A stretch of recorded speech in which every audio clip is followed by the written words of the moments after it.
Switch right over this morning. Good morning, everybody. Give me just a second here. I have a few things I got to do.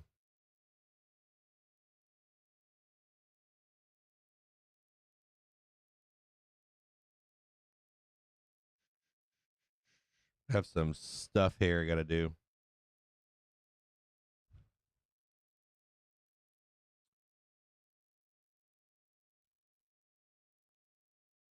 Good morning, all of you out there this morning.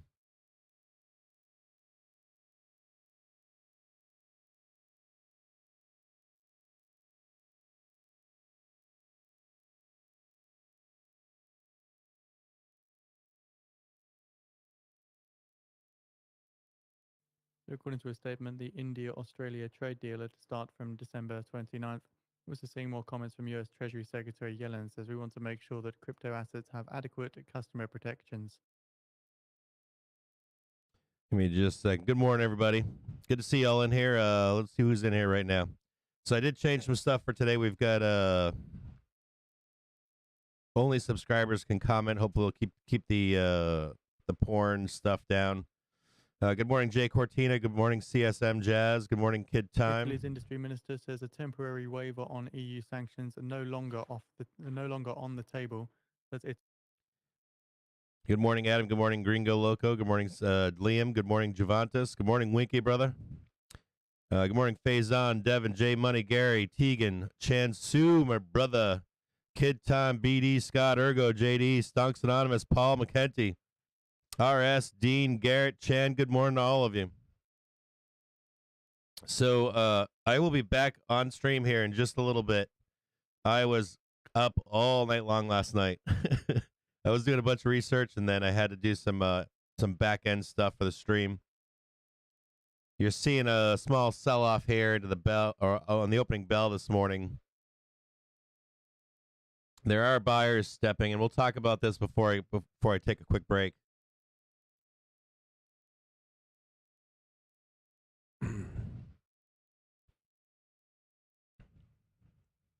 Let me see what you guys are doing. Been waiting 12 days to get my data from Twitter so I can delete my account. Yeah, I heard about that. So this morning, just to go over a few things, on the left-hand side of your screen, you're going to see the BOOKMAP stream up. I've got some other surprises for you today and stuff for you to be looking at.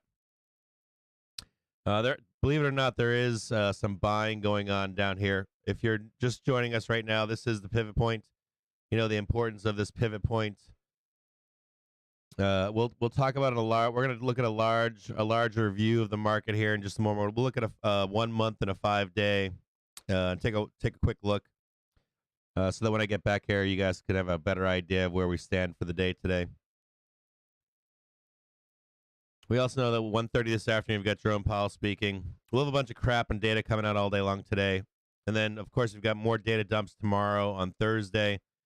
We've also got the non-farm payroll on Friday, and we've got end of month. We've got a lot going on. We've got just a lot of stuff heading into the month of December.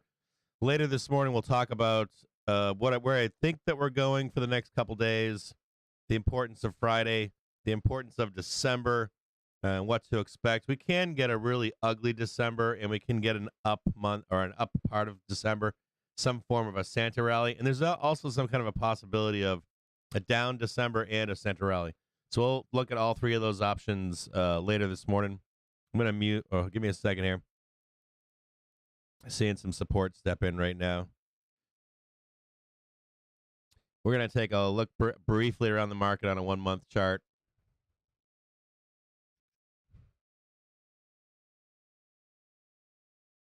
You know, we're still within this larger channel, right?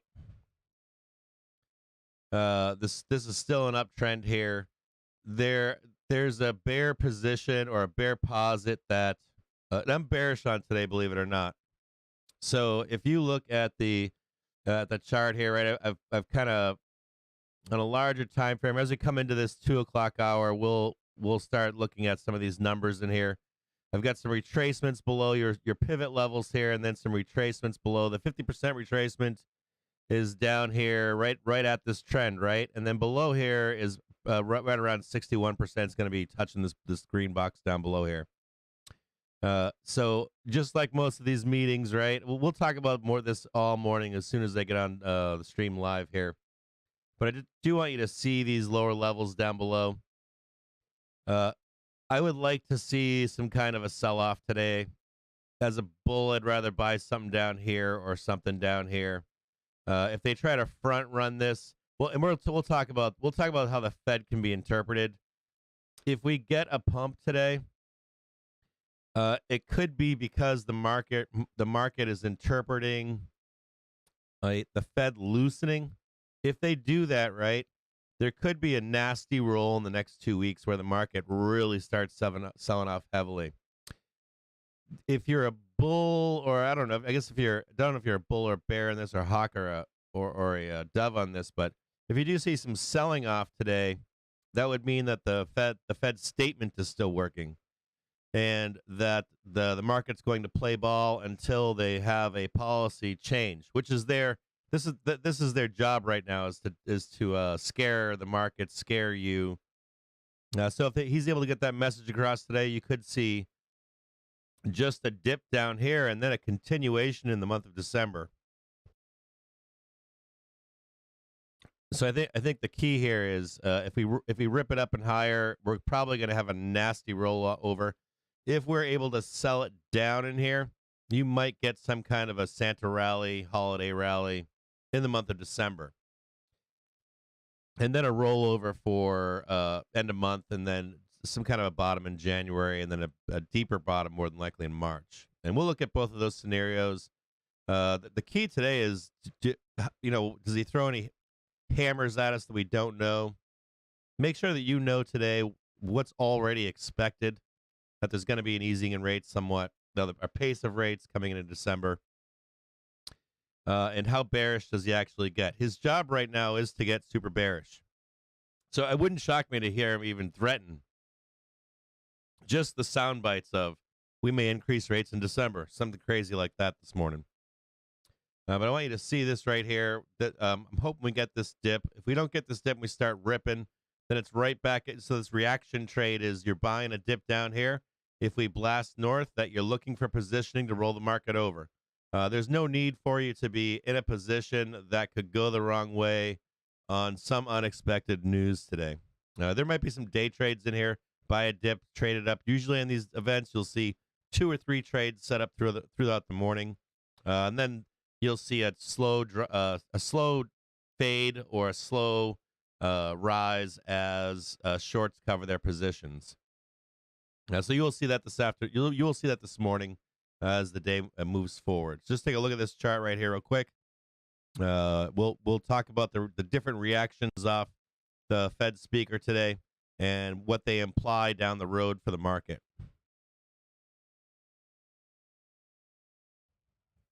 Get that back up there. Give me a second here. I'll put this down and back to a 1-day chart on the 1 minute.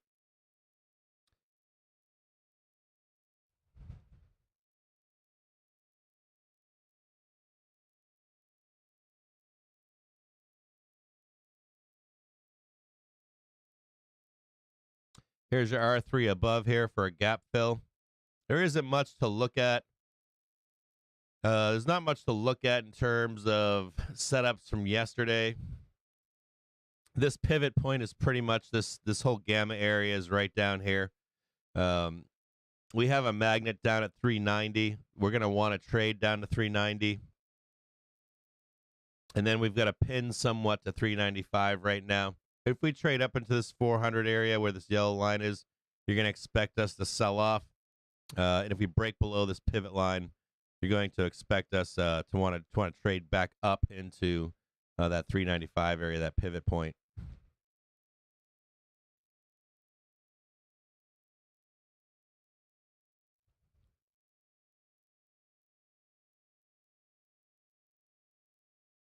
Yeah, I think it's just that I don't think it's just keywords. What he needs to get across is the market fair. That's their job right now. Their most important job. As we see a policy shift, we're going to see a policy shift. I promise you.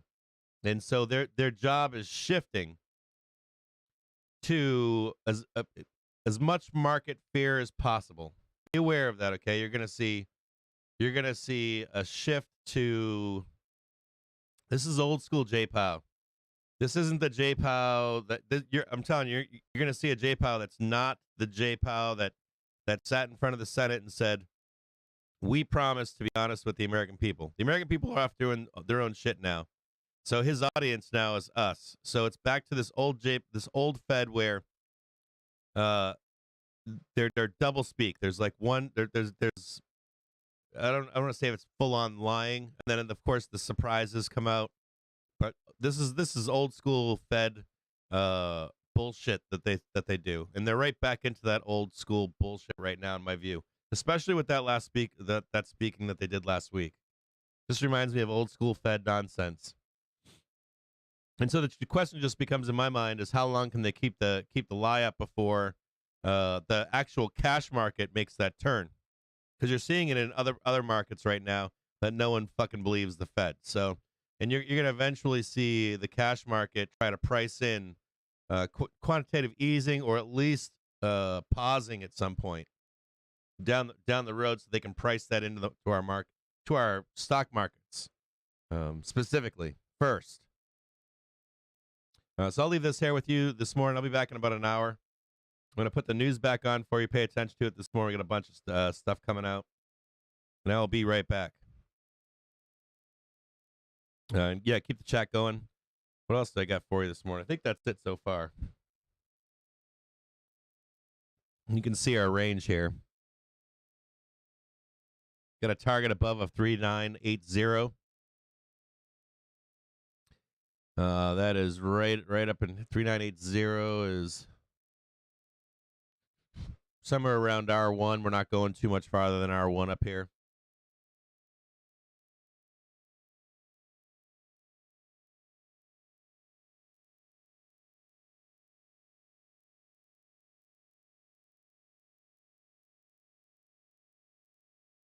Got another fat target down below. That's 3925. That's 3925 is S2. So there's going to be some kind of an expected move or trading range today.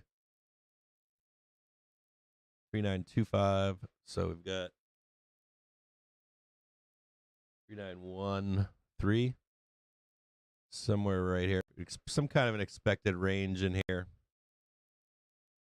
So make that green. And then we'll draw another one above.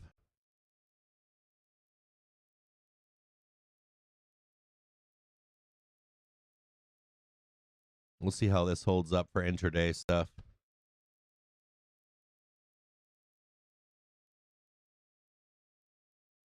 Make sure I got that right.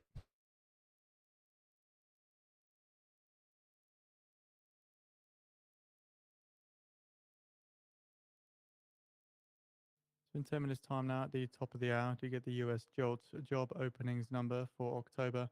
Forecast 10.25 million from the prior 10.717 million. US pending home sales change month over month as well. Forecast minus 5.7% from the prior minus 10.2%. And the US pending homes index, which saw a prior read of 79.5. 839. Yeah, it's somewhere up in here. You can see the high strike up here too. Well, you can't see it on your end, but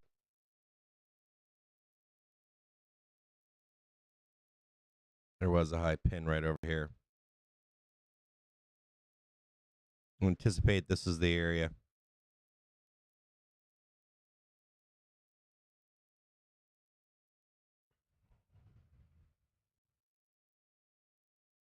Oh, yeah, and I apologize for the late stream this morning. We've got some wind, we've got a windstorm here. I'm like having problems downloading but not uploading. Kind of wonky shit. I should post that on Twitter. And I'll be right back. Give me an hour, and I'll talk to you soon.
5 minutes now to the top of the hour, where we do get the US job openings for October. Forecast 10.25 million, prior 10.717 million. US pending homes sales change month over month. Forecast -5.7%, prior -10.2%. And the US pending homes index saw a prior of 79.5.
One minute remaining now. I'll lead with the US job openings.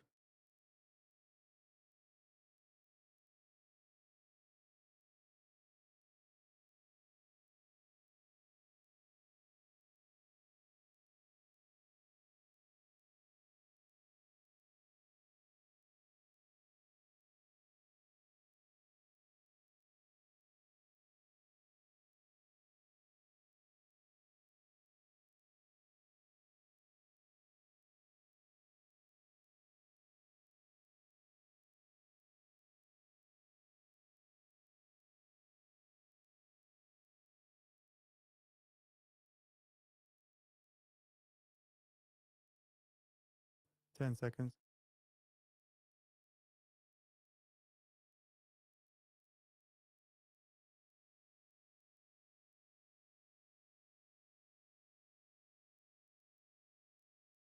10 spot 334 million, 10 spot 334 million. That's higher than the forecast of 10 spot 25 million. Pending home sales change month over month, minus 4 spot 6%, minus 4 spot 6%, higher than the forecast of minus 5 spot 65%, while the pending homes index at 77 spot 1, 77 spot 1. Noticing downside movement in the S&P 500 here following this release. Slight downside movement. This stream is sponsored by To The Tick. Get free daily pivot points, Fibonacci, and market profile levels by signing up at tothetick.com.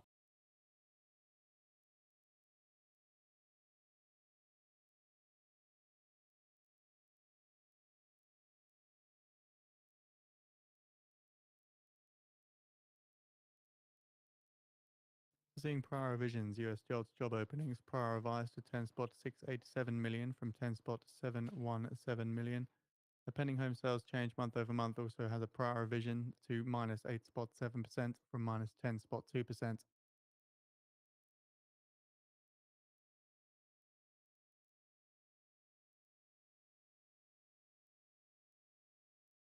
The US job openings report for October 2022 is now available on the feed for those interested.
We have also posted out the US pending homes report for October 2022 on the feed.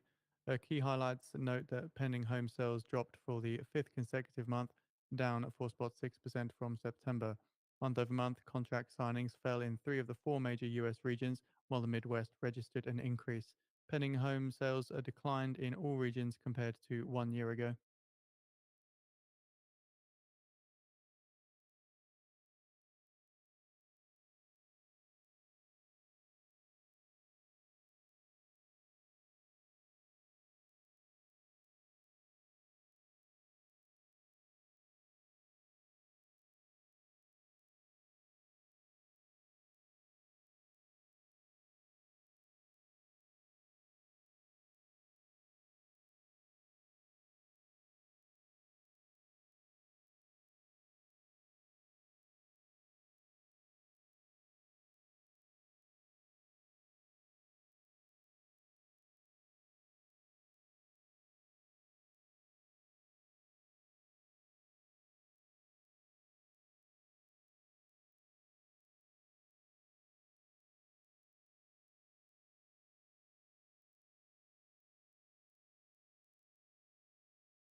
Just a reminder, you can trade US PCE price index with us live tomorrow at 8 a.m. Eastern Time with our very own Tony.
All right, I'm back. Hold on here.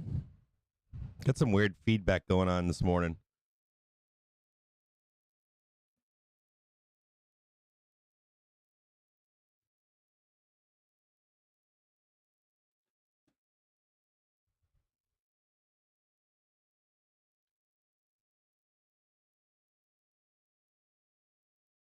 Yeah, so we've got buyers in the market right now. Let me let me turn my camera on here. See if we can get this all up and going so you can see my pretty face this morning. All right. Had to jump in the shower real quick this morning. On like catch up time here. This is probably the third day I haven't slept. Like I haven't really slept in like 72 hours. Like 2-3 hours a night max. Hold on, let me give a little update here.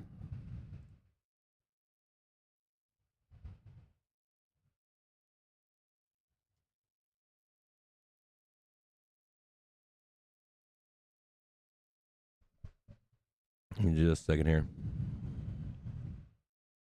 The audio does sound clean on your end. On my end, I'm getting feedback. I was going to run another test. Yeah, like after hours or something like that. You didn't sleep at all Monday, Tuesday? Dude, I've been like trying to do some stuff in the back end of this stream, and then some kind of a membership program or support, not some membership, more like supporter program, and then decisions, and then call to action, and then all this other fucking nonsense. It's a lot of work. It's a shit ton of work. And, I haven't matter of fact, I was going to reach out to a few of you, and I haven't even gotten to that stage yet. It's just like a ton of work. Yeah, we'll go over the option prices today. Definitely. There's a couple things we're gonna do right now. We're gonna do we'll do a poll. Start with a poll, and we'll see. I have never done a poll, so we'll see if we can do a poll. Content. Hold on here. I think I can do this. Got a bunch of stuff to do. Let's engage with your audience. Start a poll. Will J-Pow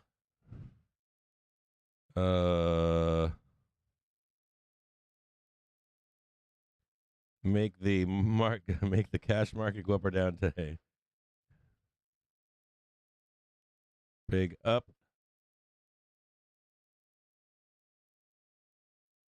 or big down today? Everybody wants to know, right? Smart money, dumb money.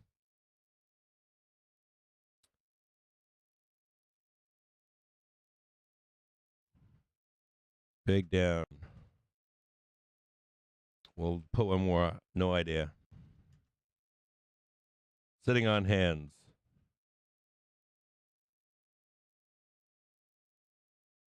There we go. Ask your community. Okay, let's see if that works. So that should come into you should have a poll in there at some point.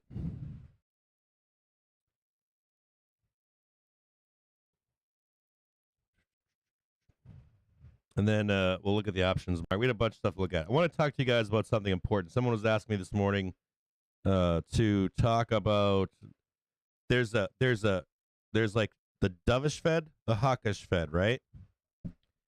And then there's the when dovish is actually hawkish or bad for bulls, and when hawkish is actually good for bulls, and vice versa for bears. I think most of you know mostly understand this concept, but there's some that don't.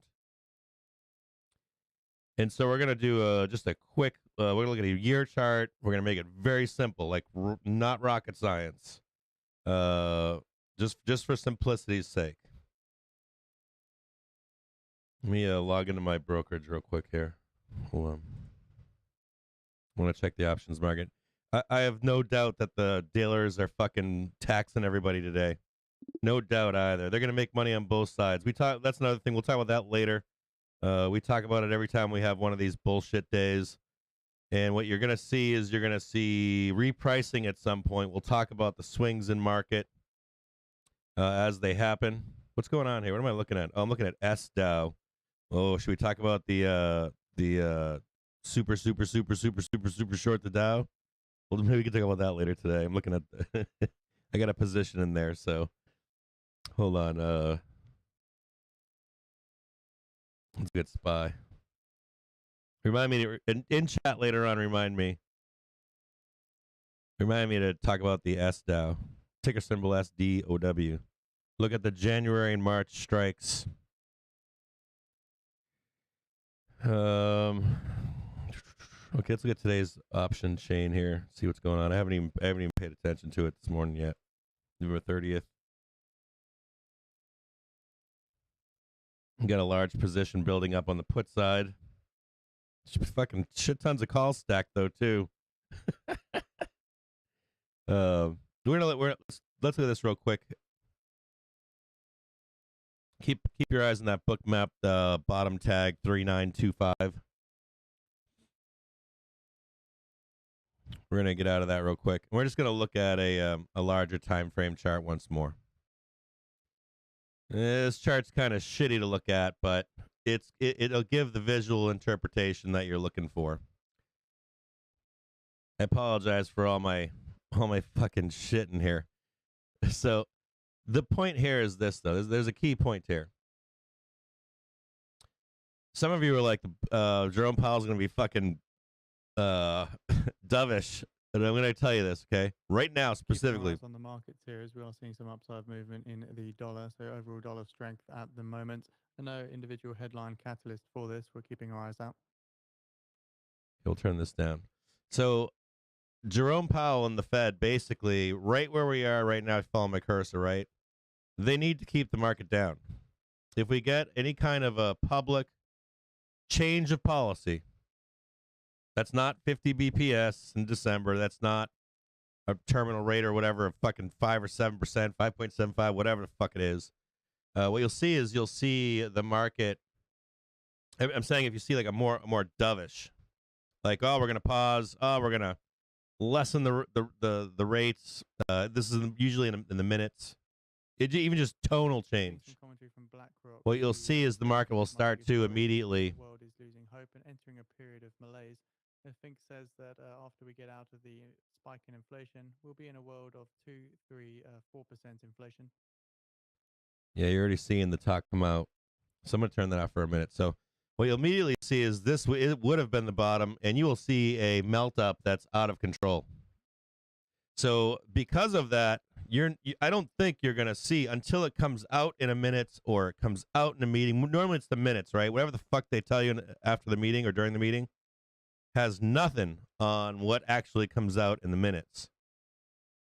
So normally that would be in the next December, January, February, March. You'll find out in the minutes, and we're going to immediately start fucking melting up. Do they want to do that right here? Probably not. So when you're thinking about today, when you're thinking about December meeting, when you're thinking about the minutes from that December meeting, and specifically about their public commentary, their job right now is to really hammer on, keep the market down as long as possible until that becomes public knowledge, because the ramp happens. So there's another problem with this too. Is let's say we get that ramp, right? You get that policy change. There should be a violent move down within like 2 weeks. Start this ramp up, and some kind of a violent move down with that huge ramp up, something like this. And we had something like this in March 2022. Quick ramp, a slam down, and then just rocket ship. So this part is the important part to remember that I'm talking to you about. Okay. This is the important part right here. And the reason for that is this. If the Fed stays, at least in their commentary, bearish, and their meeting commentary bearish, you'll get this still controlled trade down here, right? And what I'm trying to say to you here is this, is that we already know, we already pretty much know for a fact that they're done. They're already done. So the implication would be that you would see the bearish commentary today. You'd see bearish commentary on the meeting, right? You'd somewhere over here, you'd roll over, or you'd dip and roll over, right? But then sometime into January and then March, if they stay the course, right, I'm going to expect us to move up into 2025 just like that. That would be my expectation. This would be the expected move if they stay the course. There is no change, right? This would be the Hawk stays the path. We don't get that message in December from the December minutes or the January or March minutes. I think we're gonna move up, and then the 35. Or excuse me, the move would be like 3,500. I'm making that a little bit weird. You get it down to like here, 35. Boom, move up in March. Now, if in this time frame, this December minutes, whenever the December minutes come out, January, fucking March minutes come out, you would see like that 2 week movement where we slam down to that 3,200 and then start that rocket ship up. And so the point is that back here when we hit 350, I told you to enter the market, right? I said at least start a position here. You want to consider some kind of a position here, regardless of where we go. And another consideration of entering the market with some cash left over. Somewhere between now and March, April, start thinking about this. Now, there are black swan events that could get us deeper than 3,200, or this move could be deeper than 3,200.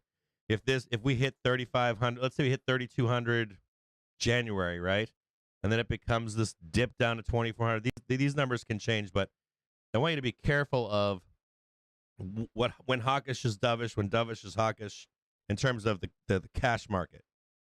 And whenever we get this dip is going to be important as well, because you could get that dip here if they do turn a dovish right now and say, oh fuck it, you caught us red-handed. They could do it over here early. You could find out in the minutes early in January. You get the roll down over here. I know this looks horrible, but account for that one dip on once they do make that dovish statement, or that, hey, we're gonna ease up on our rate plan, and we're gonna ease up on or not raise 50 basis points. We're going 0.25. We're gonna pause, whatever, any of that kind of shit. So we are looking close to a bottom. Where is it at? I have no fucking idea. Neither does anybody else. And just looking at these kind of bottoms down here, it would be insane for J Powell today to just come out and be like, yeah, you know what? We're gonna leak all of our stuff to you. That's what they promised to do when the Senate was watching, the fucking House was watching, fucking Jim Boner and Billy Bob didn't have a job. They were sitting at home eating fucking bonbons and fucking candy bars and shit. Everybody was watching. And so they're like, they're telling the Senate, we'll be full frontal honest with America. Well, of course, everyone's back to work. So their only audience right now is us. So they're back to their fucking lying. And I'm going to expect them to lie and attempt to get this down as far as they can until they have to come clean publicly and say, oh, by the way, we fucking lied since fucking, we've been lying since somewhere around here. Especially that last, then the 28th. The 28th is when I could see it. They were throwing so much shit on the wall to get something to stick. It was insane. It was like this. I haven't heard him this insane at all this year. So you can tell that they're in their job mode, right? They're in their, I have to do this. This is part of my job right now. Make the market believe as long as possible. And they could get more hawkish in that stance. There could be this ultra fucking hawk. You know, it's kind of like when you talk to your dad says, I don't want you jerking off without locking your door in your bedroom, or I don't want you fighting with your sister, or, you know, some fucking nonsense, right? You're not playing baseball if you don't get better grades. And then, of course, those threats increase. And if your dad doesn't beat you up, your dad's going to eventually just, you know, increase threats. And you as a kid, you're like, well, how far can I test this guy, right? And of course, in his mind, he's like, what kind of threats do I got to make to this kid to get through to him? I mean, that's not the good way of doing things. You want to help the kid and show him the reasons why and all that kind of stuff. But that's not the Fed's job. The Fed's job is to scare you. And they're going to do that as best they can until they leak the beans. Or until we don't believe them anymore. One or the other, right? It's almost like a Mexican standoff.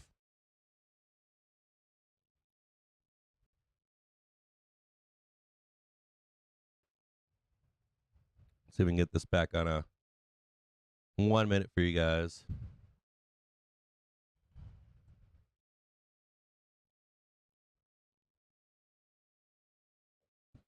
You guys want to see some nasty I'm going to assume that there's like I'm going to assume that there's a bunch of boiler rooms right now trying to trade today in some form or fashion.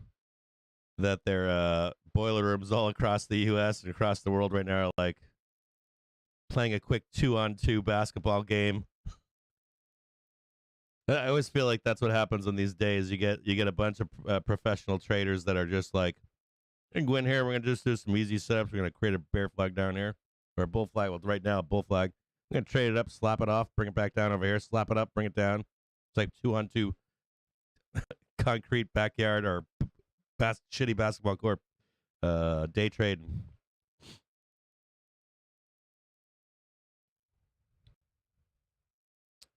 1:30 in the afternoon. You shouldn't see much movement today. You should just see quick setups, in, out, that kind of stuff until we get to the meeting. That's right there. It's right there. We'll put the put a little yellow on there for you. I don't know if you guys can see that or not in your stream. You guys want a little bit fatter? There you go.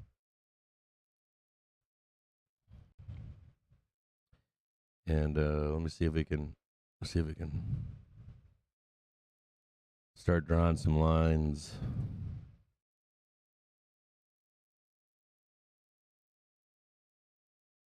See if we can find some setups for this morning. Some intraday trades. See if the boiler room boys want to come out and play.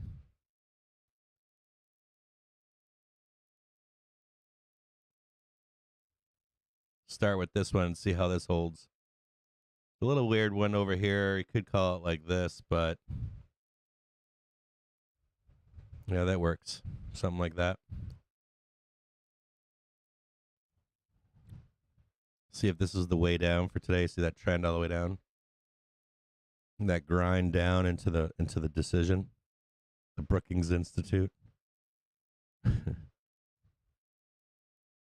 We got 72 votes. Will J Powell make cash money? Let's see if we can end. Let's see what the stream is.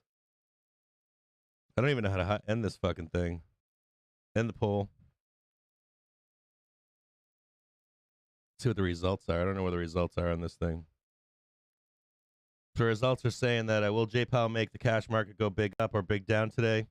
Big down 49%. Sitting on hands 35%. That's the smart money. And then big up only 15%. That's interesting that's so lopsided. There's like these there's like two groups of the market screaming. I just see some people saying everyone's bullish, and then you see another group saying everyone's bearish. That's a fascinating result. Did it really, Winky? You want the levels for today for Myrna?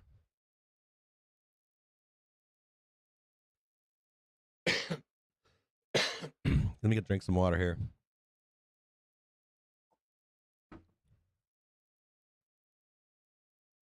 Yeah, it's it's not the best parenting, but you know that it happened. My dad did it to me. When I was a kid, my dad would take me. My dad had private conversations with me outside of how he talked in front of my mother, and it was the conversation of, you're a man, and because you're a man, no one's ever going to take care of you. No one's going to care about you, your wife, your kids. No one's going to ask you what your feelings and how you feel about yourself. So I'm going to teach you how horrible it's going to be as men in some ways. It sucks to say that. That's what it is, at least. That's what. And I've felt like that as an adult, too. And I hated him for some of those things when I was a kid that he told me. But then as I became an adult, I figured out, he was right. He was trying to protect me. And of course, it's a hard lesson to learn as a young man, but you shorted at 178. Let me see what you guys are talking about in here. It's you want to love on your kids, and I want to like feelings and thinking and all this other stuff, and explaining things to children, letting them figure out or work through problems to find the answer. But I don't have a son. Probably a good thing to have a son, but my dad at least took me aside and said, "This is all the bad shit that's gonna happen to you." Right, let's see what you guys are talking about in the chat. Yeah, men aren't treated men don't talk about mental health issues. Men don't go to the doctor. Men don't check for prostate cancer. My close friend of mine that I've had for 20, 30 years, we talk about medical stuff, and that's not a normal conversation amongst men, right? All the private stuff you don't want to discuss. You're kind of raised. There's this like weird thing where boys are raised not to show feelings or express mental health issues or say, it's funny. If I say to my kids, like, I'm tired or I'm hurt or my wife, like, I got hurt myself doing some stupid shit or whatever, they don't get if my wife gets hurt or my kids, it's like a big thing. It's like, break out the medical aid kit, or let me listen to your issues. Or what do you need? You need some money? You want me to take you out? You want some daddy and daughter time? But for men, it's just not the case. The funny thing too is my wife and kids are, not crazy feminists, but they're feminists, and we played a Trivial Pursuit game, and I ended up knowing all the women's answer stuff, but they didn't.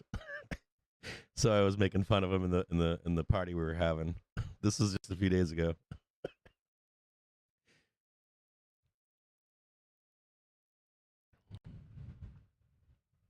That doesn't happen. No offense to women out there either. It's just this is a men's thing that they have to deal with is you have to open up, you have to take care of yourself.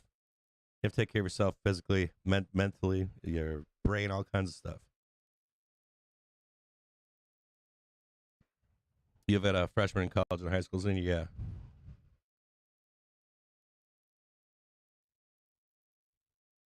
Yeah, it's tough to live stream and trade. It's not easy.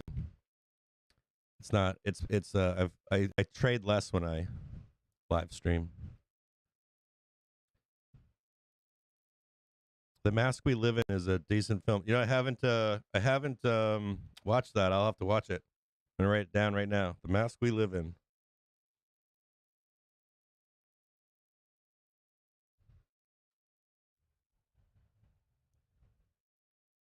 Yeah, we're. It's the same thing, right? You teach. Not we don't want to, but you know like we reinforce certain stereotypes on a kids. I'm not trying to get into like the outside fringe stuff that's right in our faces on the internet. Both sides, right? Republican, fucking far right, and far fucking left. Like the whole thing. I'm just talking about just generally speaking. There's just reinforcements that are built into our society. Good, bad, whatever. It doesn't matter. It's just what it is.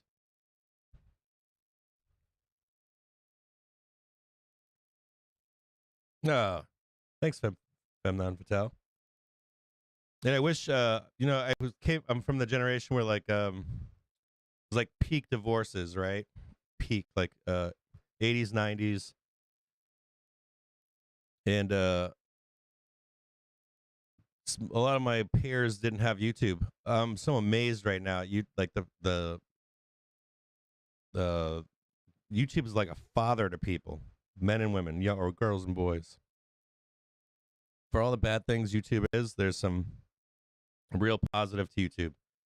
If you never learn how to cook a meal for yourself or learn how to change oil or someone hasn't given you the opportunity to do that stuff, you can at least go there.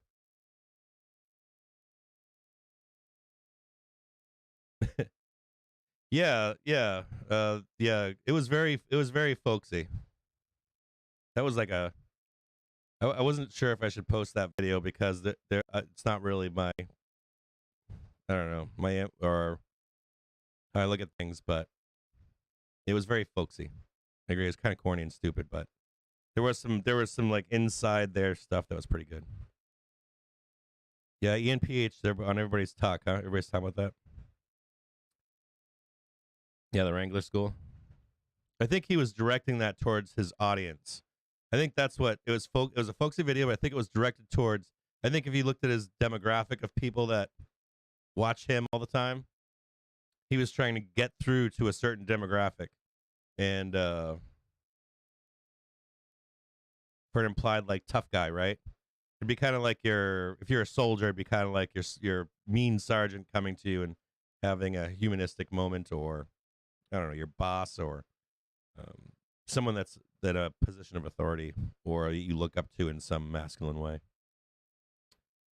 Yeah, we'll look at Tesla or learn to trade well. Okay, life lessons. Let's go scroll up and see what you guys talk about. Good morning, Satchel. How are you? You're gonna hold the short at 178. We'll talk about I got a position on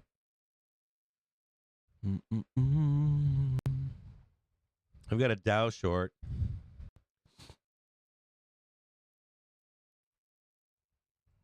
S Dow. That's doing pretty well today. That's not doing so bad today, is it? That's doing pretty good. You guys want to see the Dow short? Take a look at S Dow. And then let's see if I can mute this.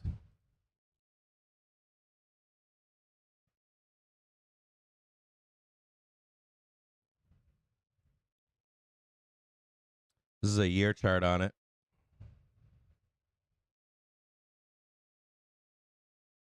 It's right here. This is 9/29, so this is back in September. It got really nasty. It went up, I think, 400% back in March of 2020. I doubt it. I doubt it goes up that high. I think it was the low on it was 137, maybe not 400, 360% or 330%, somewhere in there. Got a big spike. I don't think it gets this high, but it could possibly go up 300% between now and March. If we have that moment where the market does that double dip, because they do shift, you could get a spike like this. There's a lot of interest in January in the money calls. 26, I think, $26 and $24. And you can kind of see that it's tempting. You know, this is dangerous, of course. This is an ultra short position. There's a gap above up here. It's kind of a sweet spot, right? There's a gap fill up here at $51. If you want, I'll show you a chart for. We'll take a look. We can do that right now. Give me a second here. Give me just a second. Now, this doesn't account, of course. I'm not going to account for any IV. Let me see if I can find something here.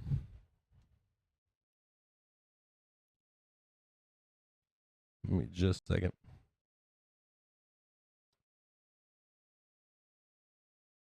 We'll do just a long call.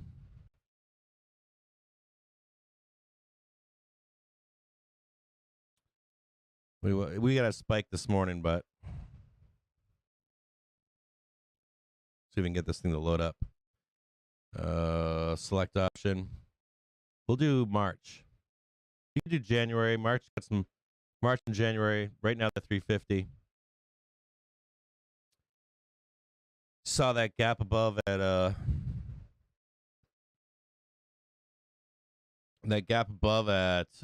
50, right? So we'll put 50 on here.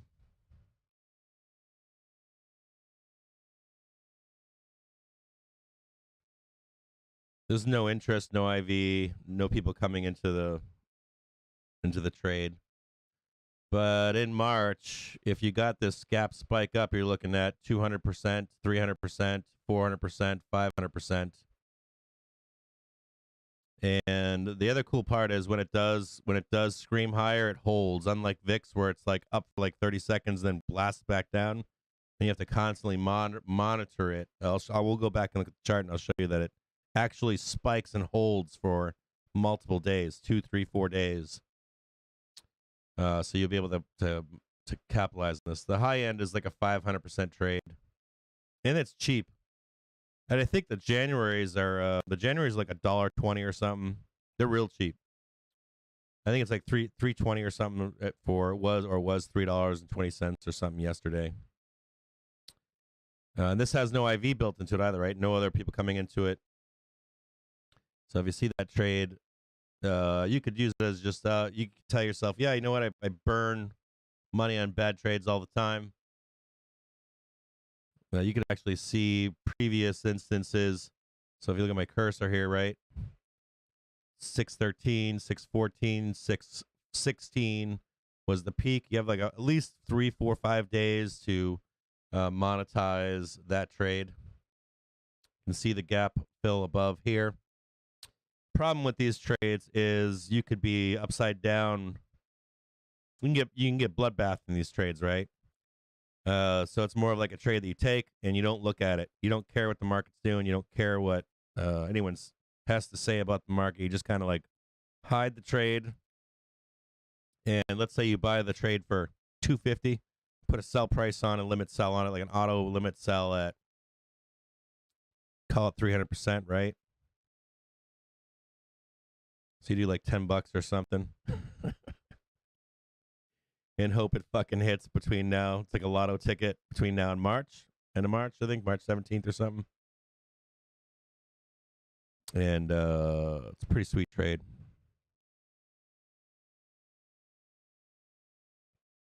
Yeah, I make bad trades, dude. I fucking lose dollar trades all the time. So I'm like, $1 through $2, $3. It's into March. If it hits, it fucking really hits. We got a lower low down here too. Keep driving lower. So just be careful of that, right? You could end up seeing this. You know, you could end up seeing this. You could end up seeing some spikes and lower, and then bam, it just hits, slams that gap up higher. So you have to stay in the trade, be disciplined in the trade, don't panic in the trade. Like compartment, you have to compartmentalize your mind, right? I'm bullish, I'm bearish, I'm bearish, I'm bullish on these different time frames. Open a second, third, fourth brokerage, place the trade, forget about it, put a limit sell on the price you want for it, and just consider it a lotto. What else am I looking at here? Back to the SPY. Oh, look at that, huh? Almost near perfect tag. See that? Almost near perfect tag. You guys are following along. Watch this. Sold this, right? Bam. This is a bam, almost perfect tag. Failed at VWAP, so we're kind of trading VWAP here. Almost near perfect tag down below. Gonna kind of expect that same kind of resistance here, right? When we come across VWAP, looks like there's pro traders out there, boiler rooms out here fucking around in the market today. You guys can track that on the SPY. You guys follow along, chart yourself. You're day trading this. Simple, effective ways to day trade the market.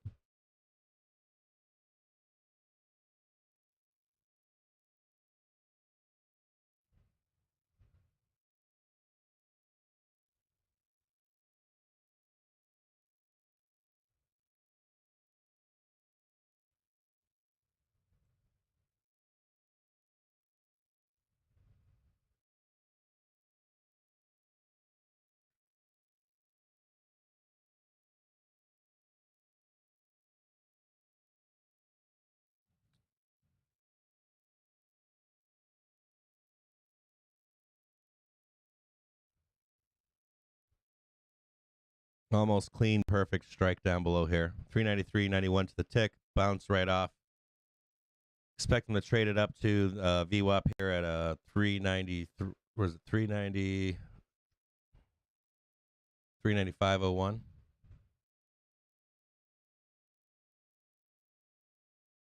See that, right, Tony?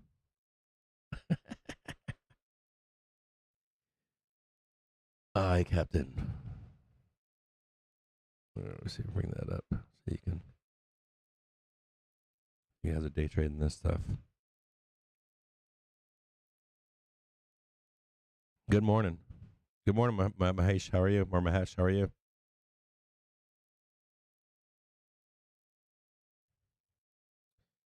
Thoughts on MBI? We can look at MBI. We'll do that. We'll do that next. Let's talk about MBI, PPOs, that kind of stuff. We'll do it simply. Absolutely. Let's go through it. Last night, late night, I was going through and back testing some of my trading.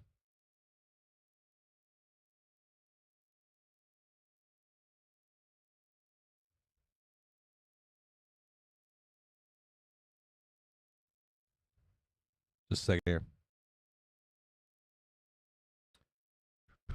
We're going to do the market breadth indicator, and we'll do the price percent oscillator. It's good enough. They're going to go crazy. You guys have this chart. If you're day trading this, it's easy for you to draw your own charts. Grab some longs in and out on these trades.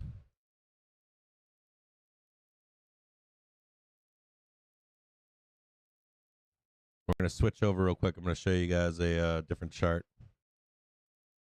Just a second here.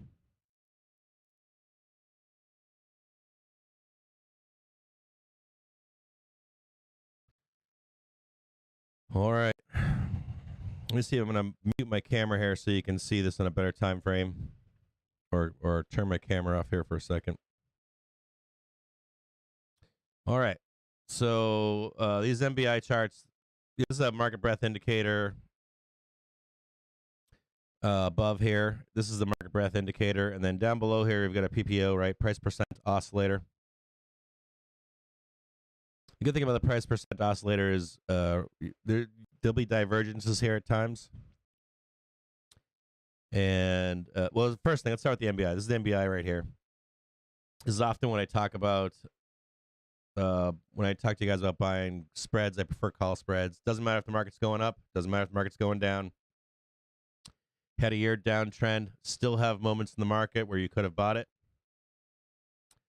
With just the MBI, right? Get down here, super oversold conditions. You put on a call spread, in the money call spread that you can calculate will make you 100% profit. Boom, right? Boom, boom, boom, boom. You're more than likely not gonna be in the full trade up here. You'll just be in there in that trade for a week, 2 weeks. You can put anywhere from. There's been a few crashes in the past where you had to, let's say you came down here, right? See, you hit bottom right here, which would be like right where my cursor is right here. And there was continued down, right? And how long did it take for us to get back? So that was March 20th. We didn't actually get back and start printing that until June. So there's a few moments where you'll see dealers won't print any of that stuff, right? On big crashes and stuff. So you have to decide on your own risk. Am I going to just, will I win 9 trades a year or 10 trades a year, and then every 3 years I might lose 1? So it's like a 90, or it'd be a 96% win rate or something over 3 years. So you might lose 1 of these trades every 2-3 years or so. If you're super scared about the actual timing of that trade, right? You can see it right here. If you're super, there's a bunch of stuff that goes along with this trade, but that's what this MBI indicator. Cool part about this PPO is it shows if we're bullish or bearish, right? You can actually see the context and divergence as well, if we're in a bearish stance right now or not. You know that we're in a bearish stance, right? We got a little bit of rollover going on in the market. You can see just this channel right here is going to correlate directly to the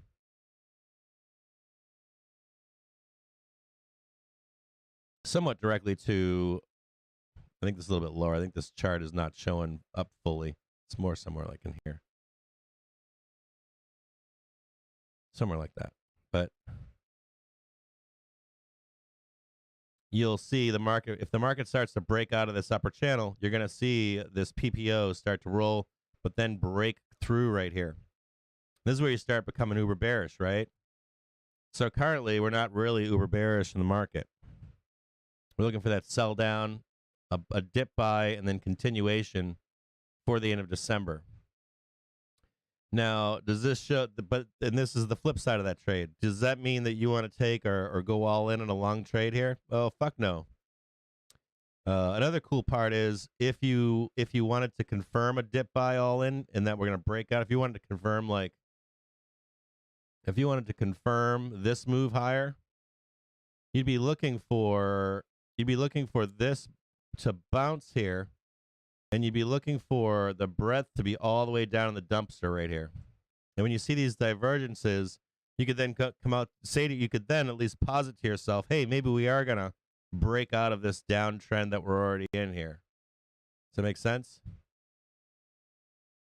If you don't see this, right? Excuse me. Let me see if I can just erase just a part of it. Can I just erase just part of it? Yeah. So if you don't see, if you see us more like that right there, right? Well, I don't know how to get rid of this shit. If you see us start to dip below here and we haven't come full down over here, that's going to imply to you that people are caught, right? They're caught short. They haven't sold their position yet, right? We have more down to go, right? And that's going to show, you'll see us start to break through down below here, and you'll see us start to break down totally here. So when you see these divergences, it'll give you an idea of where we are. Now, once we get down here, it could be here, or it could be down here. And you'll then have the freedom or at least the foresight to say, we're oversold. I'm going to buy a call spread here for the next oversold buy. So, does that make any sense to you guys? There's some other indicators too. that you can use. But right now, you are, and this is another thing to be careful of. I don't know if you can see it on this chart, if I can make this bigger, but there is this this purple line is crossing over the green.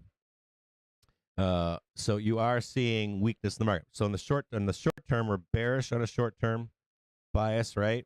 And then in the long term, we're gonna wait and see until we come and see what this interaction is down below. Very simple, nothing hard that you have to learn. You can see that this works whether the market's going up, whether the market's going down. You can backtest this going back decades, and this is really dumb trading. You guys like to overcomplicate shit. You can see back here, right? The market was bullish, right? The green was all high and above. So you can even just see back here, you got bears screaming, right? We're gonna roll it over. We're gonna roll it over. We're gonna roll it over, and yet we never did. There was no indication at all in this run up from November 2020, actually before this in March, but there's no indication except for that one part in November. This is where I lost a lot of money, right down in here. This October, this September, I lost money in here. When we broke through down here, I fucking got super bearish. And I was like, we're going down. I was like, we're down below this PPO. We had real risk here, or in my view, that we were going to crash the market right back here. I lost a ton of money in here, actually. I got fucked. Let me turn that off. I got super fucked in that trade. I don't know if any of you remember that time period or not, but I got fucked in that trade. It was like the first time we had broke the price percent oscillator broken down below, and I was like, oh shit. I was like, we've been green for way too long, way too bullish, long stretch of bullishness. It was like time to turn bear. And I went like full fucking tits in, not full, but large position that we were gonna crash the market. We fucking didn't.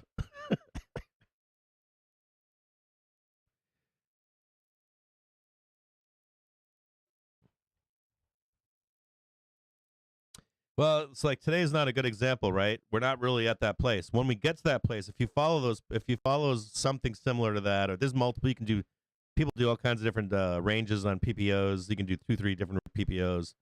But what basically you throw RSIs, all kinds of nonsense. This is fucking all kinds of shit. But whatever you use, the key would be that when it hits those bottom levels, you do want to check the market and be like, hey, is there slightly more to go? We're going to have like a week of consolidation here where they're just fucking with the pricing on options. It usually takes at least a week or so. It usually stays oversold. It's not like oversold for 30 seconds, then we start ripping. It's usually like a week. In that time frame, you can start setting up models.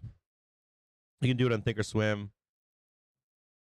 And you can change the pricing range. You can do it on options profit calculator. You can do it on options.ai. You can do it there's really simple ways to check. Options.ai, they have a really fast and dirty way to check that's simple to understand. You don't want to get complicated in charting and graphing profit loss or how much you need to make so much. Options profit calculator does it in a numerical instead of a graph kind of a way. I think they do graphs, but I think it's mostly numerical. But when you get down there, you can be like, and the fucked up part of that trade is, so if we bounce down below, right? If we bounce on an oversold condition, it's usually like 1 to 3 days. If we start to roll over, the bear side of this trade is more difficult. If we're starting the rollover process, that shit can sometimes take weeks, even in a downtrend market. So, I always recommend finding some kind of a software or a platform or brokerage where when you're down in those oversold conditions, you can find a way to make just 100% profit. Don't get too greedy. You're not looking to go from fucking the absolute bottom to when we roll it over, the anticipated rollover. You just take enough of that trade to get that 100% for yourself. It's a consistent trade, generally speaking. It's a very low risk trade. It's something that keeps you having money to piss away on bad trades, high risk trades, high maintenance trades, that kind of stuff. If you're young and you want to manage it and I've seen it fail when you're managing it. When you're like, yeah, I'm going to pull this leg off and just get max gains on it as we rip higher. So there's pros and cons depending on how you manage that trade. I like it because I don't have to deal with it. Go down to my bunker, pays the bills. It's consistent. That's part of what I wanted to do, that challenge or how to grow an account challenge, but it's illegal. I can't actually say buy this right here to you guys. So if I tell you you have to buy this to be in this challenge, it's illegal. I can't give you financial advice. I can tell you what I do to make money, and it's a very simple trade. And if you have let's say we rip up higher, that's the hardest part of that trade is not paying attention to social media, not listening to the news. If let's say we go up like 100 points in one day, not 100 points, let's say we go up 50 points in one day, it's a huge rip.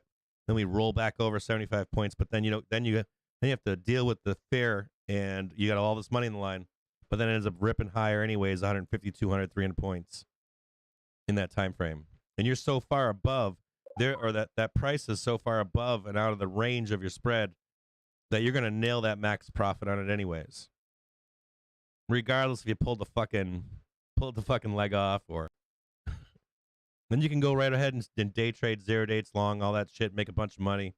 But that's like that one sacred trade that you don't fuck with. And if you guys don't have one of those trades in your life, you need to find one. It doesn't have to be that trade, but find a trade that's consistently makes you consistent banger profit, 100%, 200%, whatever it is, has a high win rate. It's a dumb trade. It's like the stupidest, easiest. It's as perfect as buying the S&P 500 and then selling calls and puts against it. It's like simple, regular money.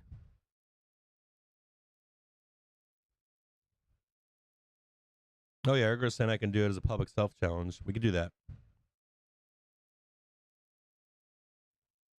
Unexpected visit saying is long hair into J Powell, big uptrend hit from lows. I wasn't paying attention. Let me take a look at the volume. Got more sellers than buyers right now.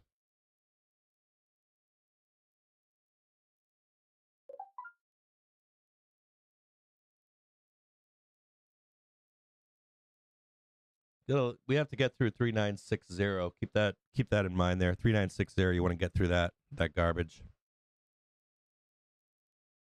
That's somewhere in here. There's some volatility in here where my cursor is.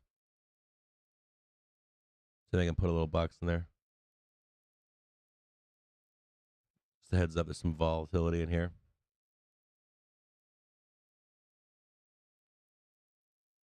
Hang tight. Just be aware of this volatility.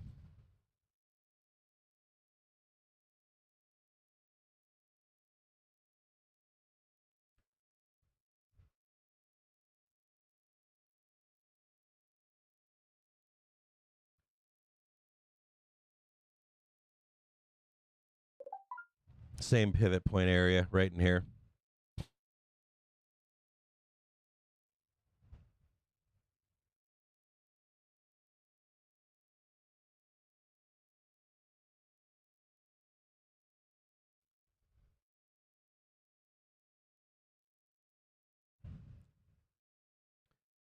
Cap, what is that script you're using for PPO? Let me look at it right now for you. It's a very simple PPO indicator. There are more. You can make multiple copies of it and change. You can do it based on weekly moving averages, monthly moving, like 21 moving average, 7 day, 10 day, like a 7 day, 10 day, then like a 20 day, 19, 21 day, and then you can do it's longer and longer, farther out time periods. 50 day moving average, 150. Do a 200 day. You can even do a year out. Weekly moving averages, monthly, like a weekly, monthly PPO, and so you can even look on time frames and say, they're buying the. Then you can add in advanced decliners, up down volume on longer time frames, and compare all those. You can make this as complicated as you want, but just a simple one. Do you want to keep it dumb? which I like. I'm a dumb trader. I like being a dumb trader. I'll call out like specific ticks and stuff, but as as my trading I've attempted to dumb it down over the years. I used to try to sound smart. I don't try to sound smart anymore. There's no point. I lost more money trying to do that stupid shit. It's a price percent oscillator from C2 Trends. So Charlie, letter C as an as a acronym, C2, and then the word trends, TRENDS. And the other one is a market breadth indicator by Iceman Ran. Two fairly easy indicators. They're free. You're not paying anything for them.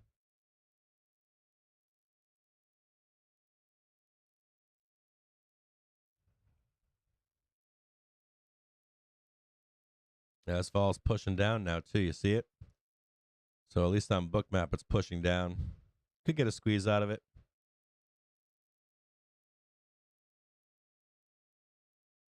$3,960. It's actually higher. It's weak. It's weak resistance. The volatility is not that strong.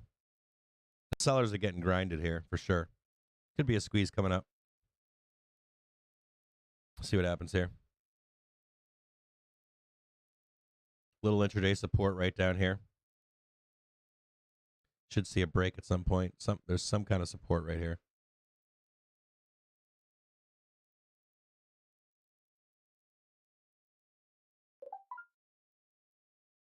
It's tightening. We're coiling.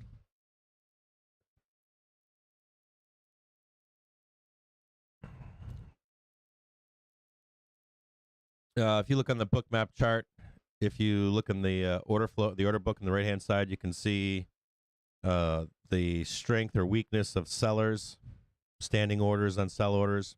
They'll increase and decrease. And then you're looking at the bottom right hand side of that BOOKMAP chart for the full book. If you start to see the price of SPY go up, or ES or SPX, and it's on more sellers than buyers, it's typically a short squeeze, not volume buying. If you're looking for a move higher in the market, you're looking for the initial volume spike and then declining volume for the actual move. You usually see a couple taps, 1, 2, 3, we're going up. Then you're looking for gamma in the market. That's where that pivot point is, some gamma up there. Some zero gamma. Shelf. Call it whatever you want, depending on what you do. Don't care what your poison is, if you're LA wave theory or if you're gamma bro or if you're a market profile bro or whatever the fuck it is you are.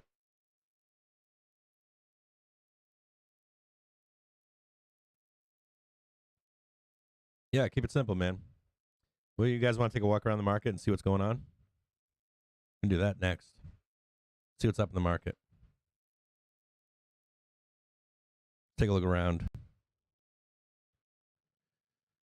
So let's stroll through the market here. Let's take a look at NDX. Let's start. Everybody's harping on NDX. Let's chart on NDX real quick. I haven't charted it out in a while. Whoopsie.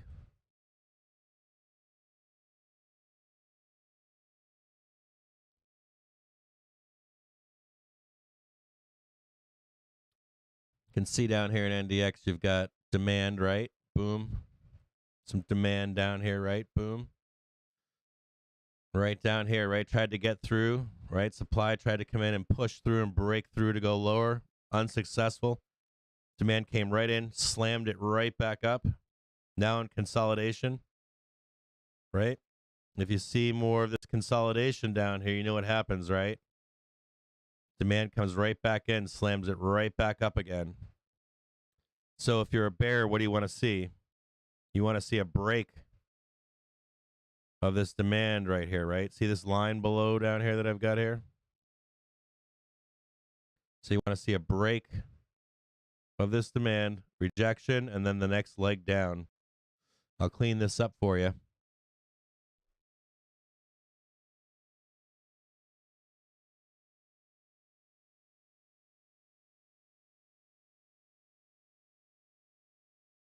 Big beautiful gap to fill up here, right?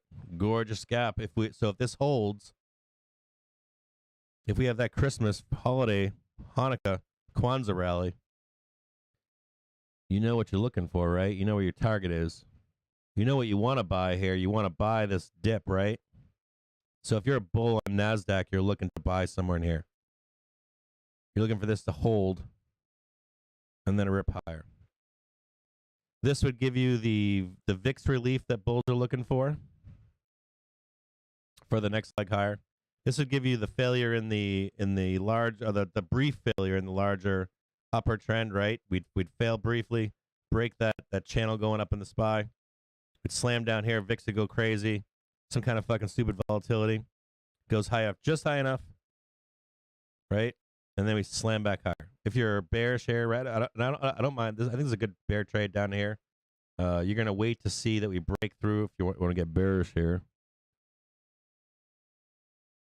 You know, you want to see that. You want to see this is the good trade right here, but then you want to see rejection, and then we start moving lower. And there's another key level down here too. So this would be the next trade for the bears, and then the next trade would be right under 10,000. So you're looking. There's like 1 trade, 2 trades, 3 trades, right, for the bears. The break of 10,000, that's where blood and death comes in. That's where you start seeing like blood red shit, nastiness. Blood red. You start breaking 10,000, you're going to see some fucking portfolio manager margin calls. You'll see like 136 on Tesla here. You'll start seeing 90s and lower on Tesla down there. Start heading down there. Hold on here. You could call this a book, but there's a couple different names. People call these different things, but it's kind of bullish here. Call this consolidation. Even if you did, usually in these wedges, you like to see some kind of a rip down and then the move higher. This would be the play for me. This is the safe play as a bull. Double bottom, right? I keep hearing everybody saying, "Oh, we're on a double top on NDX." I'm like, well, this is a fucking double bottom on a on a on a trend that's going up to me. So I don't know. You have to trade the levels on NDX. Let's look at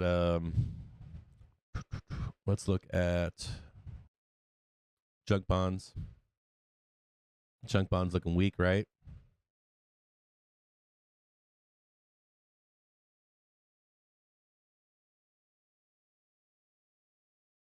Buyers. Let's switch this back. Demand.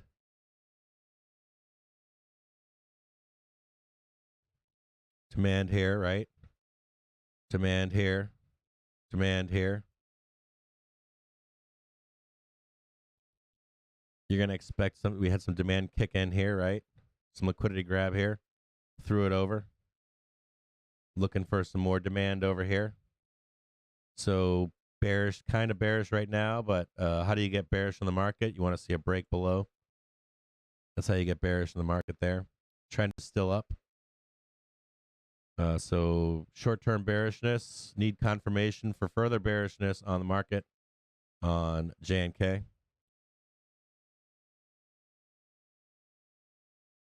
You know, bearishness right now, still following trend on HYG. Same kind of a story, right? Known demand back here. Got another buy down here. If we turn super bearish, you're going to be looking for buyers down below here too, right?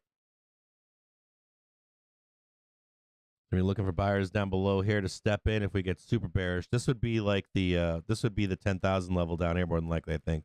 If these buyers disappear, you'll start to see a bloodbath in HYG. We start coming up here. You know what's on, right? Start attempting to close this gap. This would be the bull case that we're going to come back up here, ripping on higher. Close the gap above over here. Something like this, maybe.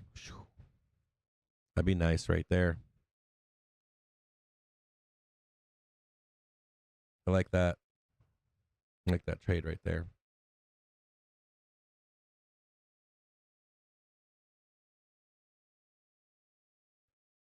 $15-minute. Bearishness into the event, right? Looks bearish to me on a smaller time frame. Even look right here, right? Buy it, sell it, buy it, sell it, buy it, selling it, buying it. I'd like to see this move down in here. VIX came down to a buy zone, right? Found some support, legged up. Boom, right? Found some support now, consolidating, waiting for a decision to send itself down. And to be honest, I really want to see it move higher. I'd really like to see us get up here to this, back to this trend, and then roll over for a little bit of a holiday rally. Would be nice. Or even if it found support here and then came back up, this would be January, and then you get bearishness into January. Then your March, there's your March 45, somewhere up there, right? You get your like your sell off and doom and gloom for a little while. Right, comes back down, maybe starts to find some more support from this support back here. January, boom. And then March. I guess this is the time frame is wrong here. Be something like this, and then down, then bam. Then you get your March rip higher to 45. Everybody's happy. Dixie. This is bearish on the market, right? Bear town up here, right?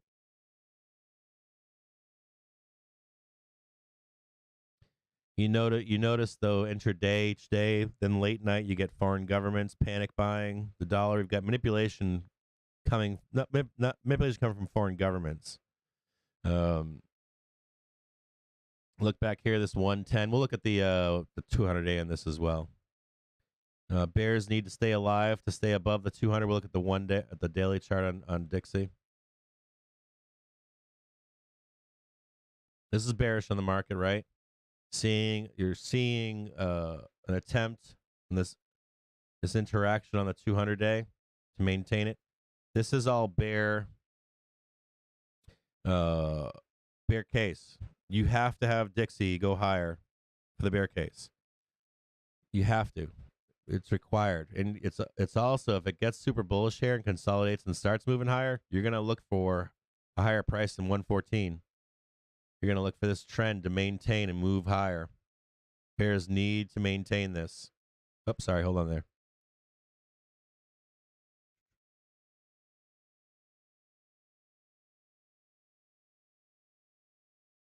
Bears need to stay on this upper trend and consolidate and keep moving forward. At any point, because you can see the sellers came in, right? Sellers came in, slammed it. They slammed it again. Right? They slammed it down here. Let's clean this up. This is the bull case now. The sellers came in, slammed it down. Came in, swooped, slammed it down. Slammed it down heavy again, right? And what kind of news are you looking for? You're looking for like China to reopen. You're looking for other governments not to be fearful. You can see people out there saying Credit Suisse, Credit Suisse, Credit Suisse. You can see people saying China lockdowns, China lockdowns. But that's literal banks and hedge funds short the market that are like, we have to amplify this fucking news so that these we create fear so that foreign governments will buy the dollar. Now, what are you looking for as a bull? You're looking for this interaction on the 200, and you're looking for these sellers to. If we get up high enough, you want these sellers to either come in here and slam it down, like swoop, slam it down way below the 200, or you're looking for the market to cool off a little bit, right? These overbought conditions to cool off a little bit. And for some long-only hedge fund with big money, we know who they are. You're looking for them to at least come in. Oh, hold on. You're looking for them to at least come in here. So you'd have some short-term bearishness, and then boom, you get your move back down over here.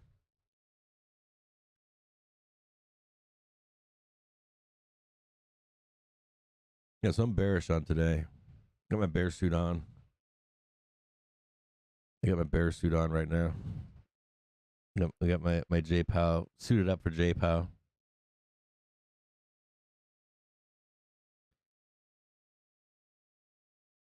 So you guys can see we're breaking through volatility now. Get rid of this volatility. Throw it in the dumpster. Just went coast to coast for consolidation, coast to coast. Consolidate right down here. Traded straight up into that same right up into this top of this key. Still have less buyers and sellers, short squeezing up higher. I'll bring Bookmap back up for you so you can see if we break through.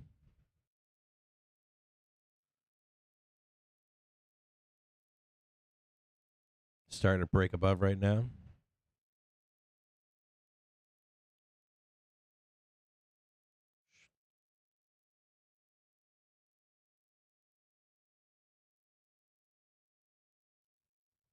See if that helps right there.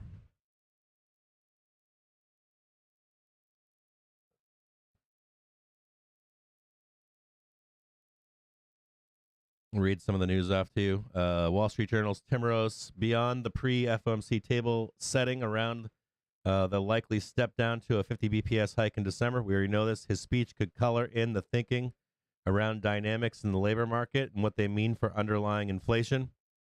I've talked to you many ad nauseum about labor market. Talked to you last week on the 28th about the shit they were throwing out about the labor market. You heard the Fed speakers talking about the labor market. Everyone points towards the yields, but the reality is labor market is the better indicator to be following. And you can see Tamaros this morning pointing towards it as well.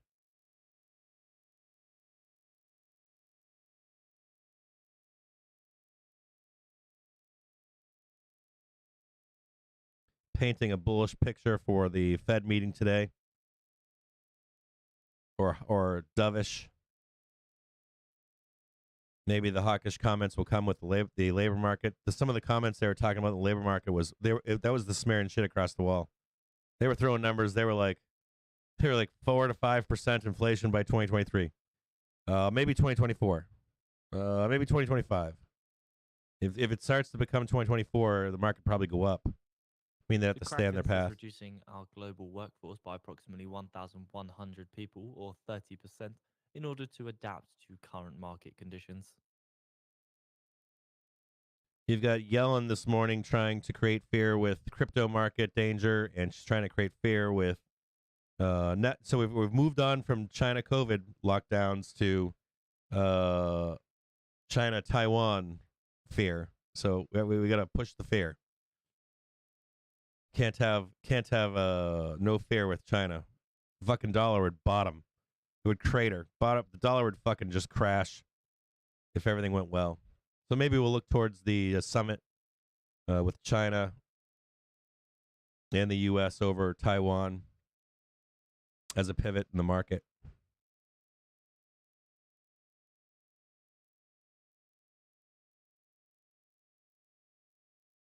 Or they're trying to make that a pivot, or there's the carrot for the bulls.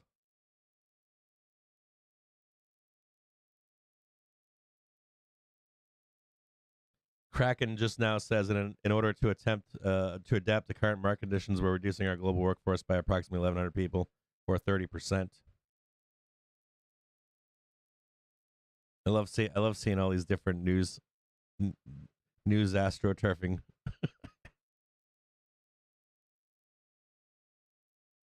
Nice little break above the box here. We'll see if they can if the bulls can maintain it.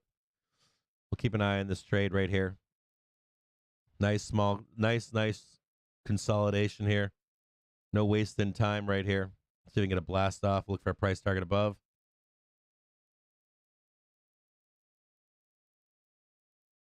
Weak sellers here is right now so far. Weak sellers here. Still more weak sellers, but still more sellers in the market than buyers. See if they can hold on to this. Matter of fact, we'll get rid of the moving averages and just so you can see the VWAP here.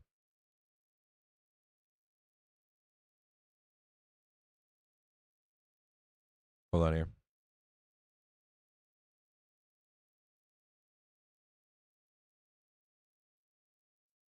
Trading right to VWAP, right? You see the VWAP line right here?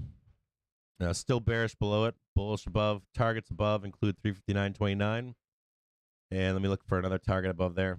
This will be your first target right here.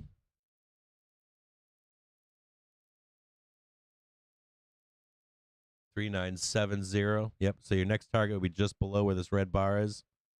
So your first target would be right here. If we were able to make the move higher, one target here. You're gonna look for a move, consolidation, and then another move higher right here, and then consolidation. We'll put the moving averages back up and see if we'll look at the 15-minute chart and find some targets. So we got a 15-minute chart real quick, 5-minute chart, 15-minute chart. So you put a moving average, some targets above here.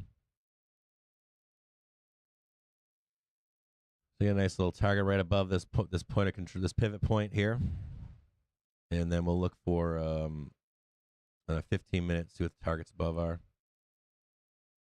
Kind of much higher, right? 395.84, 396 high target. I don't know if you're getting this until the meeting. 397, 398 on a 15-minute chart. First target's right above, right here.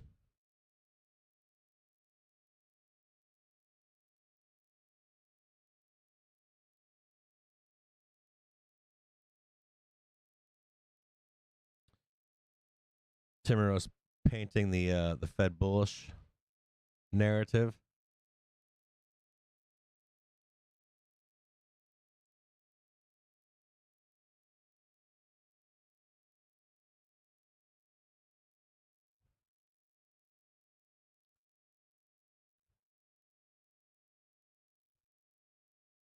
Yeah, I'm not trading anything right now. I'm not interested in the the last event, on the 28th, I traded it, and I didn't get caught in it, but some people here got caught in the IV crush. Some guys got caught in the IV crush, and there'll be two trades. There'll be an initial move trade. As a matter of fact, last week what happened was The data shows that Russia pumped 10.9 million barrels per day of oil from November the 1st to November the 29th, and Russian oil output at the highest since March before the EU import ban. trade last week was, I believe on the 28th we came up, consolidated and traded slowly sideways, and then as we approached, we just started blasting. You already know that a half an hour before shorts are going to close. We talked about that the 28th as well, right? Even if we go down, even if we blast down over here, you'll still see like a half an hour before, like 1 o'clock hour. We can actually show that. You should see. We talked about this on the 28th. We did this same setup. So it's like 1 o'clock here, right? You'll see like short pressure leading into like with the 1 o'clock hour, and then you'll see at some point shorts closing shorts about a half an hour before, just as a marking point, and then you'll see us back to flat on the day, and then we'll get the decision if we're up or down. And I try to put places of interest for the initial spike up or down. So if you were, let's say J Powell comes out, starts talking, and he might start off bullish and then turn bearish, or I don't know how he's going to talk, but these speakers, when they come out, they usually start one way or another, and you want to have like an initial price target. So let's say you're like, I'm buying calls here, Cap, right at the decision at 1:30 today. You want to be able to take the initial move up if that's your conviction and take profit, because you'll end up getting a rollover, a repricing once the dealers reprice and the implied volatility comes off of both sides of that trade. Same thing would be for the downside. So let's just say, okay, I don't know if this is how it's going to go. This is what I think is going to happen. Usually what happens, we'll be bearish or at least consolidating down into the, unless something's leaked or a transcript is leaked, you'll end up seeing shorts close at some point, bring it right back to flat on the day, right there. You'll want to either be waiting for the news or the interview. Today might be more challenging because J. Powell tends to usually starts out bullish and then he gets interviewed and it gets fucked up. And something clicks in his head and he gets super hawkish. Anyways, if you're bullish on today, right? At some point in here, right? We already had the grind down here. Already starting to consolidate. Maybe it's happening earlier. Maybe somebody knows what's going to be said. Maybe it's already leaking. I don't know. But if we get this initial spike up, just be conscious that let's say you're buying like $5 calls. There's going to be a point above where there's going to be a reversal, and all those calls are going to turn into like dollar calls, even if you go back up here again. Does that make sense? You'll get a repricing event. The event vol will roll off, and so you don't want to be caught in those calls. So have price targets above, have price targets below. Now for where you're going to take profit. Some of you'd probably want to see the gap close and say, "Fuck you, I'm diamond handed. I'm on 1 month calls. I want to see this gap close above here." I showed you guys earlier in the stream below the 38% targets down below here, right? 387.42, 385.87, and then the big boy down below here. If you're super bearish and you're like, J. Powell's going to get super bearish when you start plunging, you want to take that money from those puts. So you don't want to see something like we blast down here and we just miss 382, right? Usually it's like right before monetizing that target. You're like, oh, cap taking 373s. Don't do that. We usually won't plunge in the initial plunge that deep. It'll be just below it. It's like we'll hit like you'd buy something more in the money for the move down if you're a bear, right? If you're bearish on this, you do something more in the money and you pick a place, pre-pick a place that you're going to monetize so that you're ready with your finger on the button to sell and get that money. You need to get it out of the hands. The fucking dealers don't care about you. They give a flying shit about you on the up or down move today. They don't care about you. They're here to take all your money. So if you go up, they want to take your money. If we go down, they want to take your money. I guarantee it. I guarantee they're going to want to take your money on this trade. They could give two shits about where you think it's going up or down. So you have to be super fast on the draw. You have to be like, I took the money and ran. You can't be like, oh, we're really fucking dovish. It's going to just keep going. Sometimes it does. But even when it does, it'll sometimes pull back down, then go. And it's in here, this arbitrage in here that the dealers do, where they snatch your money, they snatch the Bulls' money, they snatch the Bears' money.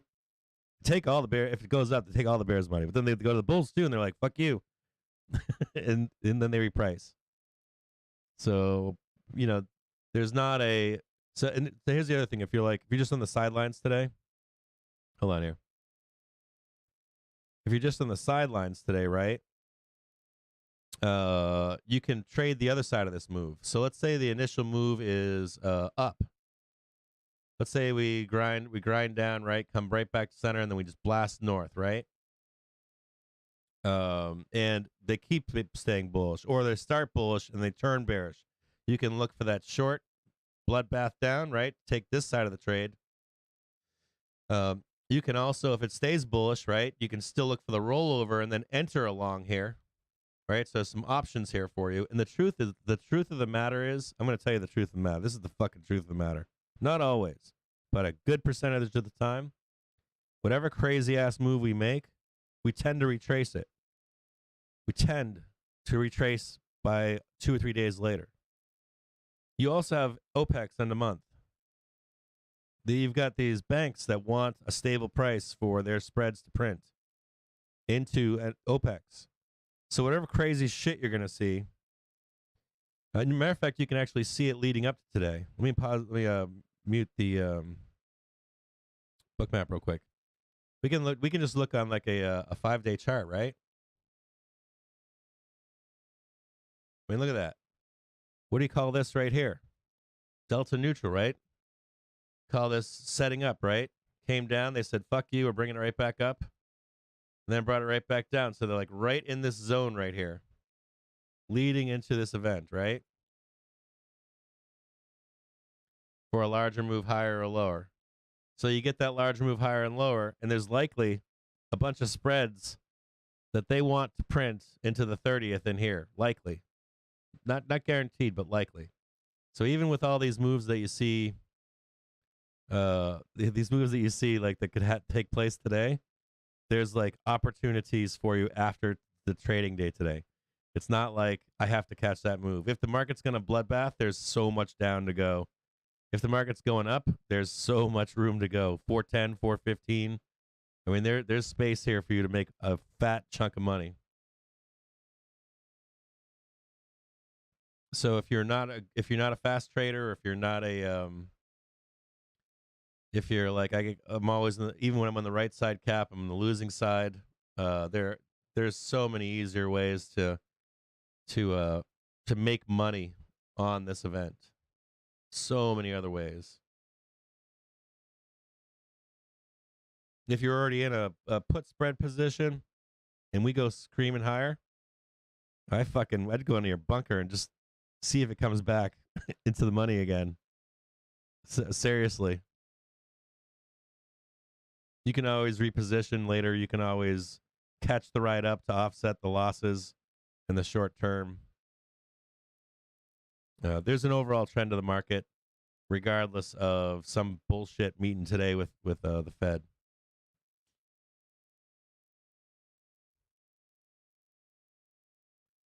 Chew on that stuff when I tell you that stuff, because that's the stuff that makes you a better trader. That's the stuff that keeps you calm when you're excited, or you're getting all super bullish, super bearish. That's the stuff that's a difference maker in being profitable and not being profitable. You should have your day planned out today if you're going to make trades, or if you're trading this event, or if you're going to trade after the event. You should write it down. And if you go against one of those rules for today, just catch yourself and say, "Fuck, I ain't doing it." I already planned this out before I got to this event. What I'm going to do depending on what happens. And stick to that trading plan. If that trading plan for you fails, you can always go back to it and say, "What the fuck happened? Why did my plan not work for me today?" And you can apply these to every one of these events, and you can adjust them over time. Like, ERs used to not be a non-event. They became an event. So you have to adjust your plan into those events now, right? So, you can adjust them over the years, but you should have a trading plan for today. I don't care if you type it out. I don't care if you think about it in your brain 16 times. If you think you're going to forget it in the heat of the moment, write it down on a piece of paper. Like, just get yourself pen and paper, pencil paper. I've got scrap paper all over my desk. I fucking write all kinds of ideas and brainstorming. I used to have an eraser board, but I moved, bought a new house, and now I'm renovating and I'm sitting here with paper. But if you should be doing that, or a journal book or something. And then I would have it open while you're trading today. I'd have your trade set up, what you're taking. You can adjust it as you move forward in time. The price of the underlying asset that you're trading today changes. You should be eyeballing that option that you're looking at. You should be like looking at the option chain. If you're like, "Hey, I'm looking at just trading 0 dates today. I'm on the November 30th options chain. I have a feeling that we're going to stay neutral into the event to some extent, right? So 395 Cs, right? They're $2.44 right now. Or I'm looking at 396s, or I'm looking at 398s. You want to see the ebb and flow of that option all day long, the price changes in that option, the premium kick in that option, the premium drain in that option. You want to set up, I want to buy 10 of those, 20 of those, 50 of those. You want to think about adding that position, how long you're going to hold that position. Start thinking about where you're going to monetize that position. So like, let's look at let's say have an upper price target up here of let's say blast off, right? I'm thinking that we'll probably hit this. We'll initially carry liquidity grab and then slam right up here. That's 400, right? Roughly 400. So let's say I'm looking at 400 Cs. They're 51 cents, right? 51 cents. So what do I need to make off that trade? $1? $1.50? That's a huge rip, right? I'm not buying those right now, by the way. I think we roll. I think we're gonna trap some bulls in here. But you can buy them now if you want. But they're 50 cents. So I'm gonna watch that option all day long. And then as soon as we get to a point where I can buy into them for that rip higher, I'm gonna try to jump in and out. So I buy them at, let's say I buy them at 50 cents. Immediately I'm gonna put a sell order on it for $1, $1.50 for that rip higher. If some news comes across the wire that's bullish, hawk or dovish, I'm gonna buy it whatever the price is, not a market order, but whatever it's the limit is at that moment, or the ask, and then I'm gonna put a limit sell on it because I don't want to blast off and like make it a 45-second trade, minute and a half trade, and not have a fill as we're heading up there. So you should be thinking through your trade like on larger time frame, fucking weekly time frame, month time frame, weekly time frame, daily time frame, minute time frame, right down to the option you're buying, right down to watching the ebb and flow of the price of that option, right down to watching where all the interest is on. Right now we're on put interest.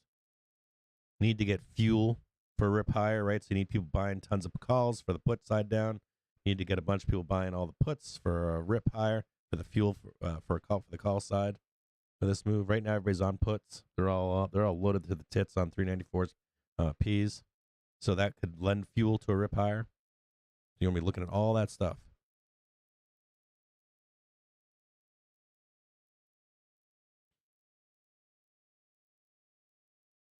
Hey Meryl, how you doing, brother? Good to see you.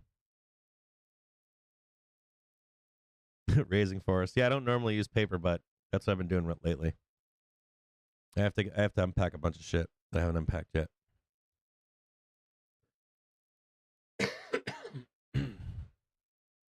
You guys can go back and watch. If you're just joining us or haven't joined us, if you want the template, last week on the 28th, I think it was 28th, during the Fed speaker, executed perfectly. Traded that day, 0 issues. 0. Traded it perfect. And as your wife's boyfriend would say, it's all on the fucking tape. So we've got the tape of it. It's public. You can go right back to it. You can scroll right around, I think it was 1 o'clock in the afternoon or 2 o'clock in the afternoon. We talked about it all morning, set it all up. News came across the wire. Bullish. Grabbed the rip. Sold it. It literally pinged right where we said it would go. Took the money and ran. Easy fucking trade when it came down to the moment of executing the trade. We had already done all the work to take the trade. It's on the tape. You guys can go back. It's not like we're fucking like we're saying shit like after the fact. We got the fucking tape. So I don't know. There was a few hundred people here when it happened. Miro, good to see you, brother.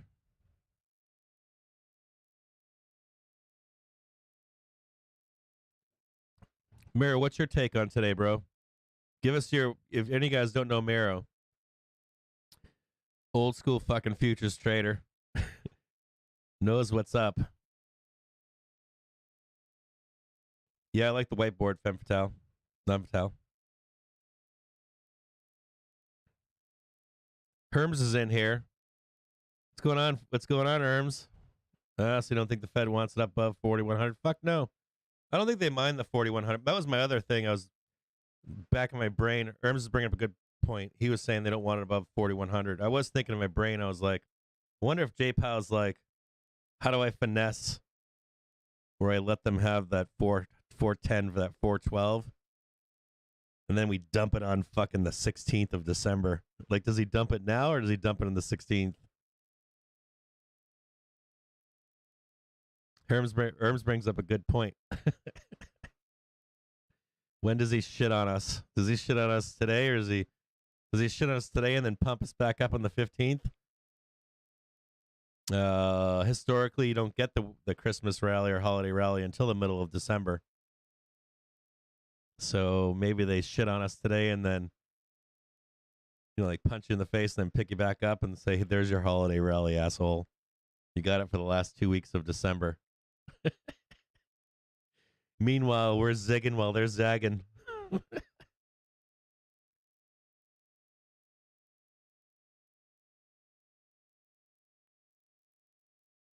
My bear pursuit's staying on for the whole month of December. Bring on the JPM collar. Hell yeah, value bag holder. Hell yeah. You got to believe, baby. That trade works out fucking 9 out of 10 times, 8 out. Sometimes it doesn't. I've seen it not work out, but I've seen that trade. That trade has been very fucking solid. That's the same. That's basically this. I mean, not the same, but my trade is more simple, but it's a very similar trade.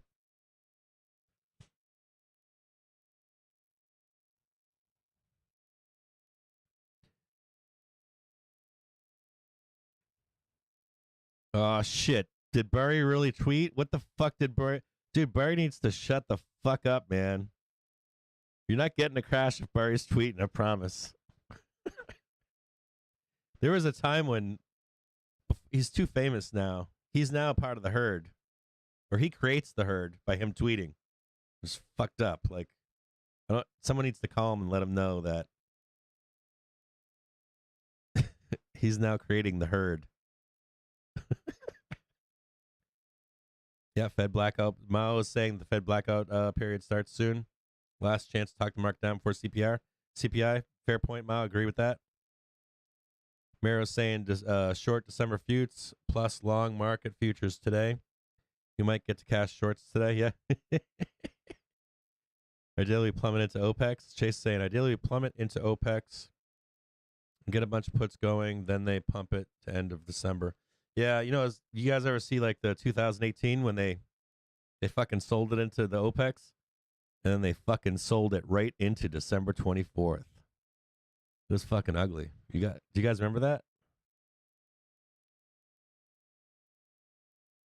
Take is that maybe J Powell knocks us back down today, then back up and hit 410. 410 with December CPI, then FOMC. Yeah, we got the wacky shit on Friday too, right?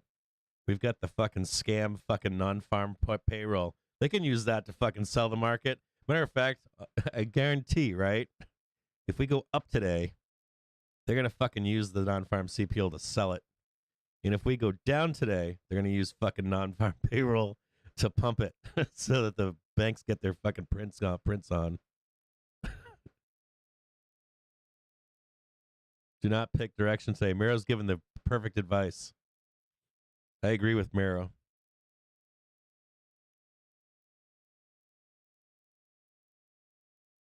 Yeah, you remember that taper tantrum? It was brutal.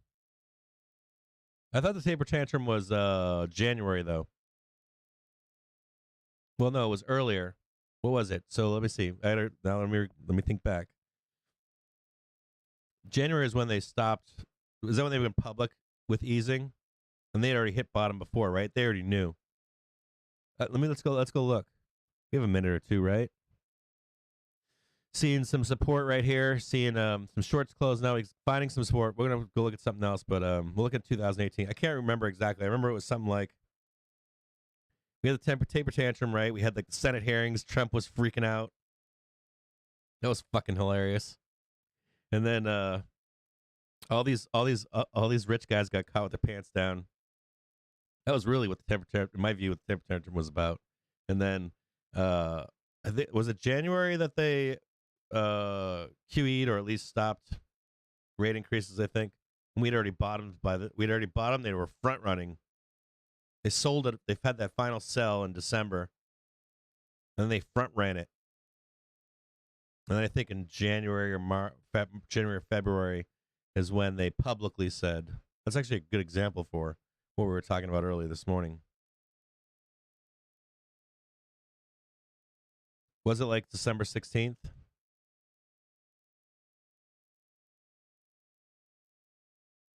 Chase is saying Brookings is pro-government, will be easy on Powell, no tough questions. That's a fair point.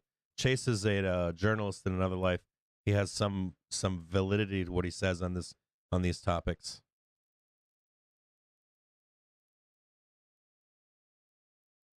You would definitely want to be listening to Chase and that kind of stuff. John Haggerty is saying J Powell is approaching the sleepy Pink Panther with his big rat hammer. I love you, John.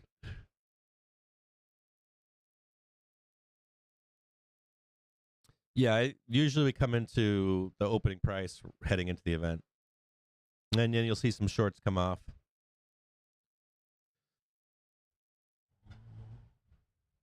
We already know that people were short. Wait. You already know that people were short. The short was, you guys remember we were on stream on Wednesday and Friday, and we were like, yeah, right here. See that bull trap? And this is where the short was, right? Short it down, slam it down, hope for a little bit more. And then if you don't get that little bit more, what do? Close your short. Because of the vol that's coming. You already made your money right here. If anything, you wait for a spike up and then grab it again to slam it back down again. So there'll be a moment where the shorts do come off today.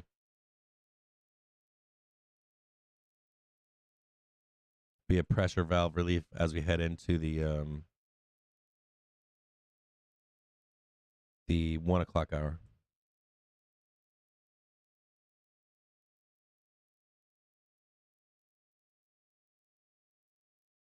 Starting to get that right now, right? We are above pivot right now, starting to turn bullish.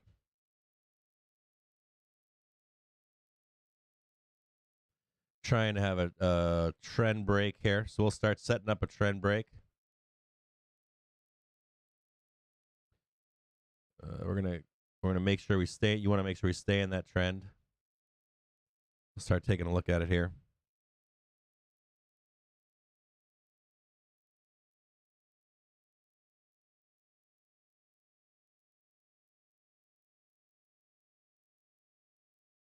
Bull's trying to break out here.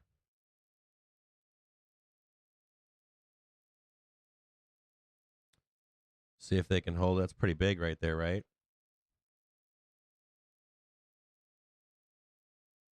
And clean this up a little bit.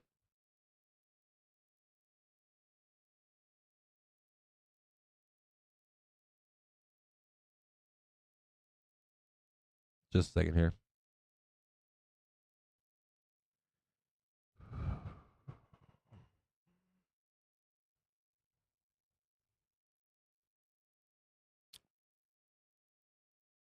Bull's breaking out a trend. Slam it up. Bring it up. Now they're on pivot point change, trying to attack a higher high.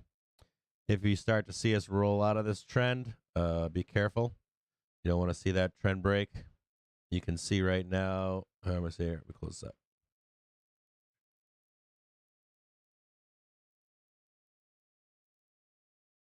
Hang tight here. Okay. You guys can see that right there.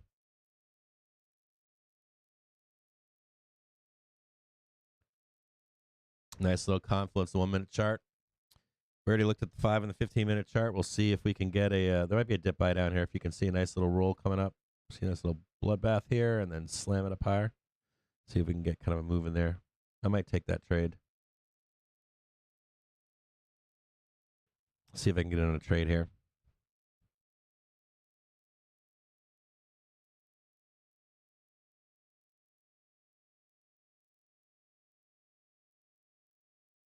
You guys want that to be smaller?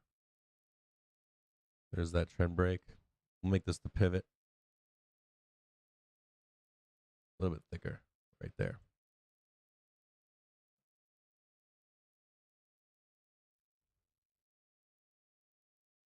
So you guys can visualize.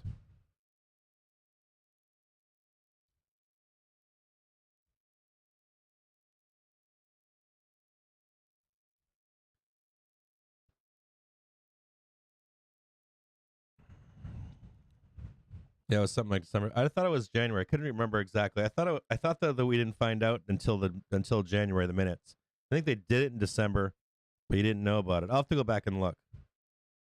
I thought the decline had happened before it was public, but I don't remember.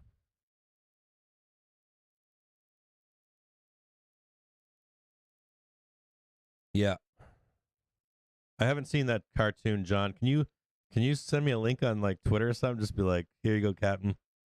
I want to watch the video. You guys want to look on a bigger screen here so you can see it? Does that help?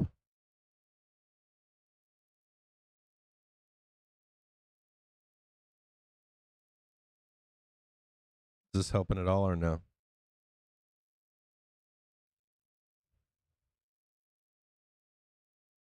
You don't want to see a break right here. I like these setups, right? You got 1, 2, up higher maybe. 1, 2, there's your 1 and your 2. What you don't want to see here is this is the pivot, right? You definitely don't want to see. So bears are always looking for like, this is the pivot. Bears want to see like this is the bull trap setup where like bulls come down, they're like all pumped up, they're like, yeah, we're going higher, and they throw it right back down on you down here. Well, I was talking about this yesterday. If you see this consolidation take too long, consolidation should last just a few minutes, 2-3 minutes if you're in trend mode, 2-3 minutes, moving on up. If you see weakness right in here, like we're consolidating. It's a high risk of a rollover, especially at a pivot point, a gamma point. See how much time we've spent right on this line right here?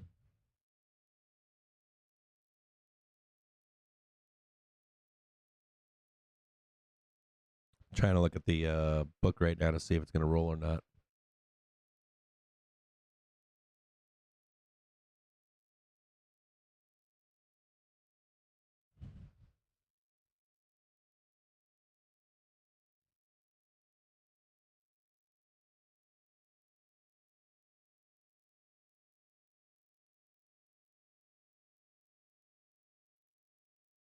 Here's VWAP right here, 394.92. Bulls do not want to give up VWAP here. Still bullish unless you break through VWAP on this consolidation. Got that nice little 1 down here. Hopefully you can get a number 2 right here in this VWAP. 1, 2, 3. Rocket ship up higher. 1, 2, rocket ship up higher. Start breaking through VWAP. Watch out.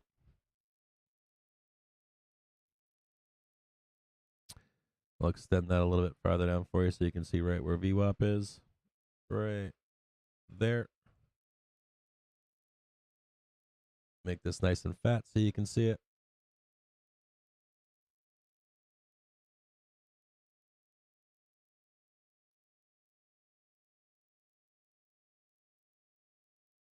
Yeah, I think they did it.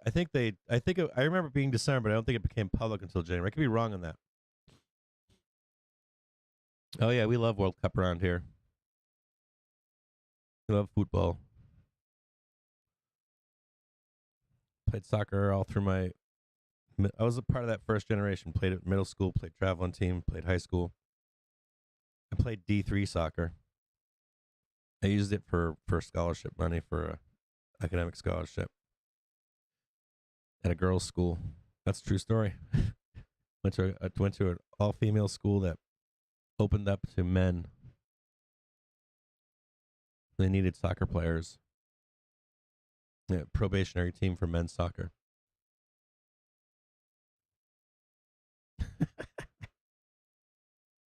Played stopper.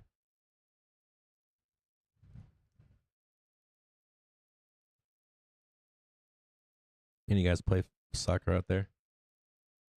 Men, women, them, they.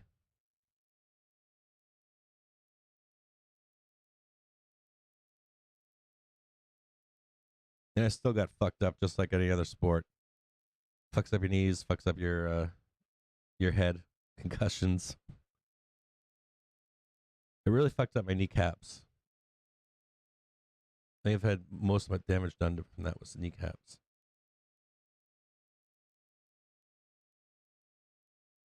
Binky's saying somebody just got rid of over 1,000 of SPX 3700C. Yeah, you did. try to tell my kids that shit, man. I'm like, you can dabble in all that shit, but you shouldn't be. I was like, don't destroy your bodies. Let's look at BOOKMAP real quick.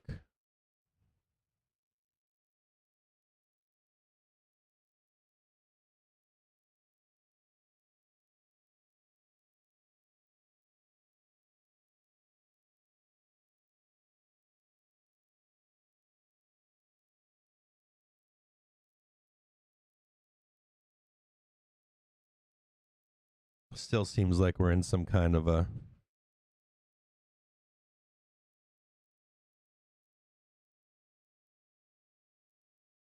still a lot of volatility here.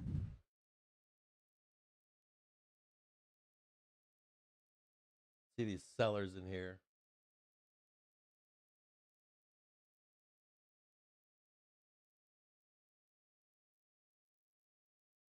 It's a nice base though.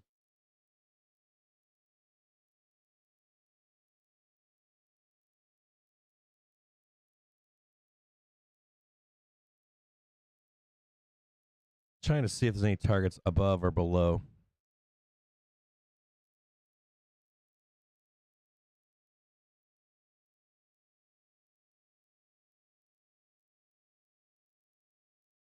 Got a high price target of 4,000. Got a low price target 39.25. When the event happens, what we'll do is we'll try to open this up again.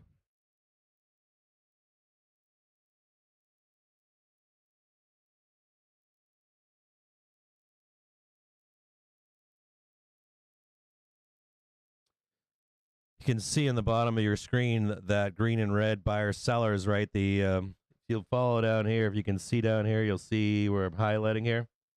We have buyers coming into the market. We're showing more sellers than buyers, but you can see that there is a bid in the market right now.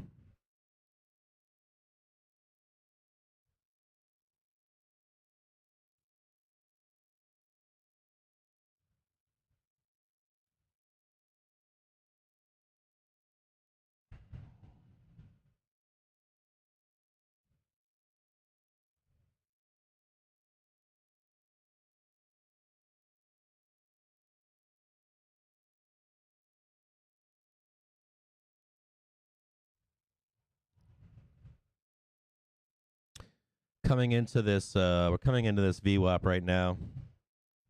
See if I can make this bigger for you so you can see what we're looking at here.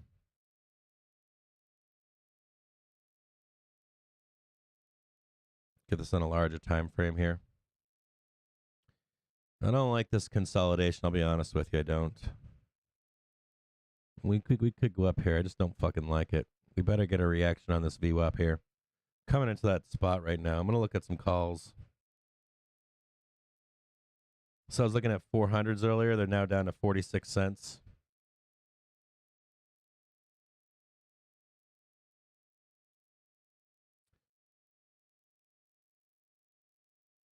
So it's pretty far outside the money for 400C. It'd be nice to take like the 399s, maybe just below, or just below. 397s are sweet. They're expensive. They're $1.46, $1.45.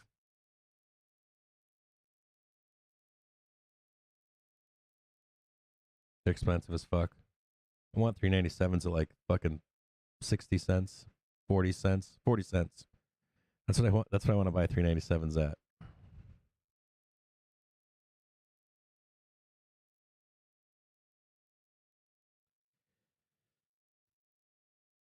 They're not paying on this stuff either. If you guys notice in the options chain, like every pump, they're giving you like pennies. They're like, here's 5 cents. Here's another 5 cents.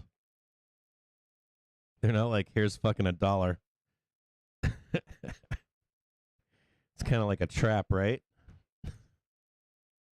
So let's say we roll. Let's pretend we roll. Let's say we roll. Let's pretend we roll over. Man, they get so cheap. I'm gonna set up a trade. 2, 3, 4, 5, 6, 7, 8, 9, 10. Yeah, let's do 20. They're kind of cheap. So I'm looking at so here's 397, right? 397s are a little pricey, $1.42. Maybe like take 399, get out of them, and then jump back in them.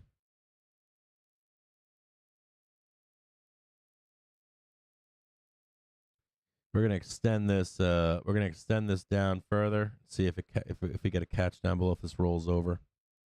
Still on that pivot. I don't like this. See this right here? See where my cursor is right here? This is that pivot line, and we still haven't gotten above it, right? We're above it. We're trading below it, trading below it, trading below it, trading below it. Bears just getting back in on it again. I got my eyes on 399s. I should probably have my eyes on like 398s. Let me clear this out, 398. Because I don't think, if we have an initial spike up, I don't think we're going to get the, I don't think we're going to tag 400. I think we're going to tag like just below. A couple strikes just below, then reverse course. There's 20. They're $1 right now. I haven't bought them yet. If I buy them, I'll let you know. If you're tuning in with us right now, and you want to in real time follow along with the trades that I take, as I set up a trade and get ready to place a trade, you can go to the gear icon on YouTube, the settings gear icon on your YouTube stream, and it will it'll do what? You can hit the gear icon, then go to playback speed, and then hit ×2, and that will allow you to catch up to almost real time. YouTube has a built-in delay of like 15 seconds. If you speed it up, I'll sound like a clown. I'm already a clown as it is, but my voice will turn clownish for about 5 or 6 seconds, and maybe 7 seconds, and then you'll come real time. Sometimes you have to do it every 15 minutes, half an hour, but if we're going into a trade, if you want to follow along, if you want to paper trade it, if you just want to follow as it happens, you're more than welcome to follow along in real time. Starting to see the moving averages curl underneath here. And then you'll be like 2-3 seconds off from wherever I am and wherever you are in the world.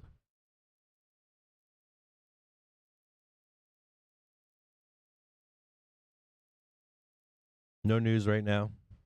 Everybody's quiet.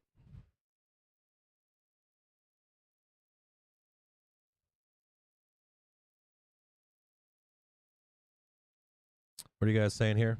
See what you guys are saying. Yeah, I'm bearish today. I'm bearish today. I'm open to a trade. I'm open to a trade heading into. So let me show you guys what I'm open to. What my thought process is here. So this is the 1 o'clock hour. This is just before the J Powell thing. I'm open to some kind of a. I don't know if it'll happen, but I'm open to some kind of a roll down briefly below, and then to see shorts close at some point. It's like that 1 o'clock hour. Some kind of a move like this I'm looking for.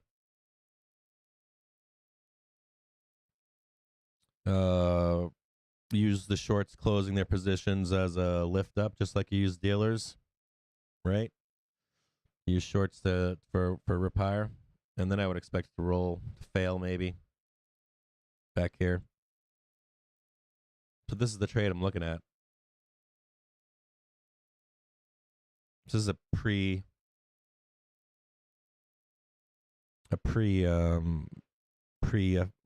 FOMC, bullshit, Brookings bullshit day. The day we have to create vol. Day to create nonsense vol for a day. Keep the fucking market participants happy.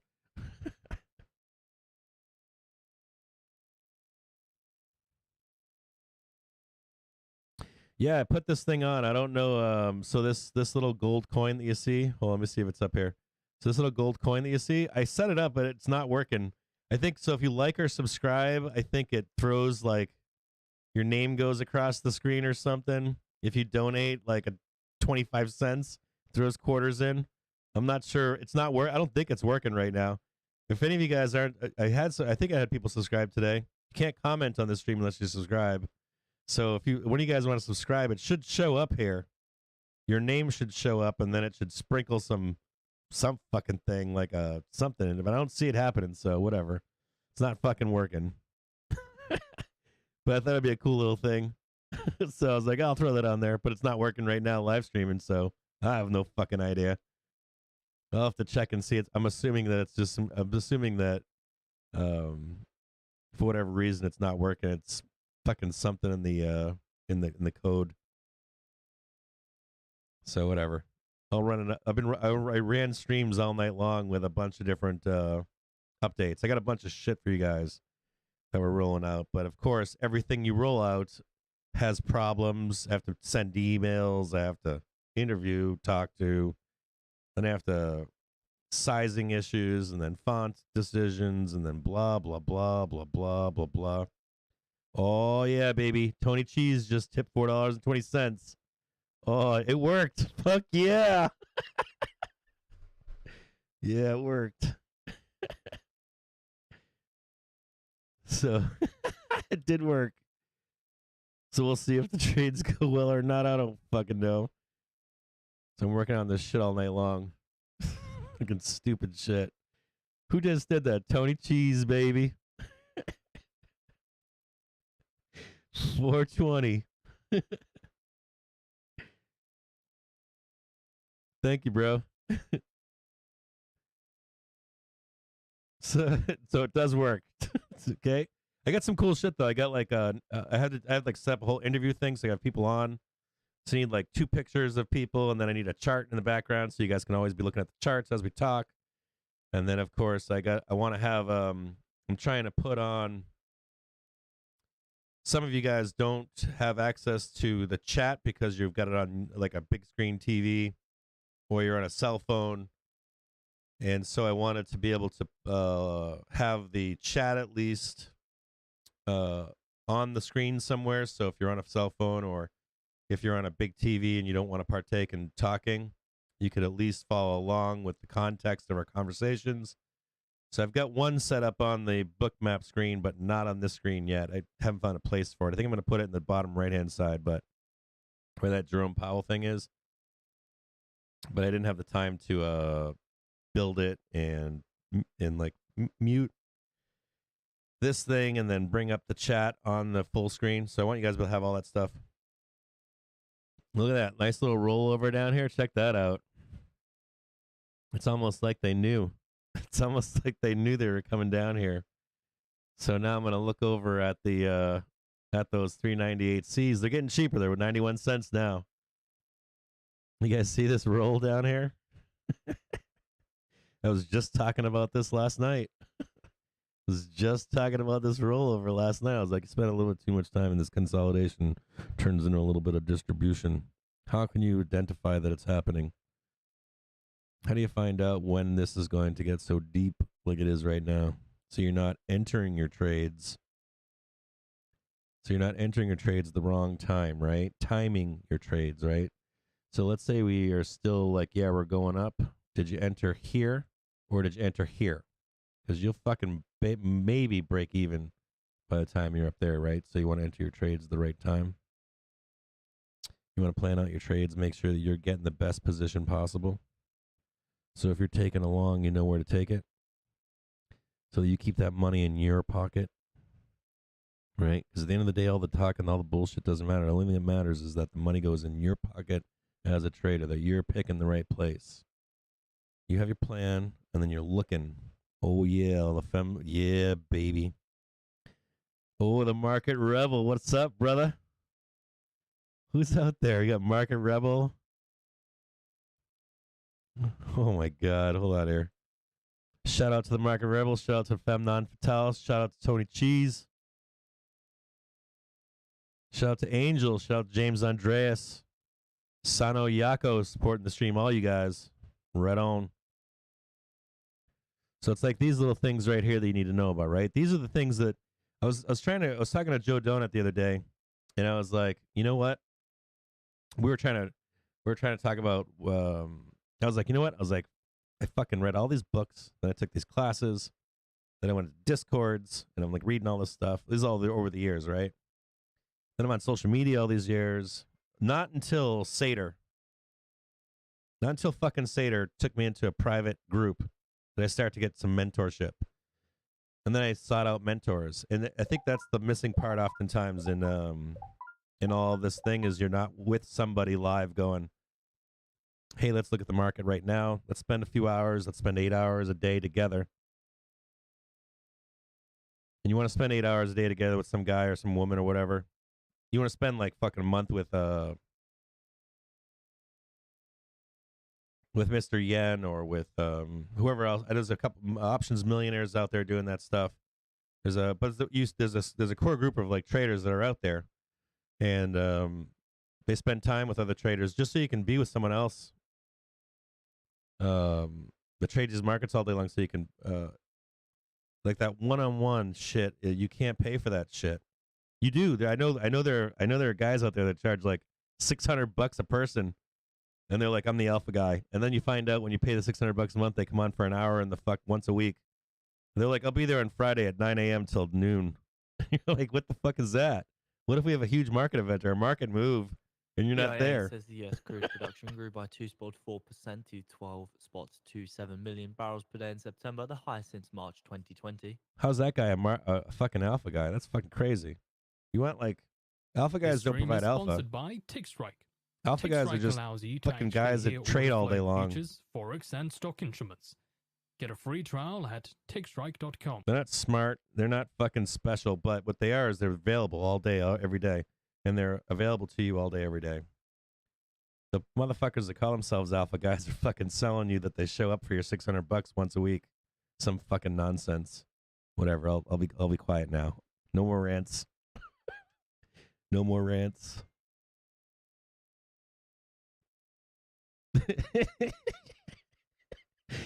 Winky. I always love Winky. Winky's like, draw that little line in there. I love when you draw that line. Winky's like, draw that little line down there.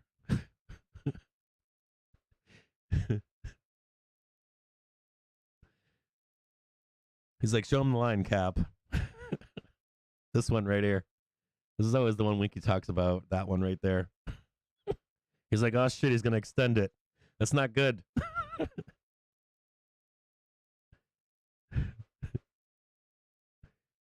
Look at fucking BOOKMAP just fucking bloodbathing it, bleeding. What can we learn from BOOKMAP right now? Be looking for a bounce down here, right? This is the initial move down here, right? Stepping us down right here. You can see, too, we're coming into some sort of support right where we are. Like right now, look at the candlestick chart. There is some support right there where my cursor is. But they're stepping us down, right? According to the Politico, House and Senate negotiators agree to add $45 stepping us down right now to Biden's defense budget. Look at that step down. Whew. Let me just show it to you on the let me see if I can show it to you on the main BOOKMAP screen. Look at that, right? Giant fucking volatility up there. Just trying to slam it down. I mean, just look at this right here, right? Look at the size of these sellers moving in right now. Trying to just push it down, push it down, push it down. It's kind of crazy. Hidden sellers down there just trying to smash, smash, smash.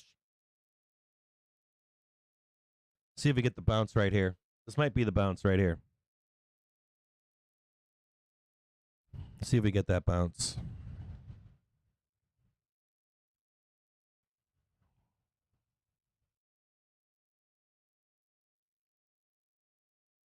Oh, you guys are awesome. You guys are awesome. All right, so we're going to look right here. We're going to keep the BOOKMAP up here, right? See if they keep stepping us down or if we're going to catch a bounce, right? Those 398 Cs are now down to 86 cents. They're like $1.02 at one point. So they've shaved off like 20% of their value. Just kind of cleaning the clock on those calls. I'm not in them, but I'm looking at them. I've got my eyeballs on them. Talked about, or he showed you earlier, right? Showed you that want to see some kind of a dip down below. Shorts kind of want to close it out around that 1 o'clock hour, take their money and run. Too risky for a short to be short, at least into like big shorts. They're going to close out at some point. So we'll wait and see if we can catch a little rip down here and see what happens. Just below right now, VWAP. VWAP's right here. Broken below. We've broken below the pivot. We've broken below. Starting to stretch down below VWAP. See if we can catch a nice dip and a rip higher. So according to a survey, OPEC's Bears all quota-bound happy right members now? comply with 163% of pledged cuts in November. And again, according to the same survey, OPEC's quota-bound members undershoot November output target by 800,000 barrels per day versus the 1.36 million barrel per day shortfall in October. And the EIA says crude production in New Mexico grew by 4.7% to 168 million barrels per day in September, highest on record. Blood red. Bears taking charge. Slip below pivot. Come up. Trap a bull. Slam them right down. Blood red.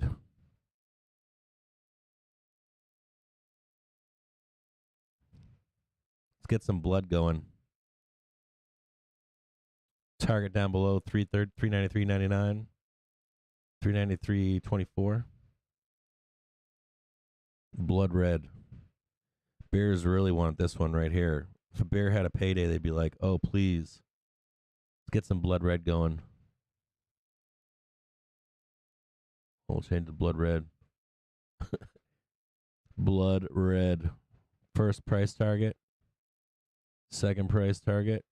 Third price target right there. Blood red. Blood red. Just had a break of consolidation. See this white bar right here? We're breaking consolidation right now. Blood red. Consolidation. The bears are all fucking. Bears all hot and sweaty right now. Blood red. And we have consolidation break right here. See it happen? Starting to break that consolidation. Blood red.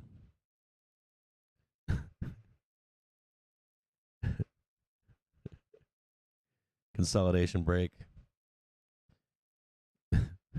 Bears all hot and sweaty.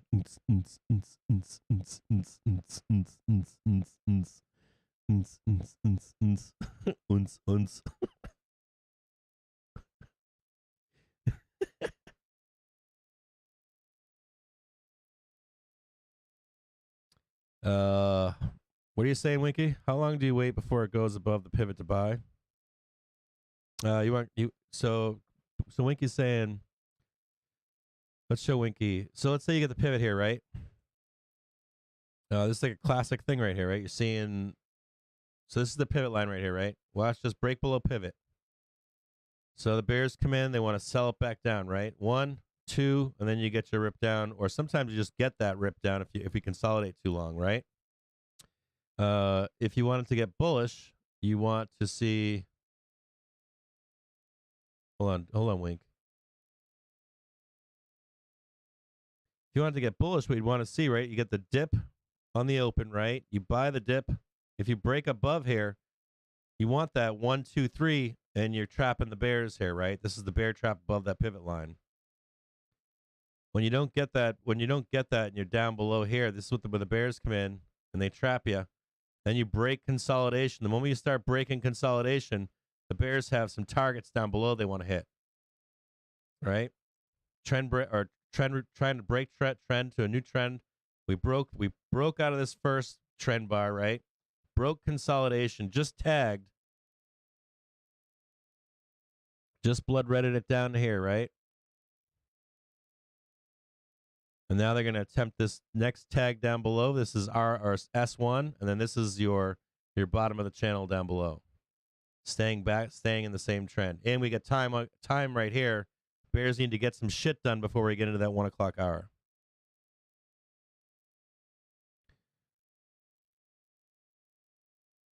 Does that help, Winky? Meat sweats. I don't have Tesla up for you today, but I will have Tesla up for you shortly. Every time I talk to BOOKMAP, when I send the BOOKMAP emails, they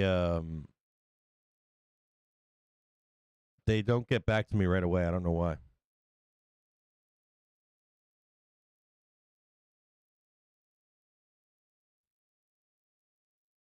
Just smashing it down right now.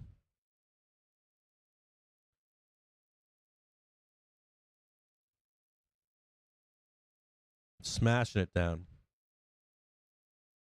Call's getting cheap again.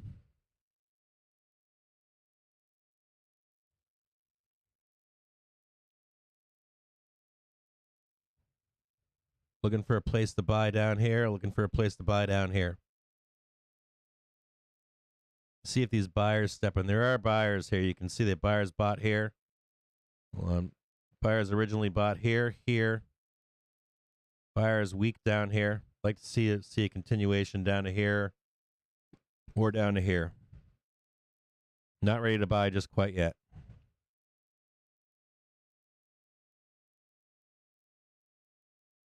$3.98 to now 68 cents. Starting to look juicy above. Maybe I'll switch over to 396s. Let's see how deep we can go, how blood red we're getting.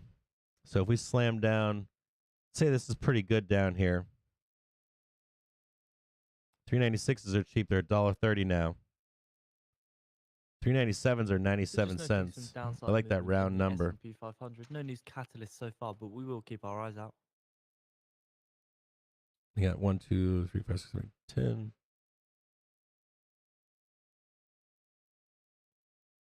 I got some lined up here to buy a dip here.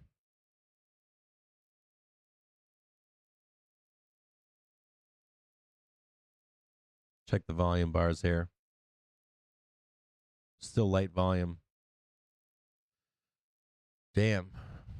Only 9,000 contracts on that 1 minute.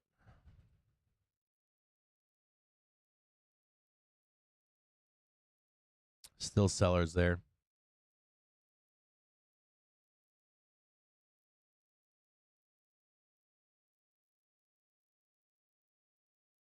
Patience.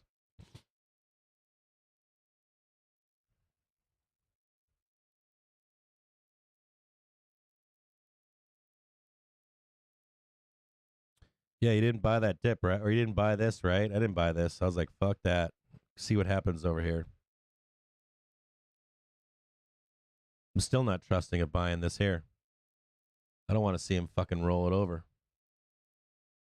Keep bloodbathing it down.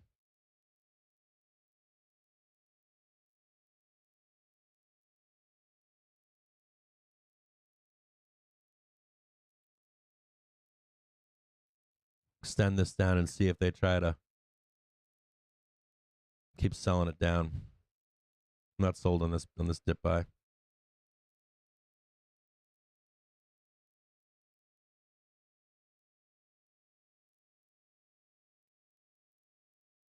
Not sold at all.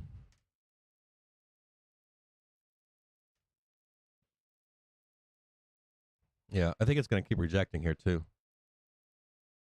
Still have some big resistance coming in right here. If you look on BOOKMAP, you can see that big orange bar right there.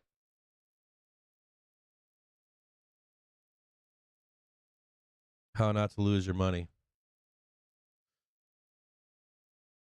This almost happened yesterday. You guys were here yesterday. There was a roll yesterday right here, and fucking I think I entered somewhere like right here, and then we started doing this nonsense, and we did quick pump up, and I was like closed, and then we fucking rolled right over.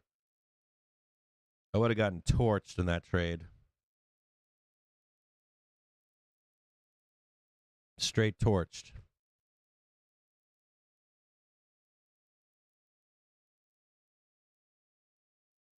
I gotta watch BOOKMAP for a minute. So 10 minutes away now to expect to hear comments from Fed's Cook, who discusses the outlook for the economy and monetary policy at an event hosted by the Detroit Economic Club. Text and a Q&A is expected Go from the Detroit. audience. Hell yeah. And we have posted out the video link to Fed's Cook on the newsfeed for those of you that are interested. Thanks, Superman, for dropping that that news in the feed. Explosion at Ukraine embassy possible. Where's the embassy located?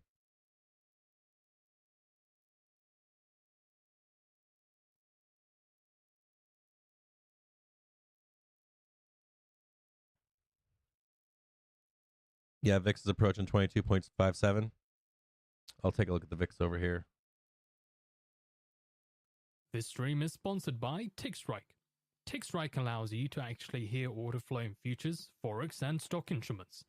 Get a free trial at tickstrike.com. Yeah, roll that market, trying to take our money from us, man. Yeah, we got a little bit more blood to go. Well, look, VIX is showing us that it still wants to go up. We're gonna get a roll here again, and probably it's a high probability of a roll here again.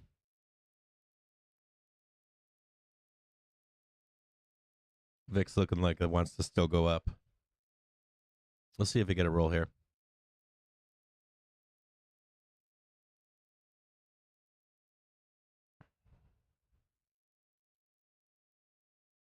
So where was it at?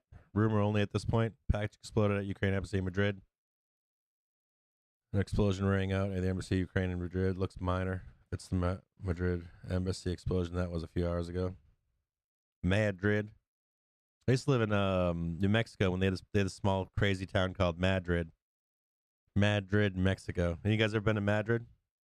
It's a little weirdo hippie town with like anarchists and crazies and all kind of nonsense.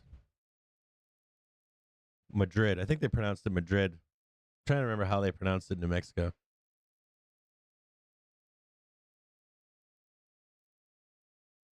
think they pronounced it Madrid. So like small little one street town with a honky tonk bar, kick ass bands. So in relation to the downside movement in the S&P 500, People living out of old rail cars. Stocks are pushing low, with traders passing economic data and awaiting Jerome Powell's speech for clues on whether the Federal Reserve will slow the pace of rate hikes to prevent a hard landing.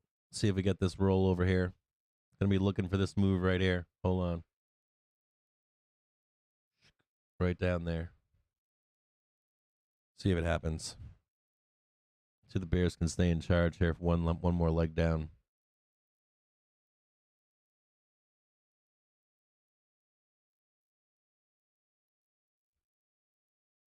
Got VIX still climbing right now. 22.36 in the VIX.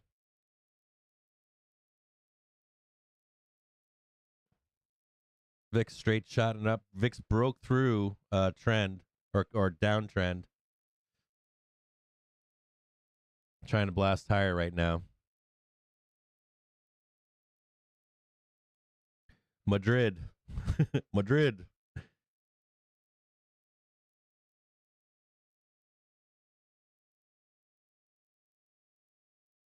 I've the different places I've lived. I have hacked so many fucking locations, names. Trying to think of some right now. You know what? Who's got some crazy pronunciations is Utah. Utah has some. I'm trying to think of some of these places in Utah, but you're like, wait a minute.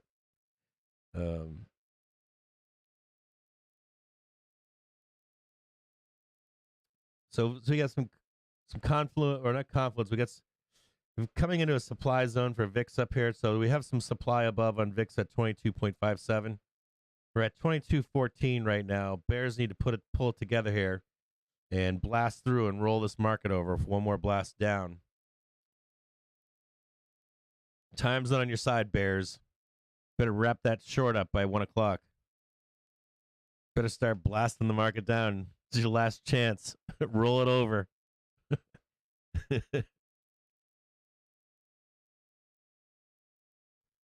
Yeah, I think Madrid is how they used to pronounce it in New Mexico.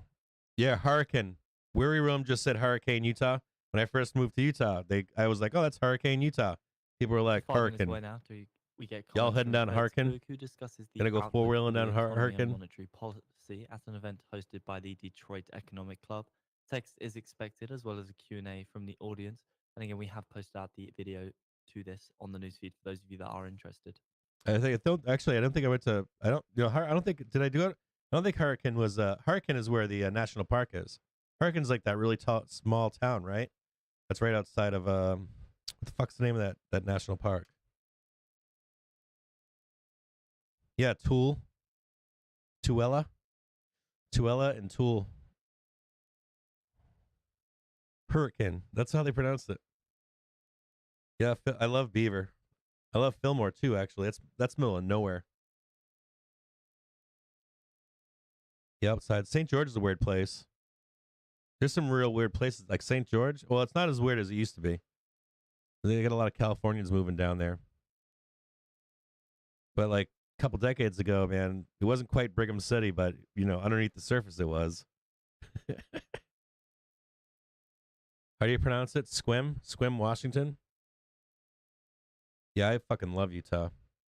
I love that state.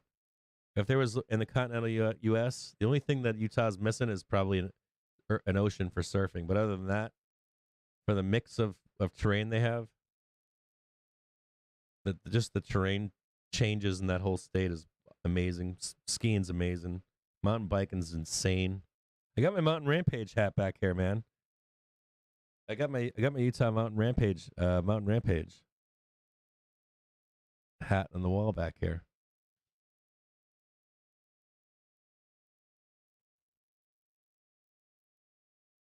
Bob, you're going to work. Take it easy, brother. Hey, man. Yeah, Bobby, what's your take, Bob? Before you get out of here, give us your quick take. Do we do this last roll right here or not? And then what's your take on Powell? Is it bullish or hawkish or dovish in his comments? Or does he start with, I think he starts dovish and then he shifts over into some hawkish shit. What do you think, Bobby, before you go?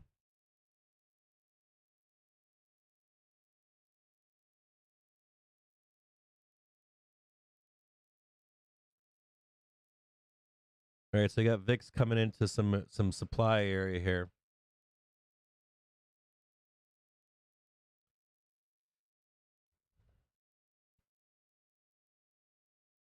Yeah, Washington. I haven't spent any time there, and I got friends there, and I've never spent time in Washington. I get that. It's like on my bucket list. Tesla closed its gap, and I think it's heading back to 187. That's where shorts want to enter. You want to look at Tesla real quick? We're kind of at a crux in the market right now. Yeah, we can look. We're looking to see if this market will roll over one more time. Give me a second, and I'll set up a Tesla for you. We'll take a blast over there. But let me set it up over here because I don't want to fuck with the regular stream for anyone that's trading ES or SPY or SPX.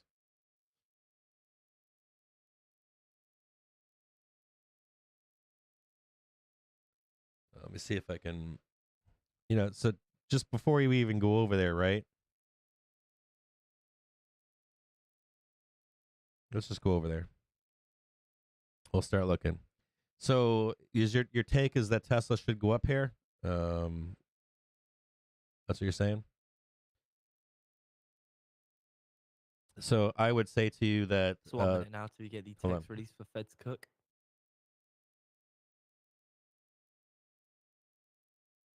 Hang tight here. I want to see what happens here. This could be a nice buy zone here. Because Tesla to me is kind of trendless here. Hold on a second here. Hold on a second here.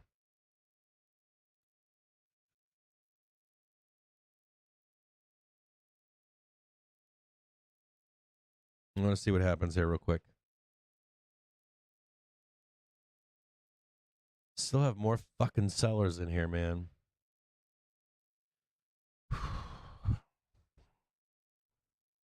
Ten seconds.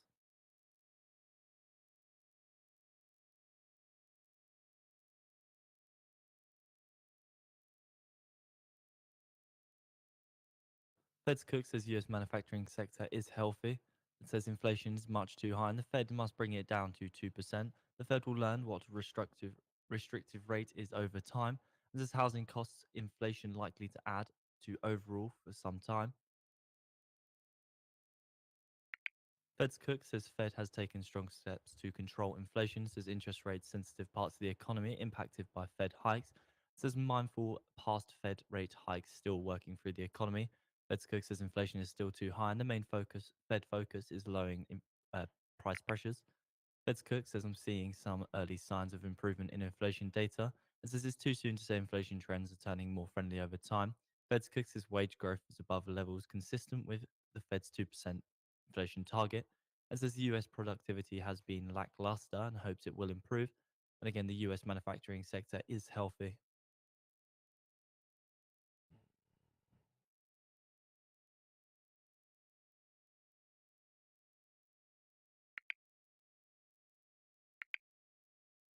I just bought 396C for So it's just $1.32. worth noting Fed's cook is a voting member of the Fed this year.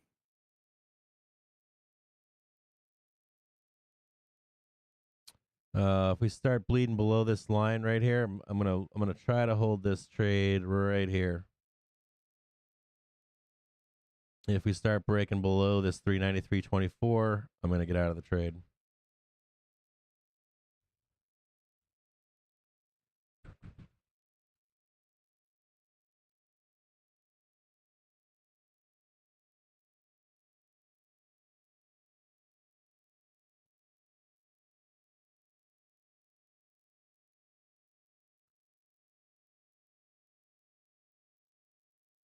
Hang tight with me just for a second here, guys.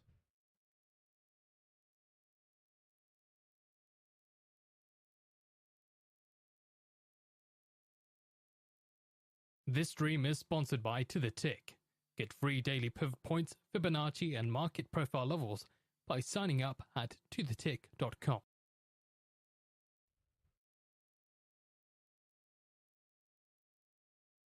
I don't want this to reverse bad on me here. I don't want to see the roll over here.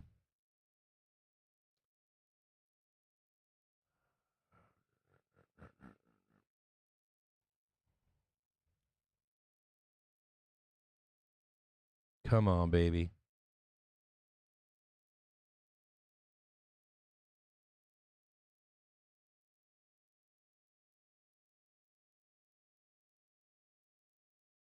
They're really stepping in here.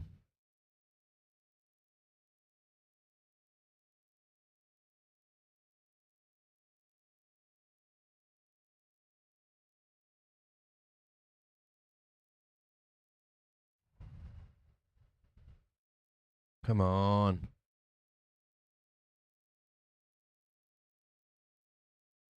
Push higher.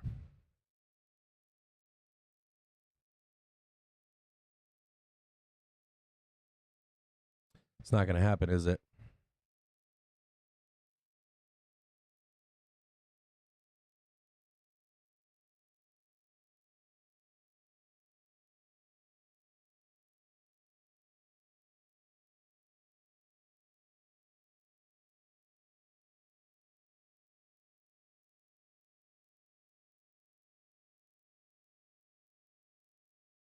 All right.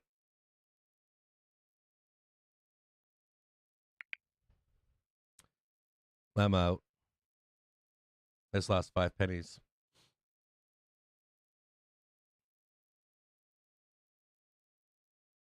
They're really fucking pushing to dump this shit. They want to see that 3925 down here. They're really looking. They won't really want to push this down right here, right now. And there is some fierce support down here. There's a large bid down here to buy. We could go up here. You guys can stay in the trade. I was hoping we'd get this one little thing and then that Fed speaker, but that Fed speaker is kind of neutral. He's not really bullish or hawkish or dovish. So I'm out of this trade. I don't like it. So I'm going to look to buy some calls down here if we can. This might keep going up. I don't like it for me personally. Okay, so let's look at Tesla real quick. We're gonna take a quick look at Tesla. I'm gonna try to enter. So I tried entering a trade right here. I'm gonna try to enter a trade down here now. I'm gonna have a. I'm hoping I can get a bleed down right here. Just quick slam down. There's a stack of buyers. If you look on BOOKMAP, that little yellow bar at the bottom, there's a. See my cursor down here? There's a large standing order down here for 328 order down here that I'm like, man, if they try to fucking quick rip, look at we're going up. If they try to slam it down in here for a minute, I'm going to try to grab that, but I should have stayed in this trade, but I didn't. I want to see that roll over down here. Too risky, too dangerous.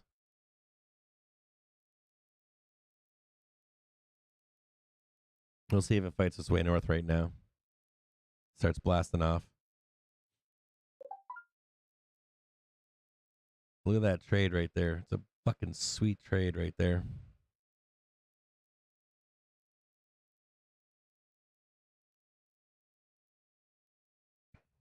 Okay, so I'm gonna look at Tesla real quick. Yeah, someone's been asking about Tesla, so we're gonna talk about Tesla. Let me see. Tesla. We'll be quick about it. Just going to close this up.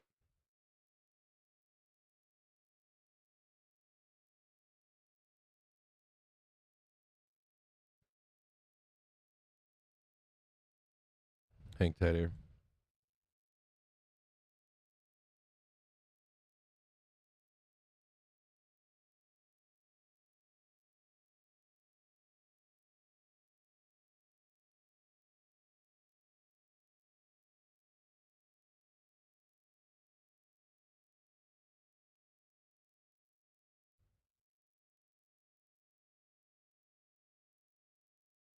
It's in a larger time frame here.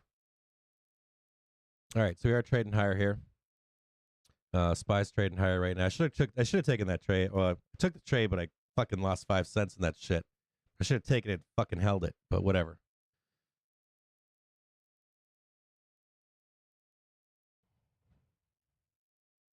Price target above somewhere up in here. 390, 394.50 or so. We're going to take a quick look. I want to go over to Tesla real quick. Most of the time. So Fed's Cook is currently Okay. at the stand preparing to speak.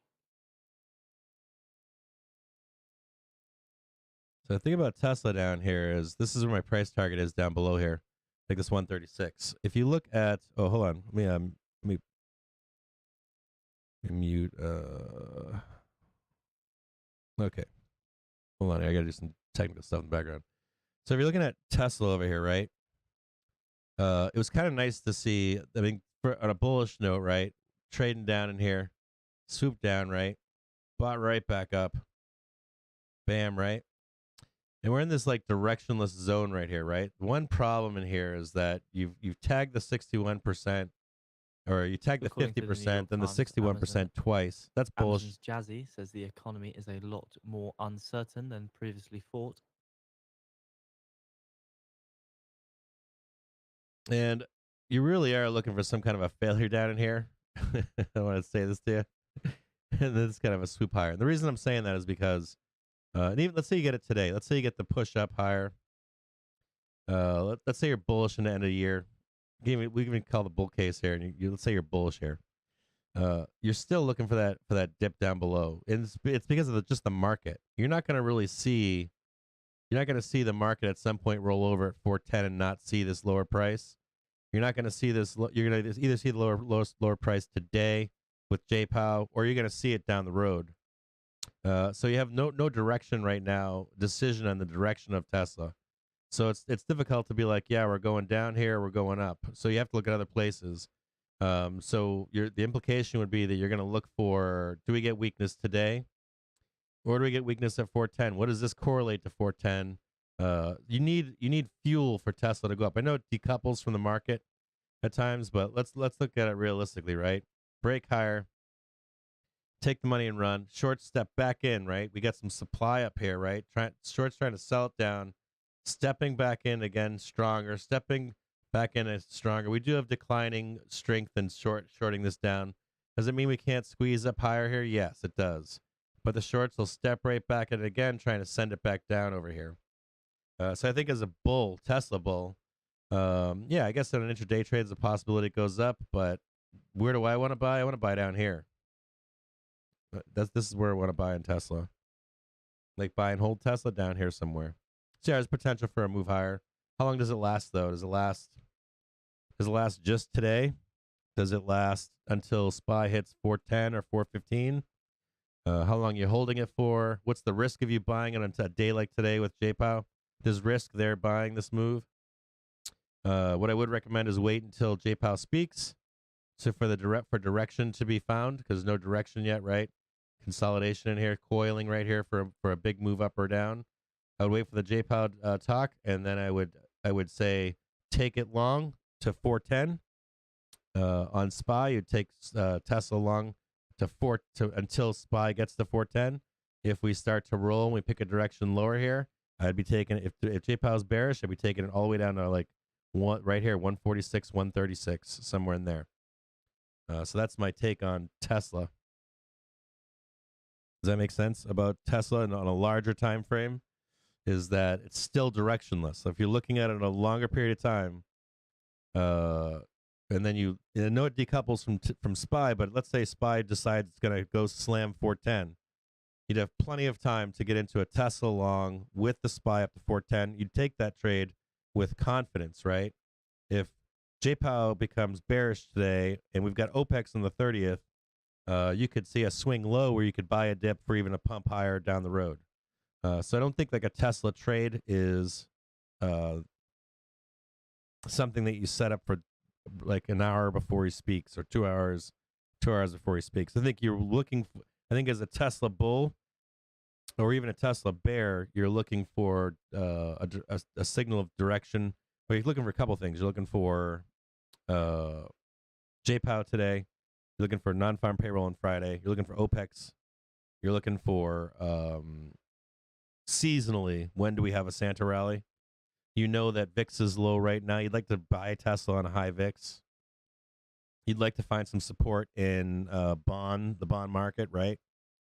You'd like to see Dixie rolling over, all those kind of things. So should you take like a high risk trade on long on Tesla right now at this moment? If you took that 10 times, you know what you're going to be, right?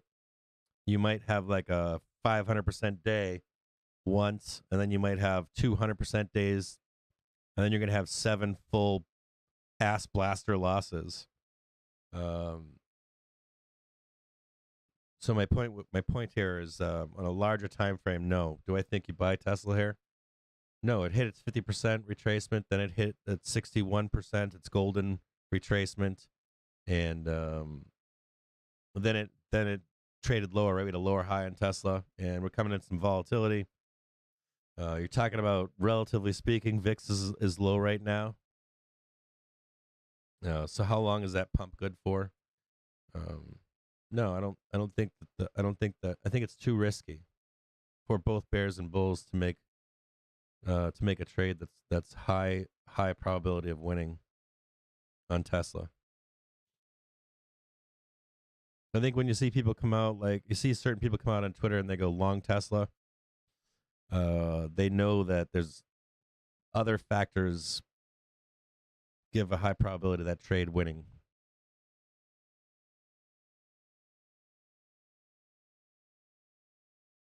So if I said long Tesla and Tesla went up today, I would tell you that that was pure fucking chance. Absolute pure chance. Coming into this 1 o'clock hour, looks like shorts are starting to close. They're not getting that rollover. Bears aren't getting it down here. It's looking more and more bullish into at least the closing of calls, or excuse me, closing of shorts arguments. Let's see if I can show you guys that pivot point again, but down below. Bear case heading into the 1 o'clock hour. Not looking so hot right now. No bears wanted this down below. It doesn't look like they're getting it. There's going to be another attempt here by the bulls to go bigger. Try to ride up shorts, closing short positions so that shorts can get a better position into the 130 hour, the pivot point above, this point of control above, I guess, on intraday trade with Gamma, 395.29. It's been a magnet all day long. Sell down below it, come back up to it, sell down below it, come back up to it. Bears really want to slam that 390.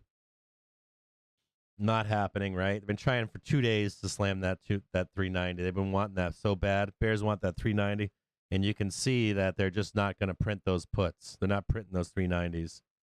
Just keep stopping it and stopping it. Keep magneting right back to that 395. 395 has been a magnet for a few days now. Let's see if I can put the book map back up. Yeah, it's like that Tesla trade. You know, you want to trade Tesla with confidence. You know, you can get burned. You know how Tesla is. I mean, Tesla's like, I love Tesla. I love trading Tesla, but I don't like getting burned on Tesla. How many times have you I mean, I remember years ago, I'd be like buying like $15 contracts and $7 contracts on Tesla and shit. And like I could remember I was like, fuck this, I'm gonna start looking at the option chain, and you'd see like contracts go from like fucking 70 cents to $25 back down to 70 cents. Just wild swings in the price of a contract on Tesla. So if you like on a small time frame, that's, you know, like that dollar contract that goes to $23, and then blow that up on a larger time frame, and you want to make a pretty big decision, I'd rather buy the 70 cents or $1.50 contract on Tesla when it's fucking blood red, and then have it ramp up to $25, right? So when you're seeing this like directionless Tesla, it's you're basically tossing a coin. And the damage can be serious, Could right? just be a World Bank President David Malpass is currently speaking on Bloomberg TV. The damage can be serious on Tesla, taking trades on Tesla. Tesla's like, I don't know. I've gotten burned on Tesla. So whenever I take Tesla trades, I'm always like, I want it to. Malpass says 2023 will see many countries in a recession. I want doom. I want Sawyer Merritt coming out and saying all the So the House praising has Tesla. votes for the bill to avert rail strike, and the vote continues. He's one of my indicators. If I see Sawyer Merritt, if the house is burning to the ground and Sawyer Merritt's coming out and praising Tesla, then I know it's almost time to buy Tesla. This stream is sponsored by TickStrike. TickStrike allows you to actually hear order flow in futures, forex, and stock instruments. Get a free trial at tickstrike.com. Yeah. No, I don't. I started making more money on Tesla the moment I used to. So years ago, I could tell you every Tesla fact there was. I could tell you everything about Elon, tell you everything about SpaceX, tell you everything about everything, and I was losing money. And then I became a dumb Tesla trader. The dumber I became, the easier it was to make money off Tesla. And I only take longs. I never short Tesla. I don't participate in the short side of Tesla. But I'll tell you fucking what. I should have taken that. God damn it, now I'm angry. I didn't take this trade. I should have taken this fucking trade and held it. Fucking diamond-handed it. Shit just cost me money. I'm pissed off at myself. We're coming right into that 1 o'clock hour here. We'll see if we'll get some shorts to close as we move up higher into this 1 o'clock hour here. Should see some shorts close. We'll see what happens here. Should have fucking diamond handed that shit. Now they're up to $1.43. I bought them at $1.35 and closed them at like $1.30 or something, $1.32. Now they're up to $1.45. They're getting some fucking push on them. So Tesla's getting the what? Semi-events, new model. Yeah, I don't really care about their events. I don't care about that shit anymore. Okay, I stopped caring about news. I only use news if we're at a high or a low to see its impact, if they're going to roll the price over or not, or keep bumping it. If you see positive news at a high come out, they're going to try to extend it. If you see some negative news story come out at a high, you know they're going to try to roll it over. That's as far as I go with it anymore. Don't bother. It makes life easier as a Tesla stock lover. Yeah, we could go into that another time.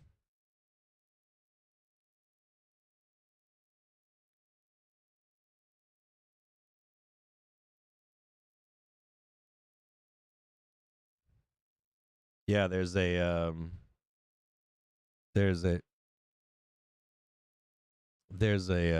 I'd prefer to buy Tesla when it's super low, not super high, not in the middle.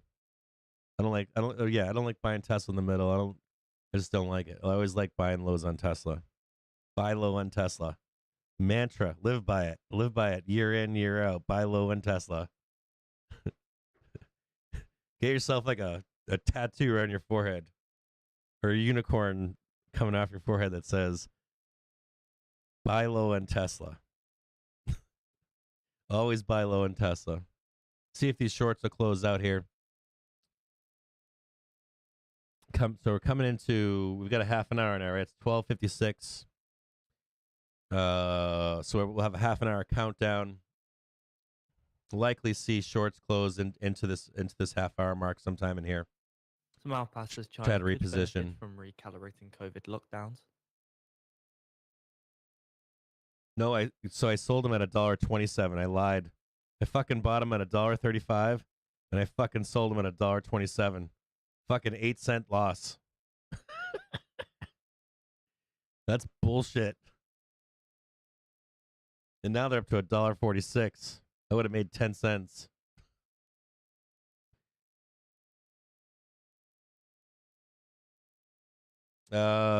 Keep your eyes on a squeeze here. Keep your eyes on BOOKMAP right here. Bulls taking over right here, leaning on some huge support. See that big green ball? See, there's no resistance above. Could get a fat squeeze here. Break out your rocket ship memes. We might catch one here in just a few moments. As we're coming into the hour, I'm going to remove this close your shorts line right here. See if we can get a blast higher here. We might get one right here. Keep your eyes peeled right here on BOOKMAP. Bulls coming back right now. So we'll see if we can get a nice giant green bar to the sky. So get your Twitter accounts open. Get out your favorite meme of a rocket ship, and before it happens, just post, do something. I don't know. Get it ready to fucking post if we start green barring it up. I don't know if we will, but there's a fair chance of it. We'll keep an eye right here and see what's going on. See if we can get some green bars to the top here.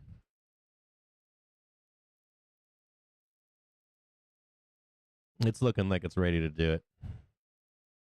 You don't want to see they start selling some fucking hidden sell orders in here. I'm gonna see a blast north right now.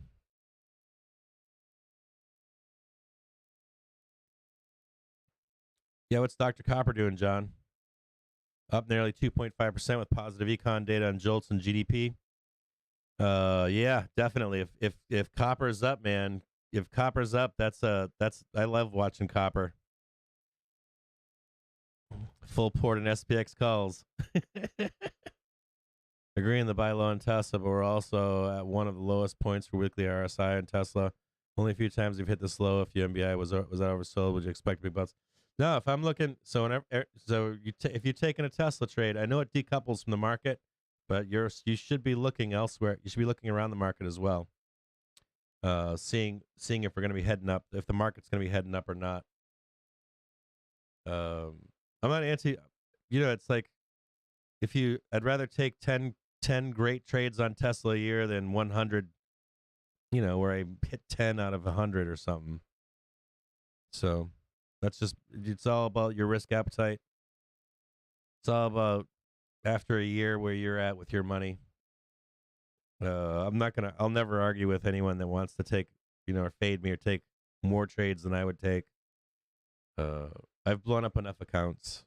I've torched so much money that, I just don't need to take those trades anymore. Are you still short right here, Mira? You want to see him. So Miro wants to see the rug pull. Miro wants to see Miro wants to see just this buy order rug pull and just slam. You're sick. You sick bastard, Miro. And Miro's got great memes. Miro's got great memes. Send out the burning fucking bear clothes memes, the rocket ship memes, Miro. Trust me. We're about to squeeze higher.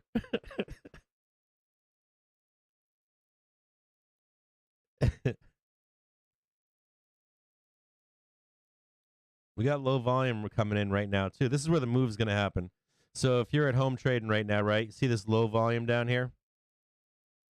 Here's the initial buyer. See this green bar right here? Some big boy bought right here. Right? We rolled it. And probably some big boy and a low volume pump is coming. Some people tell you, like, you should see a squeeze higher. That's where the big volume comes in. And now you're going to hopefully see a squeeze higher right here on a low volume pump. So we'll see. Just keep grinding it north. What if you don't get a green bar here? And it just kind of grinds into the fucking 130 hour, and then we make the decision. That'd be kind of funny. You just end up trading it like just grind up to 130, right back to the opening price, and then we get the decision here. That'd be fucking awful. Terrible. Dealers, man. Dealers, not nice.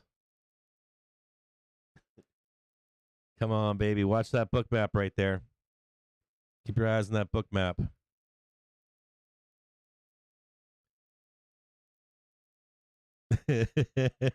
Holy bear terror unleashed As an early soon. heads up, Fed's Powell is due to be speaking in just under 30 minutes time now at the bottom of the hour. As we have posted the live video out on the newsfeed for those interested. As well as this, we've also posted out the registration link for the official Brookings stream of this. So they're both available for you on the feed. Let me see what's going on with on Twitter. Let's see what people are thinking on Twitter. Fed Chair Powell is due to be discussing the economy and the labor market during an event hosted by the Brookings Institution in Washington. As a reminder, a text release is expected at the bottom of the hour, as well as a Q&A from the audience as he gives his keynote speech beforehand.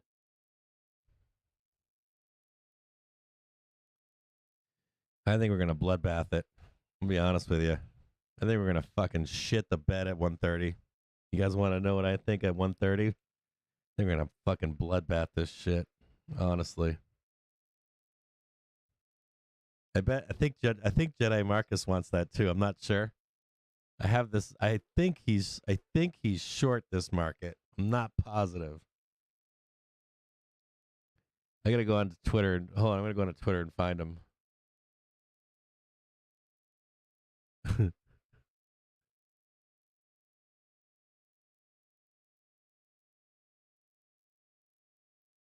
I'm going to tell him to hold my hand.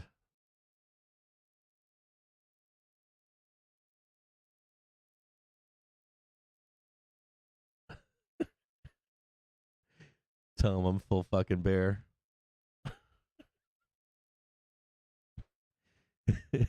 Just to make you aware, Fed's Cook is now taking questions after delivering their speech.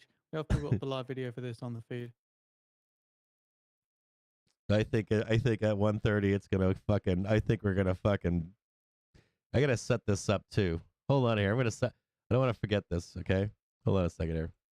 So let's get this ready for. You guys want the up or down movement, right? Look at that. Look at this right here. So you're starting to see some market movements. What we're gonna do is we're gonna get ready for this. Get ready for your setups. So that you always know that the dealers will stop short of printing the high low, right? We're going to get ready for some high lows here. We're going to start setting this up so you can see what to expect, the moves to expect. See if I can get this right.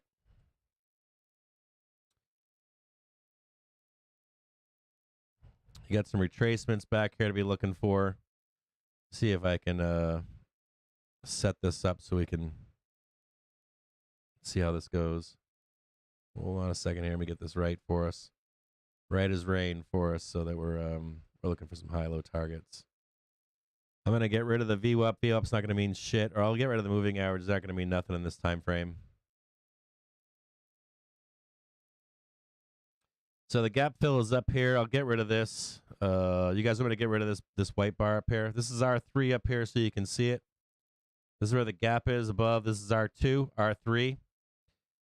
This yellow line, this is if you guys want to see where I can bring it to a larger time frame. It's a 15-minute time frame right here, right? Let's quick says it's important Let's go to a 1 about month. interpreting yield curve inversion. So you can get some context. Let me mute this book map real quick. This stream is sponsored by TickStrike.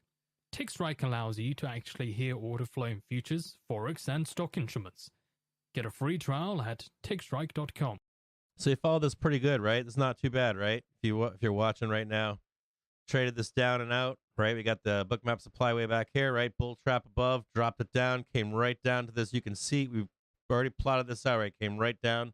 Bulls are hoping for that dip down there. The bulls want to see this gap fill, Does that? There's no gap reason to this think up, that then curve continue inversion higher. has predictive power. Hold on a second here. I'm going to mute this. Have that nice roll over here, right? Bulls want to be taking out that gap and then a continuation higher. Hang tight here. Bears want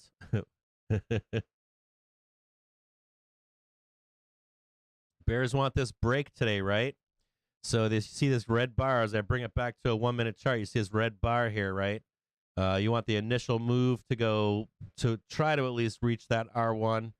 They might have a failure though above here, right? You might start to see some weakness trying to hit these upper targets. They take all your money in the initial move. If you're bearish here, same thing goes below, right? Maybe you'll break through S2, but you might fall short of S3 or even the 50 or 38 or 58% retracements. So you want to take your profits on the initial move down or up. I've got some price target, the red and green bar here for the initial moves. So when we get back, so we can head into the 130 hour, you'll see these initial moves to take if you're going to take the trade before it happens. What am I wanting? I'll show you what I want. I want down here. I want to buy something down here. I want to buy some bloodbath down here, and then continue on for OPEX and the bullshit what the banks want. That's what I want. So I don't think that I'm going to get this today. I don't know why I'm bearish today.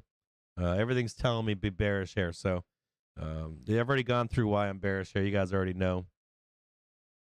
You can see trying to break trend. We're heading back into this short covering cut type situation here. I should have taken this fucking trade down here and held it with diamond hands, and I didn't. Coming into VWAP right now. So I'm pretty pissed off that they didn't hold that trade. I want to see what those calls are now. Now $1.60 fucking 3. So if you took that trade and you diamond handed that shit, congratulations to you. As a matter of fact, we talked about the short covering into the 130 hour, and that's exactly what's happening. That's exactly what's happening here. So we are green barring it up. I'm going to bring up a book map for you here on the left-hand side so we can see how the move is going. You can see the support of how supportive the market is coming into this Brookings Institute. Here's your pivot point. I'm going to show you the green bar and the red bar above and below so you can see on a smaller time frame what I'm talking about here. That's R. There's the gap. There's S2, S3, right there. So this should be a good place for you to decide on what you're going to be taking. Currently heading into the 130 hour, we are looking short. We have a big short covering going on right now. We still have more sellers than buyers in the market. This is to be expected into these events. You're going to get some kind of short covering heading into an event like this, right? A reprieve here. Likely, you'll see us come back on these events right to pivot just before the event. So if you are long those calls still, you would want to take some profit right around that 395.29, and then close out for a profit, and then re-enter with some of your winnings, so that you eventually you overall have a winning day, regardless of which way we trade. If you feel free to in the comments section to talk about if you're bearish, if you think the initial move up is down, then up. My guess is going to be that the initial move is going to be higher, and then he's going to get bearish. He's going to get hawkish. We're going to get a dump. That's my take.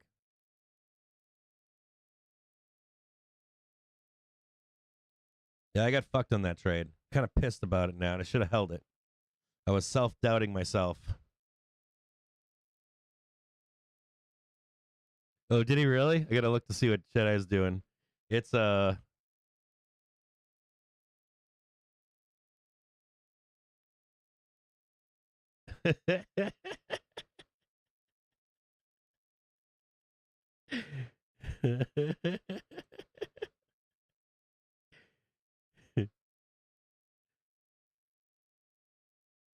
He did. Hold on a second.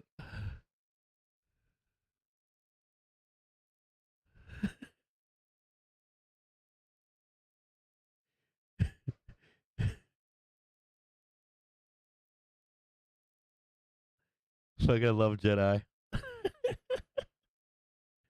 I love Jedi. Fucking love him. Smart motherfucker too. Smart fucking trader. If you don't already follow him, follow at Jedi Marcus77 MARKUS. Guy's fucking baller. Knows exactly what he's doing. Coming up on a ledge up here on BOOKMAP.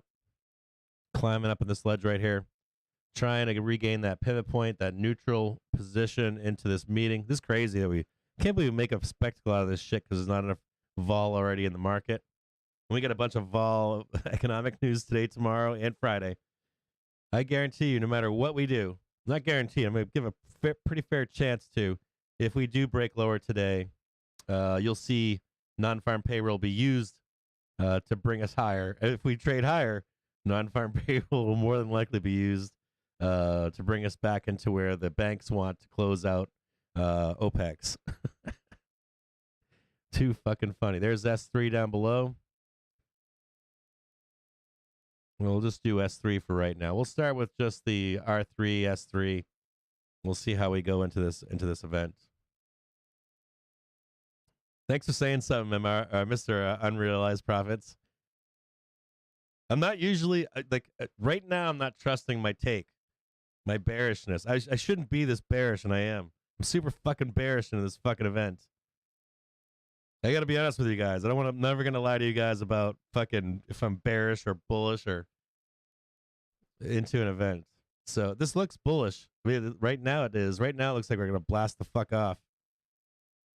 The setup is the same to blast off like we did the last time. The violent rip higher. So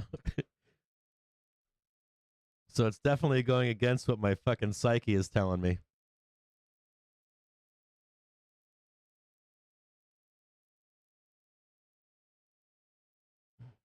My localized bearishness is not what's happening right now.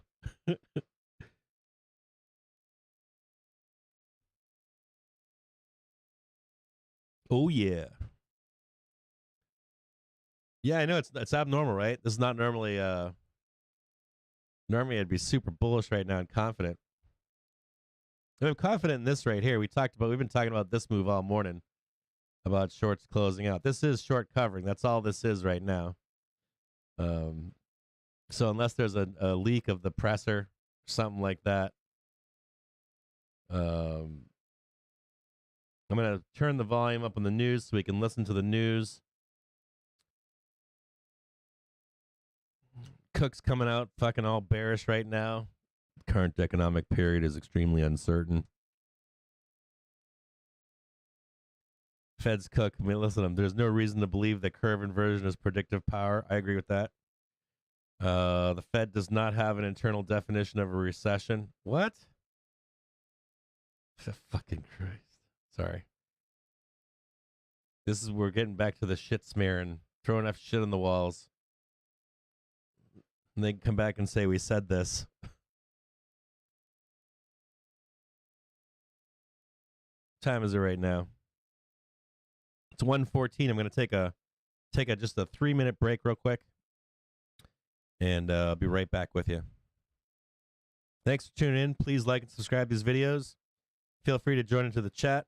Everybody's cool here. People are nice. Thanks for joining us today. What else do I want to say to you guys? Please like and subscribe to these videos. It's a free stream, right? All the stuff here we do is free. It's community supported stream. Expecting the results from the Fed reverse repo facility. So if these streams are helping you become a better trader, becoming a better anything, right? If this is helping you out and you're in your journey, please consider subscribing, consider liking these videos.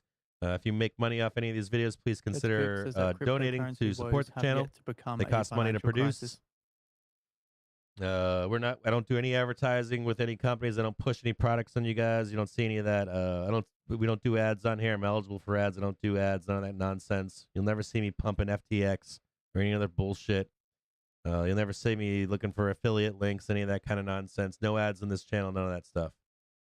Thanks for tuning in today. I look forward to trading this with you this afternoon. I've got my finger on some. I still got my finger on some. Jesus, what 396s are now $1.76 for a minute there. They're $1.76. They went way low. But I got my fingers in some calls. If we can get an initial move up, maybe I might grab some at 130, some calls, and then try to cash them out really quick. If you are just joining us, another thing to know is there'll be 102 counterparties take 2.116 trillion dollars at the Fed reverse repo operation. Whichever way we go, you're going to see an initial move, right? Then you're going to see vol crush, and you don't want to be like holding calls, holding puts for longer than the implied or the move that you're taking it for, right? So if you see a move higher, and let's say you're in calls right here, you want to take the money and run because you'll more than likely you'll see the event vol roll off, you'll see the market pull back, and then you'll see another move higher with repricing on options. Same thing if we start bloodbathing it down. More than likely going to be stopped short of major prints, right? This stream is sponsored by To The Tick. Get free daily pivot points, Fibonacci, and market profile levels by signing up at tothetick.com. Have predetermined take profit levels. I can't tell you how many times people pick the right direction and then they watch their puts or their calls go up 300%, come back down. They fucking never go back up to that 300 or 400% again. You'd be lucky if they go up 60, 70%. Not always, but a lot of times. So take the money and run.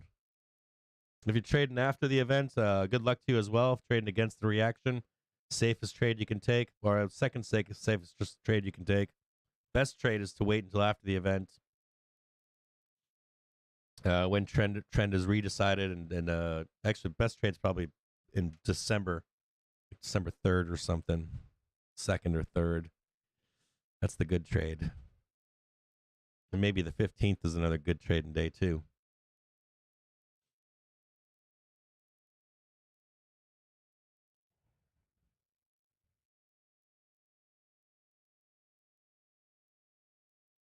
The markets will soon be suffering from irritable Powell syndrome. Give me just a second here, gang.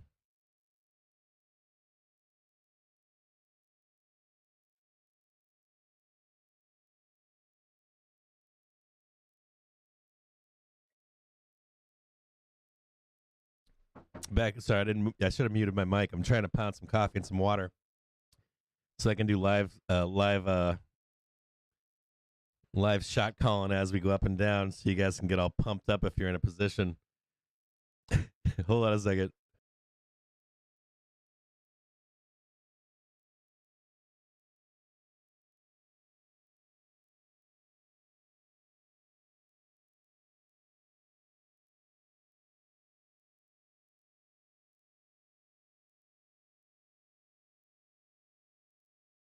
All right, to get my deep dark voice on for you. Let me get my All right, boys and girls, we're almost there.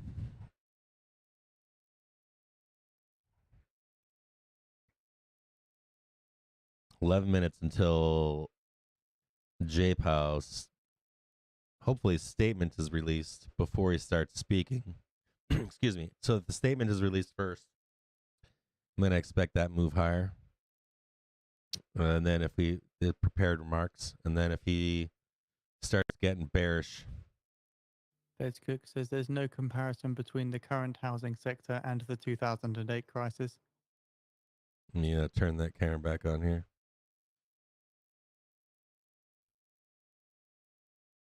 So IMF spokesperson says the IMF sees scope for further gradual recalibration of China's zero COVID policy.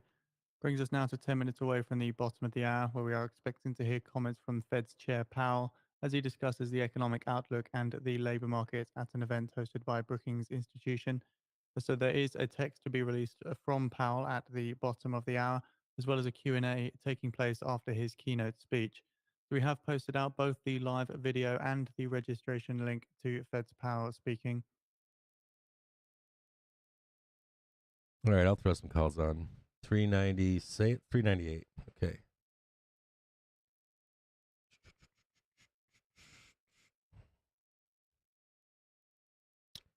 I'm going to get torched here. Fed's Powell's revised registration link has been posted on the feed for those who'd prefer to officially register to the Brookings Institute event. Take a look at BOOKMAP real quick. Look at that nice rug pull opportunity here. See if we can see anything lower on BOOKMAP.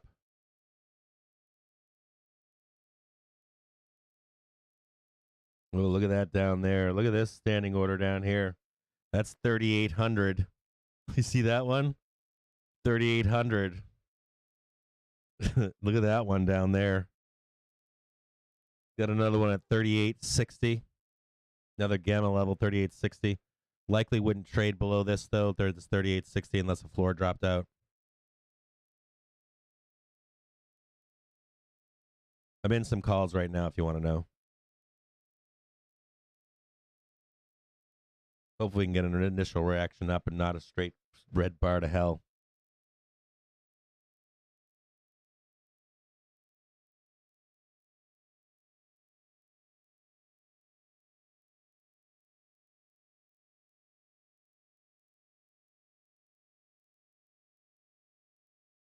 Yeah, that's about the chart right now. So that where we're at right now, should see some liquidity into the event. Next few minutes, you'll see on the right hand side of BOOKMAP in between the order book and the balls and stuff. You'll see liquidity just dry up on both sides, up and down. Then once the information starts getting dropped, you'll start to see liquidity come back into the market. That's on both sides, up and down.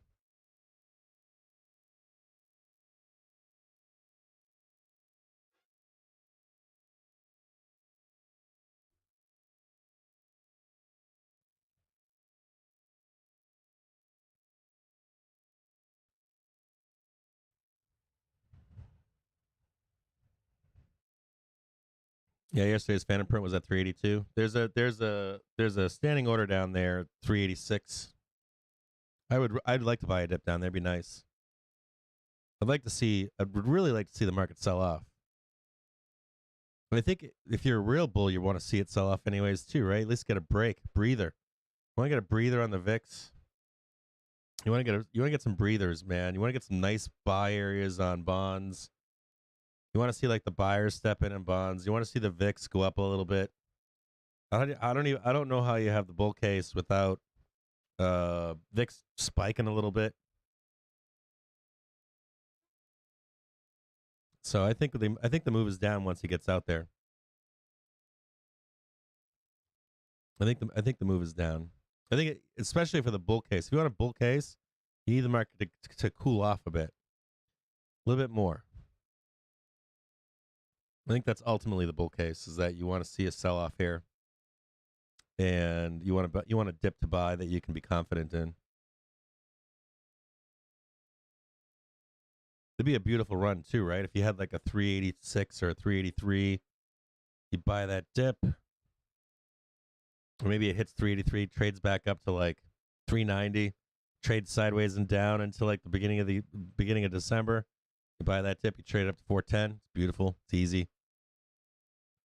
Easy as pie.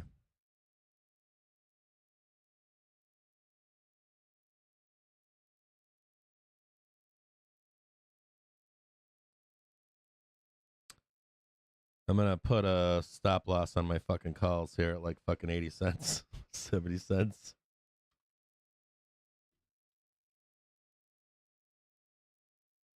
Got some stops on some calls.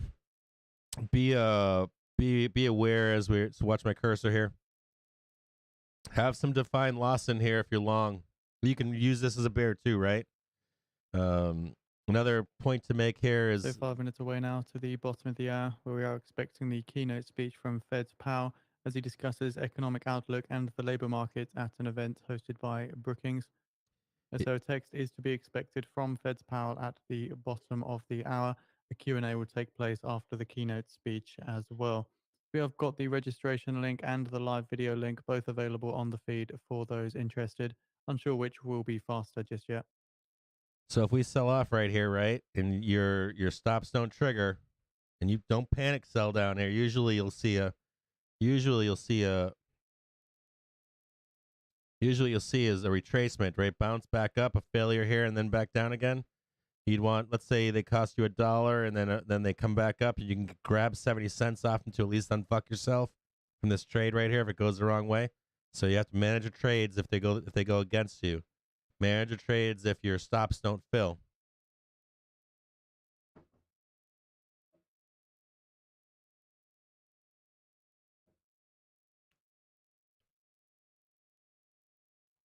I'm going to remove this now so that we're coming into the hour.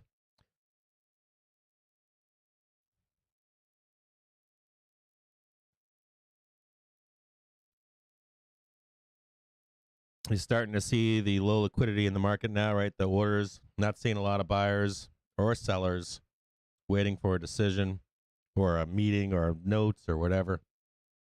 We're listening closely to the news here. I'm going to turn the volume up on it so you can hear what they're saying. And we'll try to interpret whatever the written notes are, the prepared speech notes are.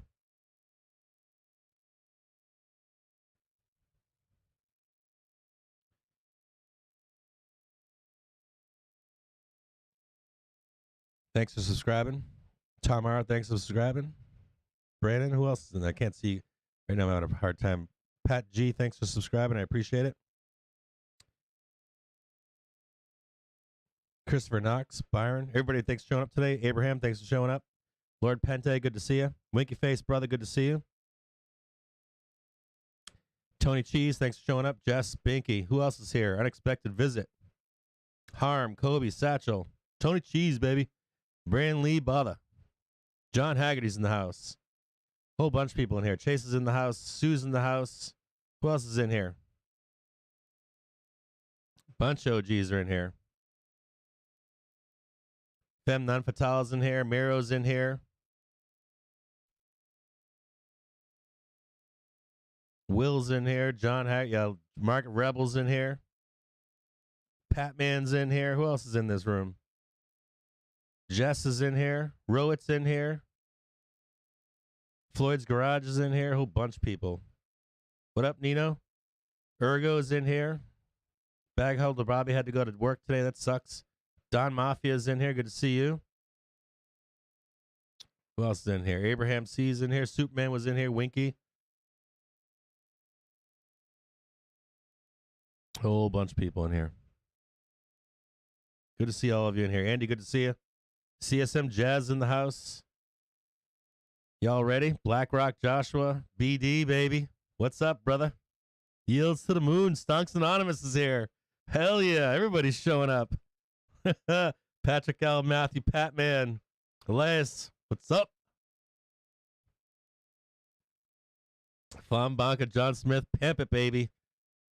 You guys want to see if we're going to bloodbath this, right? So 1 minute now until we're expecting comments from Fed's Powell. Victor, good to see you. Andy Nelson. Big lotto time, right? I got to go. This stream is sponsored by TickStrike. TickStrike allows you to actually hear order flow in futures, forex, and stock instruments. I got to manage my Get a trade free here. trial at tickstrike.com. We're going to find out how bearish. Powell should be bearish. He should be hawkish. I'm pretty fucking bearish today. I shouldn't be, but I am. I'm a bull. I shouldn't be bearish. Hey, Cruzon, how are you? Christopher Knox, good to see you. IV's pumping. Mel Yo 888. He's out there saying IV's pumping. Indices we trust. What up? Good to see you too. Everyone's here today. Hi, Satchel. How are you? Just a few more seconds, boys. Let's listen to this guy talk, okay? I just got Fed's stopped. Powell says price stability is the Fed's responsibility and bedrock of the I economy. just got Makes stopped sense out to and I missed moderate this the trade. pace of rate hikes. Fed Powell makes sense to moderate the pace of rate hikes. Likely need to hold policy at restrictive level for some time. It seems to me likely that rates must ultimately go somewhere higher than policymakers thought in September. Says we have made substantial progress toward a sufficiently restrictive policy and have more ground to cover. Noting upside movement in the S&P 500, downside movement in the dollar here. Fed's Powell says time to moderate the pace of rate hikes may come as soon as the December meeting, as inflation remains far too high. Says we will stay the course until the job is done. Says we have a long way to go in restoring price stability. History cautions strongly against prematurely loosening policy. Growth and economic activity has slowed to well below longer run trend, and this needs to be sustained. It's a path ahead for inflation highly uncertain. We estimate PCE price index rose 6% in 12 months through October. Core PCE rose 5%. Notes October inflation data was a welcome surprise. Will take substantially more evidence to give comfort that inflation is actually declining.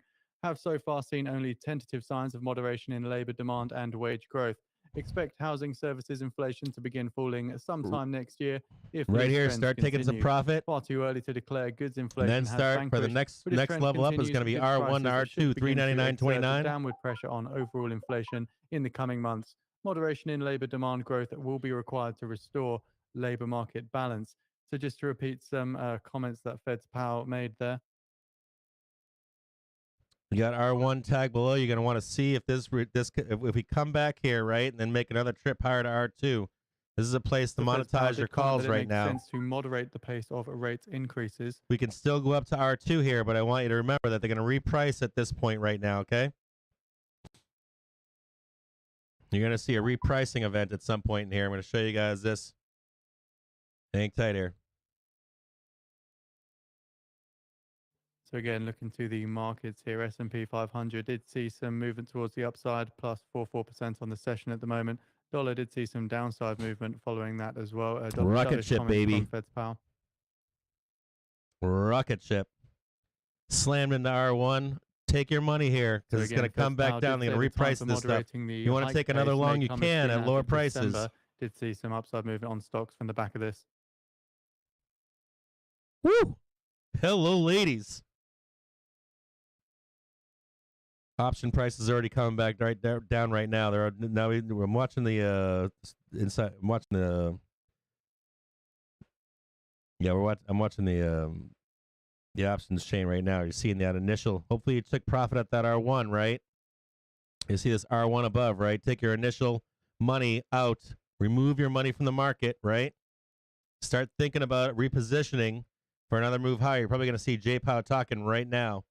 Start getting bearish now, right? You got the initial move higher here. Slammed into R1, right? See if we can get this a little bit better here. Hold on here.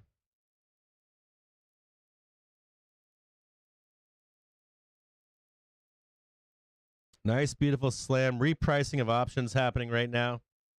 You want to see if we can consolidate, make another move higher to R2, or even closing this gap above here. You don't want bear power coming. Remember, I told you, you got initially off the trade here. We slam higher.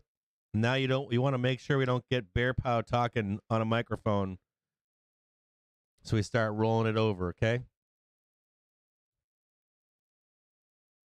No, it's not. You guys didn't hear me what I said, right? I said initial. It said initially slam higher, then we roll over. Is that bearishness cured? Fuck no. I'm waiting for bear power to come out in this talk right now, live talk, and start getting bearish. That was in calls as well. Just so, if you guys already know that though.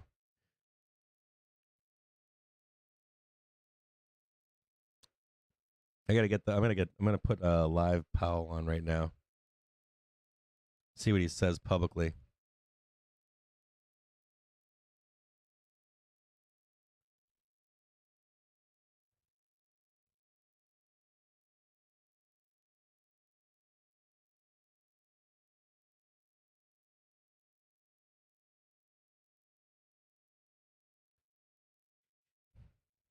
Macroeconomic conditions we think we need to see to bring inflation down to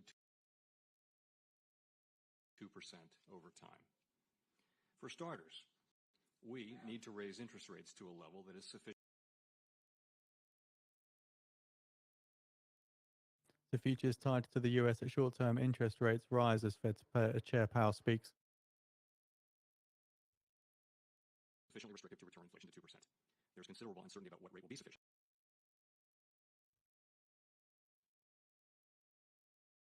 Hang tight here.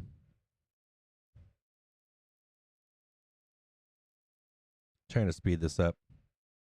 So just seeing some commentary from Wall Street Journal's Nick Timiraos on Twitter here does say that the key passage on monetary policy is more or less what Powell said at the November FOMC. These comments are consistent with an end to 75 basis point rate rises, Nick Timiraos says.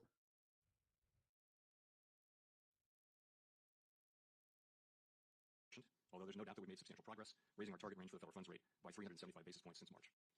As our last post-meeting statement indicates, we anticipate that ongoing increases will be appropriate.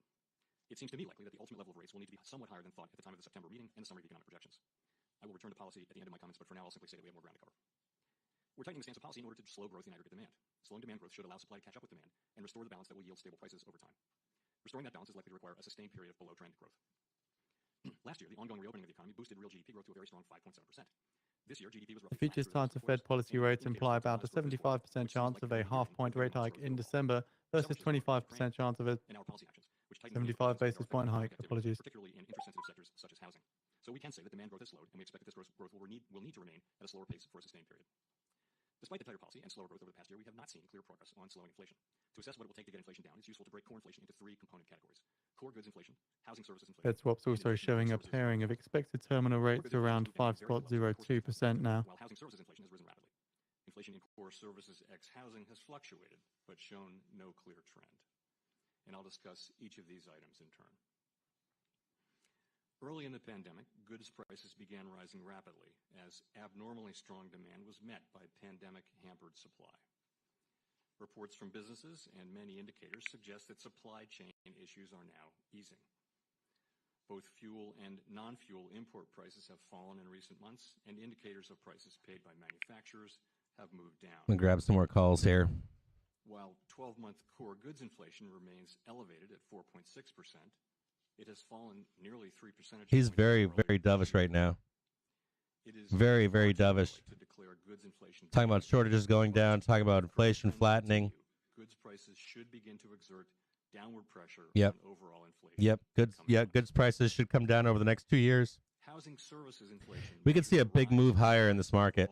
Giant move in this market right now.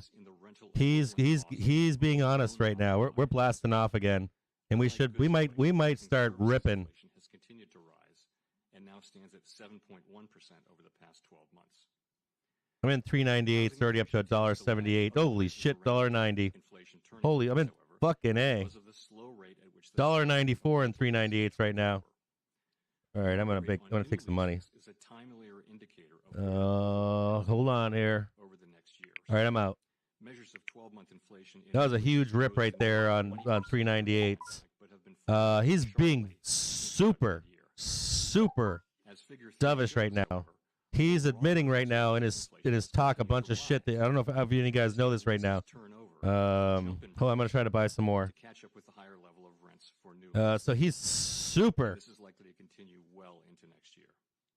trading up to R2 right now. 399.29 would be a target. We also have a target above right here. I just took some off. I just took this initial trade. This traded me almost 100% in this trade right here. So he's, if you guys, some of you guys that don't know about this stuff, so finally we come to core services other than housing. Well, let's listen to this. Spending category covers a wide range of services, from healthcare and education to haircuts and hospitality. This is the largest of our three categories, constituting more than half the core PCE index. Yeah, so thus, this may be the most important category for understanding the future evolution of core inflation. I'm shocked right now what he's saying. Because wages make up the largest cost in delivering these services, the labor market holds the key to understanding inflation. Yep. Labor market, baby. In the labor market, demand for workers far exceeds the supply of workers. And nominal wages have been growing at a pace up, baby, up. Consistent with 2% inflation. Up. Thus, another condition we're looking for is the restoration of balance. Oh man, this is super. In the labor force. or at least initially. Signs of elevated labor market tightness emerged suddenly in Hold on here. mid-2021. The unemployment rate at the time was much higher. I'm going to try to re-enter again. There's some more pairing here as US interest rate futures price the point to peak Fed policy rates next year of just under 5% by May 2023 now. No shit. All right, I'm hold on. Back in This again. stream is sponsored by TickStrike. TickStrike allows you to actually hear order flow in futures, forex, and stock instruments. Get a free trial at tickstrike.com. So he's admitting right now, yeah, we're going up. So, this shortfall reflects both lower than expected population growth and a lower labor force participation rate. Participation dropped sharply at the onset of the pandemic because of many factors, including sickness, caregiving. it's pretty bullish on the. So he's saying that shortages are actually going down, right? Less shortages, but he's also some of the key things he's talking about here is that inflation is flattening and is anticipated to come down over the next year or two. Gap reflects workers who are still out of the labor force because they're sick with COVID-19 or continue to suffer lingering symptoms from previous COVID infections or long COVID. But recent research by Fed economists finds that the participation gap is now mostly due to excess retirements, that is, retirements in excess of what would have been expected from population aging alone. These excess retirements might now account for more than 2 million. U.S. Commerce Secretary Raimondo says the U.S. is not seeking decoupling from China. What explains these excess retirements? So health issues. There's got to be some news from China that we don't know about too. China and probably this this summit between Taiwan, the U.S. and China as well. It's going to drop at some point. The pandemic, when layoffs were historically high, the cost of finding new employment may have appeared particularly large for these workers, given pandemic-related disruptions to the work environment and health concerns. Also, gains in the stock market and rising house prices in the first 2 years of the pandemic contributed to an increase in wealth that likely facilitated early retirement. I wonder if we get that dump in a week or two, the data so far and then they just start ramping it up into the new year. Unwind because of retirees returning to the labor force. Older workers are still retiring at higher rates, and retirees do not appear to be returning to the labor force in sufficient numbers to meaningfully reduce the total number of excess retirees. So, the second factor contributing to the labor supply shortfall is slower growth in the working age population. The combination of a plunge in net immigration and the surge in deaths during the pandemic. So for those interested, we have posted out Fed's Powell's full speech. We've also posted out the Wall Street Journal article regarding U.S. Commerce Secretary Raimondo, saying that we're not looking for a decoupling from China. Tools work principally on demand. And without advocating any particular policy, however, I will say that policy to support labor force participation could, over time, bring benefits to the workers who join the labor force and support overall economic growth. Such policies would take time to implement. So let me know in the chat what you think of his speech right here. For the near term, a moderation of labor demand growth will be required to restore balance to the labor market. Currently, the unemployment rate is at 3.7%, near 50-year lows, and job openings exceed available workers by about 4 million. That is about 1.7 job openings for every person looking for work. So far, we've seen only tentative signs of a moderation in labor demand. He's pretty much telling you, or earlier in his speech, from more than 450,000 per month over the first 7 months of the year to about 290,000. the talking about is definitely switched to easing at some point sooner than later. Far in excess of the pace needed to accommodate population growth over time, about 100,000 per month by many estimates. Job openings have now fallen by about 1.5 million this year, but remain high. Strong job market, inflation coming down, shortages coming down. I mean, these are things that they did not want to say. Some measures of wage growth have ticked down recently, but the declines are very modest so far relative to earlier increases, and still. This goes counter to all the Fed heads that were talking last week. Inflation over time. I'm shocked right now. I actually was not expecting him to talk about this stuff earlier. To be consistent with 2% inflation. More honesty than I was expecting. 100%. That we think we need to see to bring inflation down to 2%.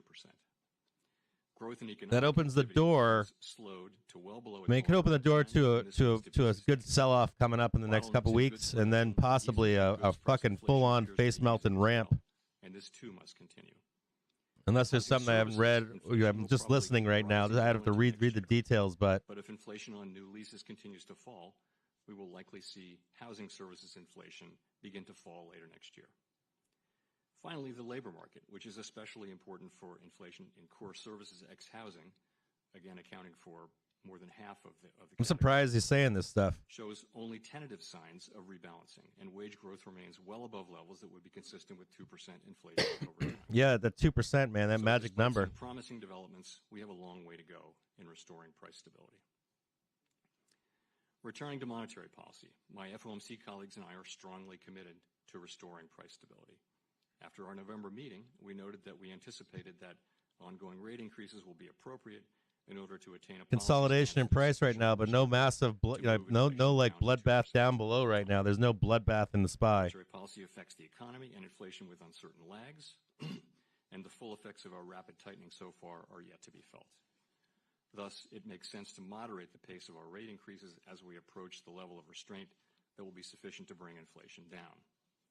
The time for moderating the pace of rate 3957 as soon as the point of December meeting. interest. Given our Look on BOOKMAP and watch my cursor. Just to come back down right here, reset. So that is right in here. You'll see a might see a reset right into VWAP right here for look for another trade higher. It is likely that restoring price stability will require holding policy at a restrictive level for some time. History cautions strongly against prematurely loosening policy. There's another level down below at 3925. That's right down here. Thank you. Here's a second one right here. I'm surprised at how dovish that was. I was not expecting him to be that dovish. Thank you very much, Chair Powell. The fucking Ponzi continues. The Ponzi continues right here, guaranteed. Unless maybe you get some hardball questions here. If they keep him softball, Chase was saying they'll softball him today in this Q&A. This is where the Bears always want to see Powell pull on the fucking bear suit, and fucking shit on the equity market. In November that wages are not the principal cause of prices going up. But for many workers, real wages have been falling lately. So I wonder, isn't there room for wages to rise? More buyers than sellers in the market right now. There is some stability here. And what level of wage increase? You want to see Powell just fucking put on the bear suit here and knock down the equity market. Okay, so You don't get that here. There's a lot of buyers in the market right now. Says the initial surge of inflation not related to wages, but wages are going to be important going forward. back in March of It's pretty wild. It's not really related to wages at all. It was related to tightness in goods markets. I'm due to impressed. the supply chain issues. I'm like not sweating right now. Not sweating long. It's now spread broadly through the economy. This is a I would still definite say that the inflation definite we're seeing now change is not principally related to wages. We in think that policy. wage Commentary from the increases EIA now. U.S. monthly probably crude going to be output. very Kinda impressed right rose now. To particularly as it rose to relates to that third 12.27 category million barrels per day in of core September. services Fed's ex Powell housing. says in the service sector in particular, wages need so to we think rise it as is the an level important thing consistent going with 2% forward. inflation over Ultimately, time. That is not bear power. Without 100%, that's not bear power. And benefits are by far the largest cost. Shocked right now. Wages need to go up. And of course, Now you we watch want that wages to ramp go up. down there and those Wages buyers need to go up. sellers. You can watch that Strongly, green but bar down they've gotta below go too. up This stuff down here. You see this ramp down here? Consistent with This is a huge ramp right here, buyers of the market. assumptions about Fed's productivity. Powell Check says down here probably as well. 1.5 to 2%. You can above see that this now, firm given adjustments support for building up here. productivity. Buyers are in control of this market right now, 100%. You're 1.5 or 2% above. Should that, still be a with current repricing. wage I'd be increases. fearful of this continuing on tomorrow. But I wouldn't be surprised to see it continue into end of day here. Fed's Powell says Look at the end of jobs day data here. Today show a continued Got a imbalance gap between above the demand close. and supply of workers. Various adjustments, including for productivity from nominal wages. So, as we look at the labor market today, including today's JOLTS data, what you see is a labor market that there's a real imbalance between supply and demand. There are 1.7 job openings. Keep your eye on this VWAP point of control down here. Fed's Powell says there is a role in moderating demand to get the labor force back Consolidation, into balance. consolidation. Might get a quick dip down, rip into the close. You might even see a creep up into the close to close that gap over there. looking I for a wouldn't get job. too bearish on today unless we It's a start form of breaking action. below this So VWAP, of we're course. in that world, Try to and, tag we try to think tag down At below 2 for p.m. another Eastern trip time, higher. we get Fed job beige for book. moderating demand in there and getting the labor force back into balance. I'm shocked right now. You don't think that Maybe because the gig is up, right? The market's talking about knowing that they're going to end up having to fucking switch over to easing at some point. Businesses with relatively fat profit margins can absorb some of that without passing it Begs the question if we're going to roll the market over one Fed's last Powell time. says for most workers, now increases in wages are being offset by inflation. Makes you wonder if we want banks printing their prints for end of month, right? And then for OPEX, and then if anyone's upside down short, if they want to get that print, maybe they dump the market one more time, one more big dump. But they're going to end up fucking ramping this 100%. That's not what we have now. Unless there's something I'm missing. If I'm missing something in the chat, let me know. The increases they're getting in wages. I haven't read this stuff yet, but I'm shocked at what he's saying in this According this to the engagement. Financial Times, 100%. he used to raise concerns over UK's free port Real scheme. wages are going up right across the wage spectrum, especially for people at the lower It's end. not the 50 points that matter. He's so he is. You guys have to say he's acknowledging. He's acknowledging expecting a flattening. Fed's Powell says JOLTS data today was more or less in line with expectations. Decline in openings are positive. They're expecting like a flattening at a minimum of a flattening of inflation, and then it's starting to drop over the next 2 years. Shortages, same issue. I guess job openings. Price stability. I mean, you're talking about all this stuff that they haven't really addressed. They've always said they've been very bearish on it, very hawkish on that data. We know that data is already coming out. We know the data lags. We already know all this information is available, and they haven't addressed it at all. So unless I'm missing something, I might be missing something here, but I guess it opens up the question now to getting the minutes off of this Fed's December Powell meeting. says a possibility labor market can return to balance through decline in job openings. It's still too early to tell. Our thinking has been, and many labor economists share this, that you could get a decline in job openings that would. This stream is sponsored by To The Tick. Certainly a Get free shift. daily pivot points, Fibonacci, and market profile levels by signing up at tothetick.com. Oh yeah, fuck yeah, pivot. Yes. Yes, pivot. 100%. 100% pivot coming by March. Bank on it. January at the earliest. In the minutes, you'll hear it in the minutes in January. You'll hear it by March at the latest. But to the extent that the Fed still 100% curve kind of relationship, going forward, and he's shifting the conversation. There must be too many people that know this is happening. What measures will the Fed use to judge labor market slack as we look ahead to policy in the coming years?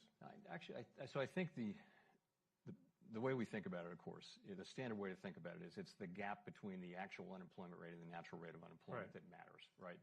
And the issue really, it's not that framework doesn't make sense. U.S. Treasury 2-year yield drops 1.7 basis points to a session low of 4.4565%. Yeah, I need to take a look around the market and see the market reaction, bond market reaction. I gotta take a look around right here and see what's going on in the internals of the market. So, and that happened at the beginning of the pandemic. You had the labor market Wild. very much disrupted, and we assumed that the natural rate had moved up, meaning that Apple's coming up to retest the high at 185.46. Or Tesla is. Tesla's blasting right back up to retest the high of the day at 185.46. Fed's Powell says it's hard to pin down the natural rate of unemployment given the disruption in the labor market. The Dow Ultra Short just fucking shit the bed down to 25.15. Straight shit the bed. NASDAQ just straight up ganked. You know how many shorts are trapped right now in NASDAQ?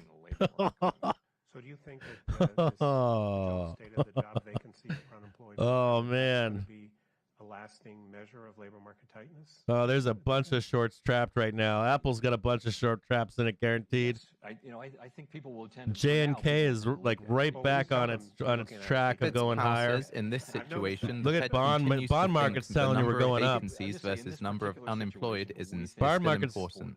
Bond market's I'm gonna pause this news guy for a minute here. The reasons I explained. We think that we can see it. So bond market's just right back. Of an increase in unemployment. So They got a gap above, right? Stay right back on track going up. HYG, just dude, HYG just monkey curled straight up, back into track, back higher. It's an interesting way. HYG is coming back into the supply sell side. Vice Chair. If those sellers don't show up in HYG, right, you're gonna get a blast off. The question of whether The bloodbath in the VIX, full rejection. Labor supply, deglobalization, climate Full change rejection. could There's a make gap the- below in the VIX to reduce the fill. elasticity of supply, and that this may be a problem going forward. Do you share that? There's a gap below in the VIX to fill at Great 20.60. set of questions that we've all been thinking about a lot, and Lael's speech was really terrific on that. I mean, Dixie, is Dixie below the 200 MA right now? That's a big one to know, right? Jackson Hole this year. I don't know. I'm looking right now. I'm checking. Yes, exactly. Hold on a second here. So, I mean, the question is, is the new normal going to be unlike this normal that we've had where supply Dixie side trading below the fucking 200 right now. relatively, you could look through them. No The bueno leverage for has been there a long bears, time. There's no need to worry 100%. about that. It'll sort itself out. Just full-on rejection. Slammed up above the 200 daily moving average in DXY. Like the Now sort trading of below it. Ongoing repeat shocks. And If they which start would ramping that shit, you're gonna see. You could see. I mean, you could literally see a fucking melt up. we don't really know. Maybe a blow off top, like a localized one in a month or so, and then If that's true, man, implications. wild. We still have a 2% inflation Unbelievable. target, and we still have to use But if you start seeing Dixie trail off and they start ramping, anchored. QE coming in, or at least pausing or Very hard lowering to into know. springtime. It's very hard to know the answers to these things. I mean, You know what the thing is, right? You need a reason for the market to go up. That's the fucking closest thing I've seen in an entire year. Right. I don't nothing, not a single word from anybody has given the market a reason to go up. That's it right there. Sectors well have been Unreal. lousy. Inflation has not behaved the way the forecaster said. So I wonder how you think about I can't come up with a thing now. I know there's still some fucking black swans in there. I know there's reasons for the market to go down, but I'll tell you what, if the market needed or had a reason to go up, 6, 12, hasn't been a 18, single 24 piece months of news out. How do you think about once that this in how year. you make policy decisions? My face is blown off. The Ponzi scheme is still alive. it is very difficult to forecast inflation. Crazy. You guys, I don't know if how long you guys have been in markets. I'm telling you right now, that was some unreal shit right there. A lot of it is just that the difficulty is just Unreal. supply-side constraints that we've had. We had no- SPY no retesting the experience highs with again, that. starting to blast higher. This was a- Trying to close that gap. Hit R2 right now. So If you're still in calls with that was me, very difficult. let's We see have what's to going make on, right? forecasts. We'll continue to make forecasts. The way I try to get around Blasting that is north, to remind 39948 on the let's SPY pause right for a now. second and let's try to identify the macroeconomic I'm gonna take some conditions money. we think we need to see that would put downward pressure on inflation. Take some money that's off the way to table. think about it. We'll continue to make. I'll tell you what, if you're a forecasts, fucking but bear we're out there gonna and have to be tuning in right now, skeptical about forecasts, fuck I think. me, man. Like that was. And that calls for a lot of risk management. Some of you guys know the word, the verbiage, the words that they're using, what their meanings are. Lags in particular, or inflation is at the end of that train, and so if you're Yeah, waiting right for here is actual about. I'm out evidence right that now. inflation's I just coming took some down, off the top right here, so it's very I've traded. difficult I to got overhype stopped out on the that. initial That's blast all up. we're doing. So we This have a initial risk blast up, I got management stopped out. balance to I strike. We took think this that trade is right the here, and I right just took point. this trade right It's a here. good way to balance So I've the been in risks 3 times Slow now at this down on the point. pace of rating on the hikes. pace of rate hikes. I see. Fucking amazing, dude. 399s. I So just, the problem just is you 399s are now up to change the economic $1.60 fucking conditions 9 you for a think second are there. likely to generate more or less inflation. Is that Take some money off the table as we head up First of all, here. I'm agreeing that it's a very Trade each difficult, level, remain situation calm. to forecast inflation, and really very few Be careful. forecasters have gotten it right. What they'll end up doing is 2 things that are going to happen here, okay? I think we'll look at various things. Sometimes we'll get a push up into tomorrow, but normally it'll be just to the end of day. I gave you the 3 pieces and the elements. Normally, but this is an abnormal situation. We will. But you will see them attempt to bring the market back down to OPEX on the 30th. We will try to identify. They'll attempt to.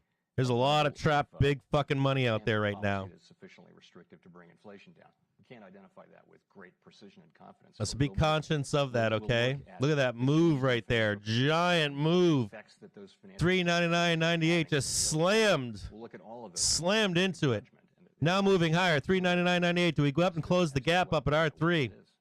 Well, That's the when you think- STXL, right? you- 400.85 to you have 402.04. We make one more leg up. Unreal right now. is used This is the piece of news. restrictive is above some neutral rate Unreal. measure, so Shocked. one Hit the that will prevail 400. when Should pull all is back now. calm. And Be careful famous out feature there. Jackson Look Hole, at BookMap. We're just climbing high right now, smashing and bashing above 400, blasting through levels right now. There is no one stopping to move higher right here. Now 400.36. Unreal. Unreal news for the year. Look at this. 400.45. Woo! Hello, ladies. Get up there. Get up there and close that gap. I want to see that gap get closed. Show me that fucking gap up there. Let's see it. Where's that gap? I know that gap's up there. There's a giant gap up at R3. Look at that giant move higher. Unfucking real. 400.46. Slamming. Look at that monster move. Take a screenshot of that bad boy right there. Unreal moves in the S&P 500. The ramp. The ramp as people read those reports. That is a public policy change. Definitely. That doesn't mean we don't roll over in a week or two. It doesn't mean that they're not going to come back, anyone that's trapped right now. This is big money. They want blood. They want their money. So they'll come back. Inflation compensation in the markets definitely 400.56 coming back down to 400 over this yellow line right here, right? Unreal. Across the whole yield curve. You also look though at credit spreads. Unreal. Expect the ramp. You're going to see people trying to get in catch this ramp between now and March. I guarantee it. Guarantee it between January and March. Watch out. If this shit changes in 2020, right? In the first crash or the last crash of 2020, look at all those things. We went up, came right back down briefly, and then it was fucking on. It was like on to the moon. Unreal. The real interest rate curve, some weight on the other aspects I talked about. I think you have to make a judgment. Look at that move. Look at that move off VWAP. 394. No, it's in there. What is this? 60 points? That ain't shit. That ain't nothing. You'd want policy real rates. That ain't nothing. We'd estimate as the longer run neutral rate. The issue is, the longer run neutral rate. Yeah, I got stopped out of my first pick. It went right down. Liquidity grabbed my shit, knocked me out, and I had to get back in it again. And it blasted like 300%. Second one, though, did good. Third one went fucking awesome, too. Now moving higher, 400.72, 400.76. Do we tag R3 at 401.33? A tick collar, right? Do we blast up? Starting to blast through and close the gap up high. This is the gap up everyone was looking for on Monday, Tuesday, and now on Wednesday we're getting that gap closer. Unreal. Thank you. If I don't get it exactly right. We got so many puts coming in the market. You know what they're doing? Fueling this fucking rip higher. Don't worry about it. Relax. Just fueling it. We're in an ample reserve. Just fueling the rip higher right now. Blasted. I am watching some trades come in, though. On Tasty, it looks like they're going to try to say this is the top. So if you're in long calls right here, it might be a time to take some off. You're in your third trade right now, fourth trade. Here's the gap above, trying to slam through this gap. It's a little bit more above it. We can look on a 5-day real quick. Let's let me mute this one right here, and what we'll do is we'll look at a 5-day and watch the rest of that gap. See that gap up there? That's the gap right there I was talking about. See that gray area? Giant gap that needs to be closed. Look at that, right below the gap. You see where we are right now, right there? Right below the gap. We're going to start closing that goddamn gap. No offense to anyone. Get up there and close that gap. Look at that gap. Needs closed. Close that gap. Look at that. Blasting. Coming to a little bit of resistance on that gap, too. This is where shorts are, right? I'm going to show you where the resistance is on BookMap right now, okay? You see that right there? You see that little yellow bar above? They're trying to tell you, hell no, we're not closing that gap. Then there was this interesting sentence where that's what they're trying to tell you, we're not closing that gap. Unreal right now. Unreal moves in the market. I want to know. I'm not on Twitter right now, but I bet you people are pissed because they know the ramp's coming. I'm going to front run this shit and front run. They're going to front run it. Even if they're just pausing or scaling back a little bit, there'll be an initial, should be a rip, a dip, then they're going to front run the shit out of it. Unemployment And then goes they up a little front bit, run we it, won't have a recession. right? They'll take a Yeah. pause and Unemployment wait goes for the up, Fed but in not- in, it's in not late hard winter, to early say it's not spring, gonna and be a see if the recession. Fed's just going You to would think of reduce unemployment slightly, and then you'll see the market go down slightly, and then once the really Fed's in as it does in some full some fucking QE, you'll see another ramp. So that's how I think Up about it. higher. I think the path is pretty clear. Unreal. The labor market conditions Closing the soften. gap right now to R3, We see 401.33. inflation, the good Give me the inflation tick, gets baby. better, housing services Give me the inflation gets tick. better, and the labor market Tagged it. softens, but doesn't go into recession. 40133. Look at that, right to the You see tick. inflation start to come down, and Oh, well, maybe not. very Hold on. plausible. 433, I- 4.0 or I don't understand 401.27. and, of course, All our right, job 5 is to try to cents. achieve that. What is that, And 5 I think fucking it's still cents? achievable. 6 cents. Although, if you look Fuck at the you and your history, ticks. It's not a likely outcome, but I would just say Slam into You R3. said at the last press conference that Slam. after that soft landing had narrowed. Has Just keeps it grinding higher. A to little bit narrow? more Is it gap above the widening close. down That's and then gonna have a wider soft landing? 402.01. I don't know that it's changed since that was Almost a 5, full 6 weeks ting on ago. I R3. was asked the question, Slap that ass. Is it still Jeez. possible? And as it narrowed, I said, it's definitely still possible.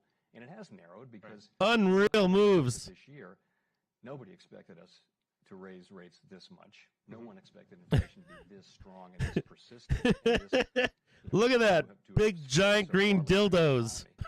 And so to the extent we need to get Oh, man. rates higher or keep them higher. Oh, longer, man. That's going to I'll tell you what. the path to a soft landing. On the other hand, Bear's got to be pissed right now. and we get evidence that Closing the rest of that gap. 40138. 40138. Let's get the next one. 402.01. 2020, you announced a new 402.01. Next target above. framework. Just smashing that gap. Watch that gray bar just disappear. Thinking now in light of the recent experience.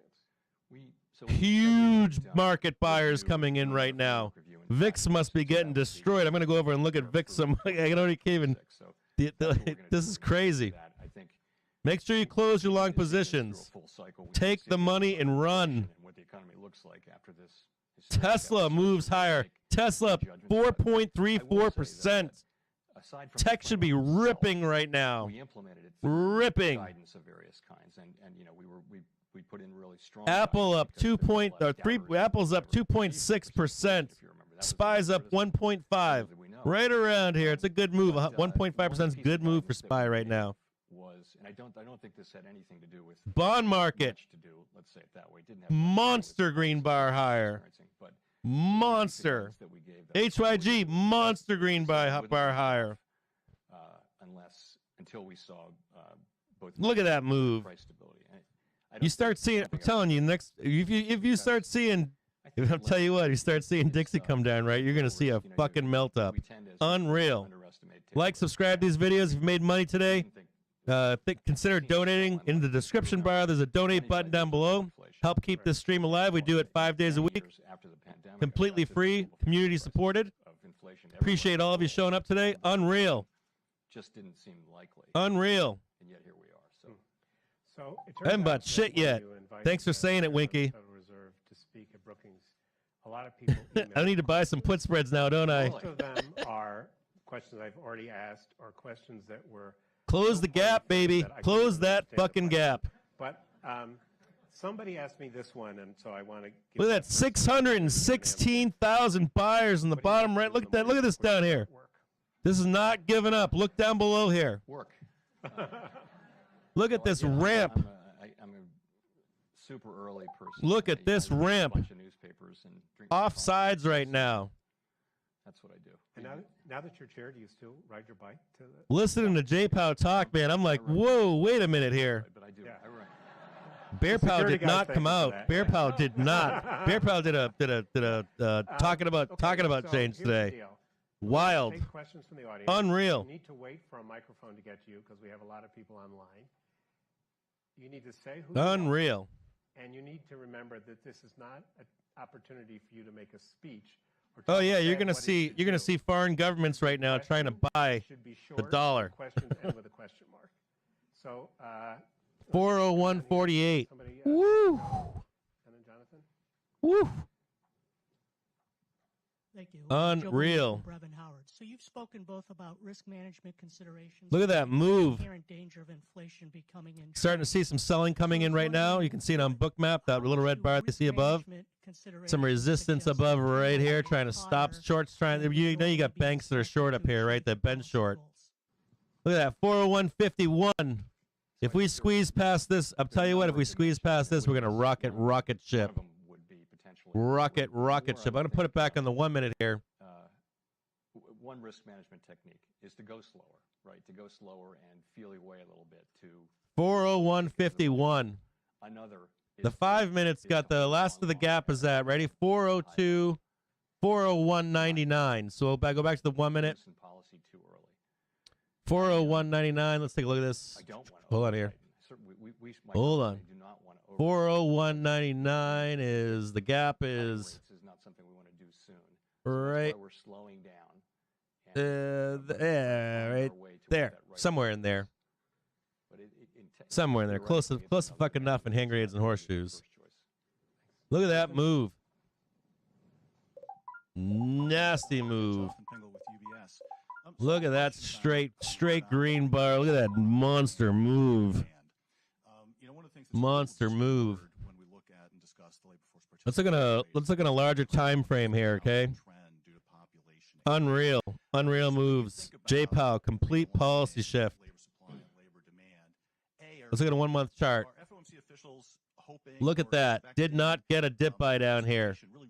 Complete policy shift. Trend maintained. Not only is trend maintained, right? This was the dip buy, and this is being recaptured, right?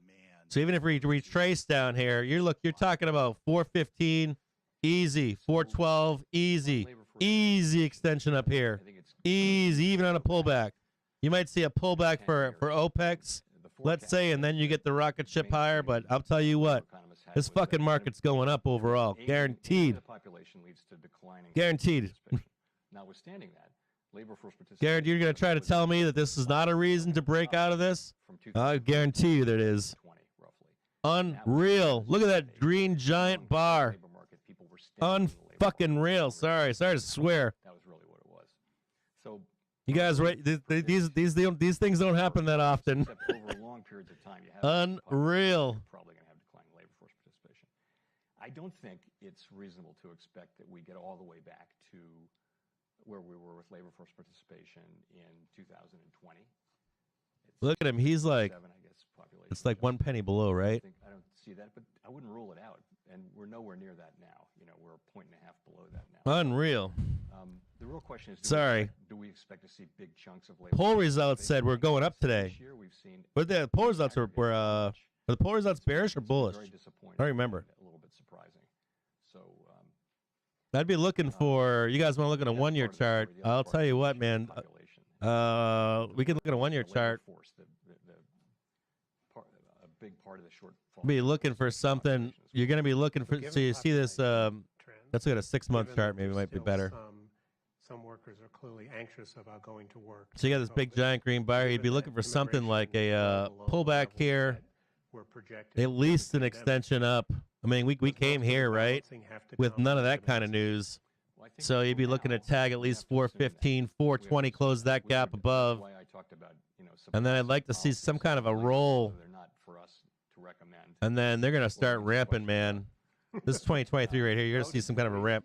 Be waiting for that FOMC meeting, waiting for these minutes to come out, and a blast off. Like this is a change, man. I don't know. I don't know. This is I was not. So this morning we were talking about this move. If J. Powell did this speech that he just did, and what the implication is, it's something like this.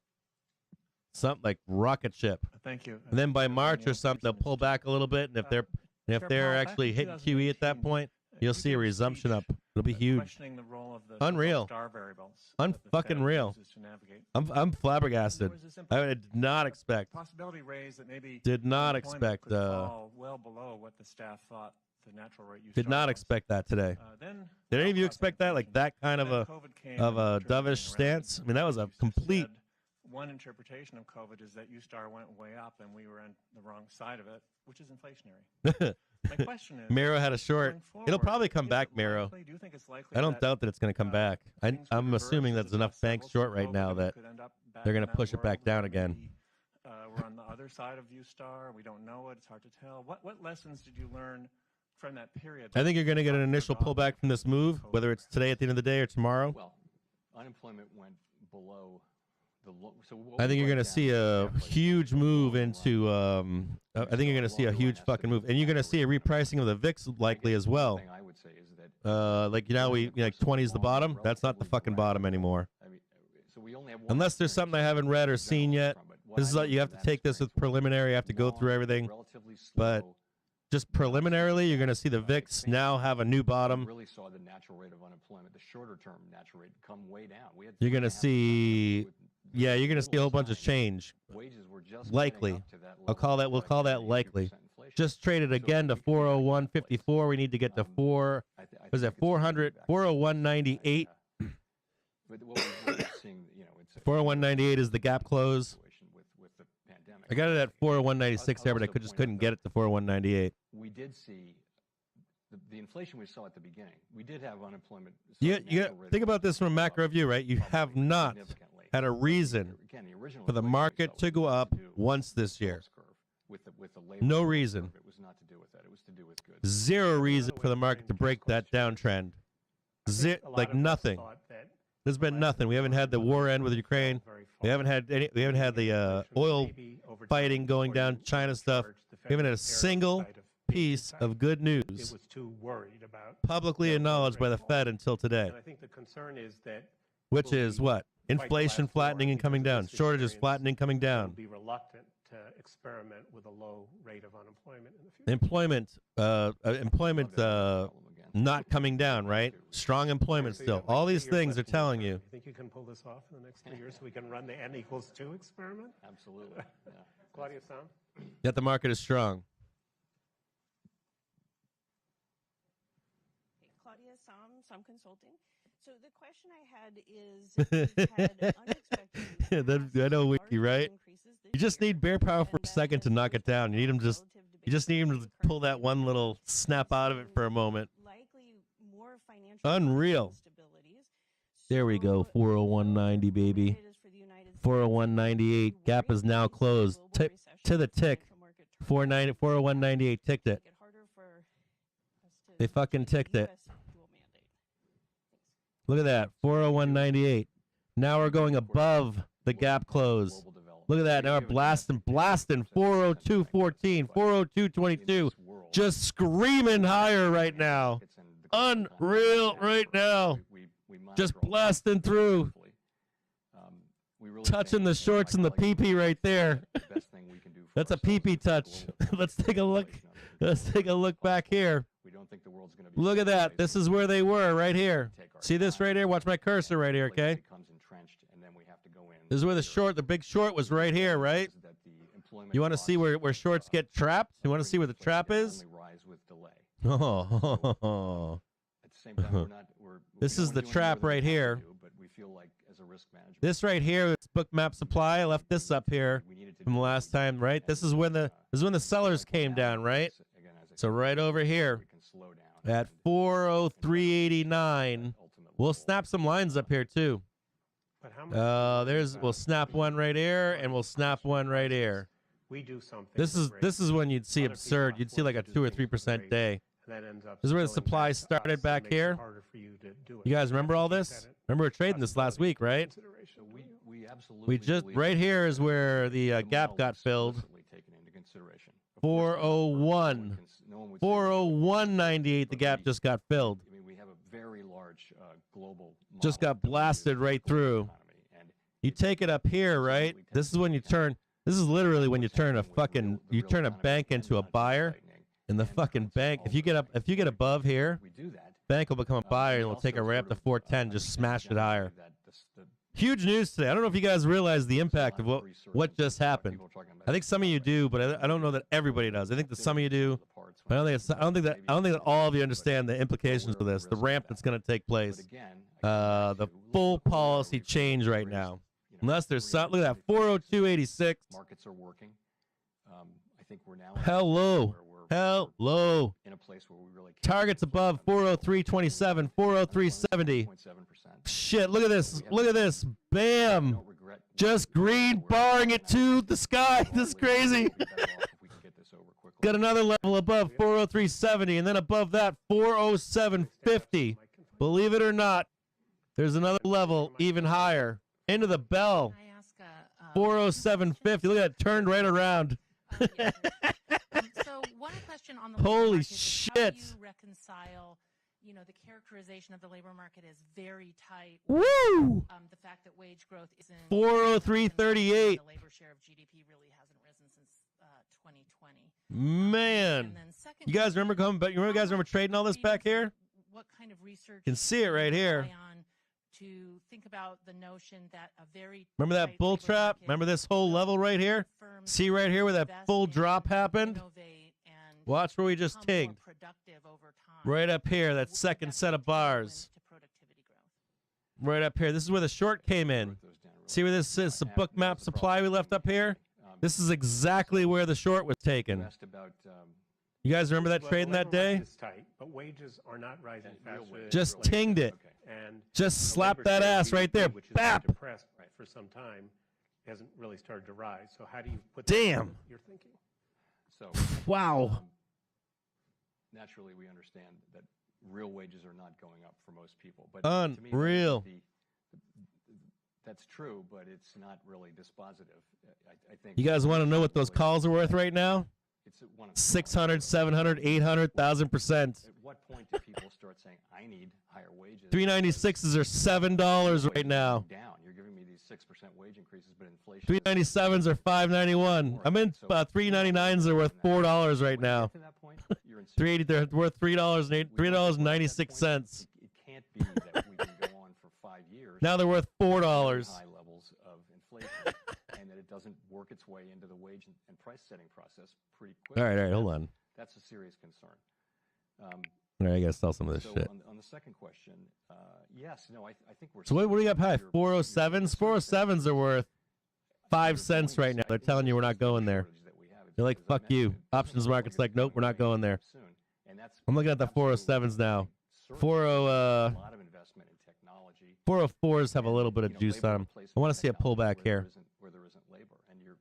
I'm hoping we can get a small pullback here. Maybe one more tag up there. So we'll see what happens. Holy shit. Fucking melt up in the market right now. So if you guys want to understand, so if you go back to the when he was speaking, right? The first, like after the first 5 minutes or so, there was like a 10-minute segment right there where full policy change, like 10 minutes. Like I think it was like maybe it was like 2 or 3 minutes in. After all the introductions, the first like 10 minutes he spoke was the tell. I mean, we wouldn't, to just raise rates and try to crash the economy and then clean up afterwards. Listen to him in his talk right now. I think we're in a He's position saying he doesn't want to crash the economy. This is full change, full reversal. really quickly as we have, and now slow down and get to that place where we. All right, we fuck need it. to I'm be. going back By the in. way, I'll throw. high uncertainty around Hold on a that. second here. We have a broad set of thoughts about where that destination might be. But Hold it on. could be wrong. I It could think be we're going higher. up. It could be even lower than that.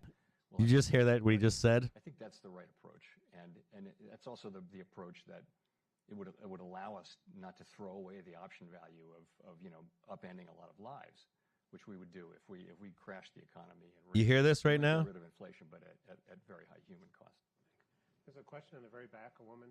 Old J-Pow is back. You wanna stand up? Thanks. Old J-Pow is back. Thank you so much for seeing The me bull back. deity is back in the It's house. Spencer from Marketplace. Just wondering, Chair Powell, is the Fed in danger Unreal. of reflecting its maximum employment mandate?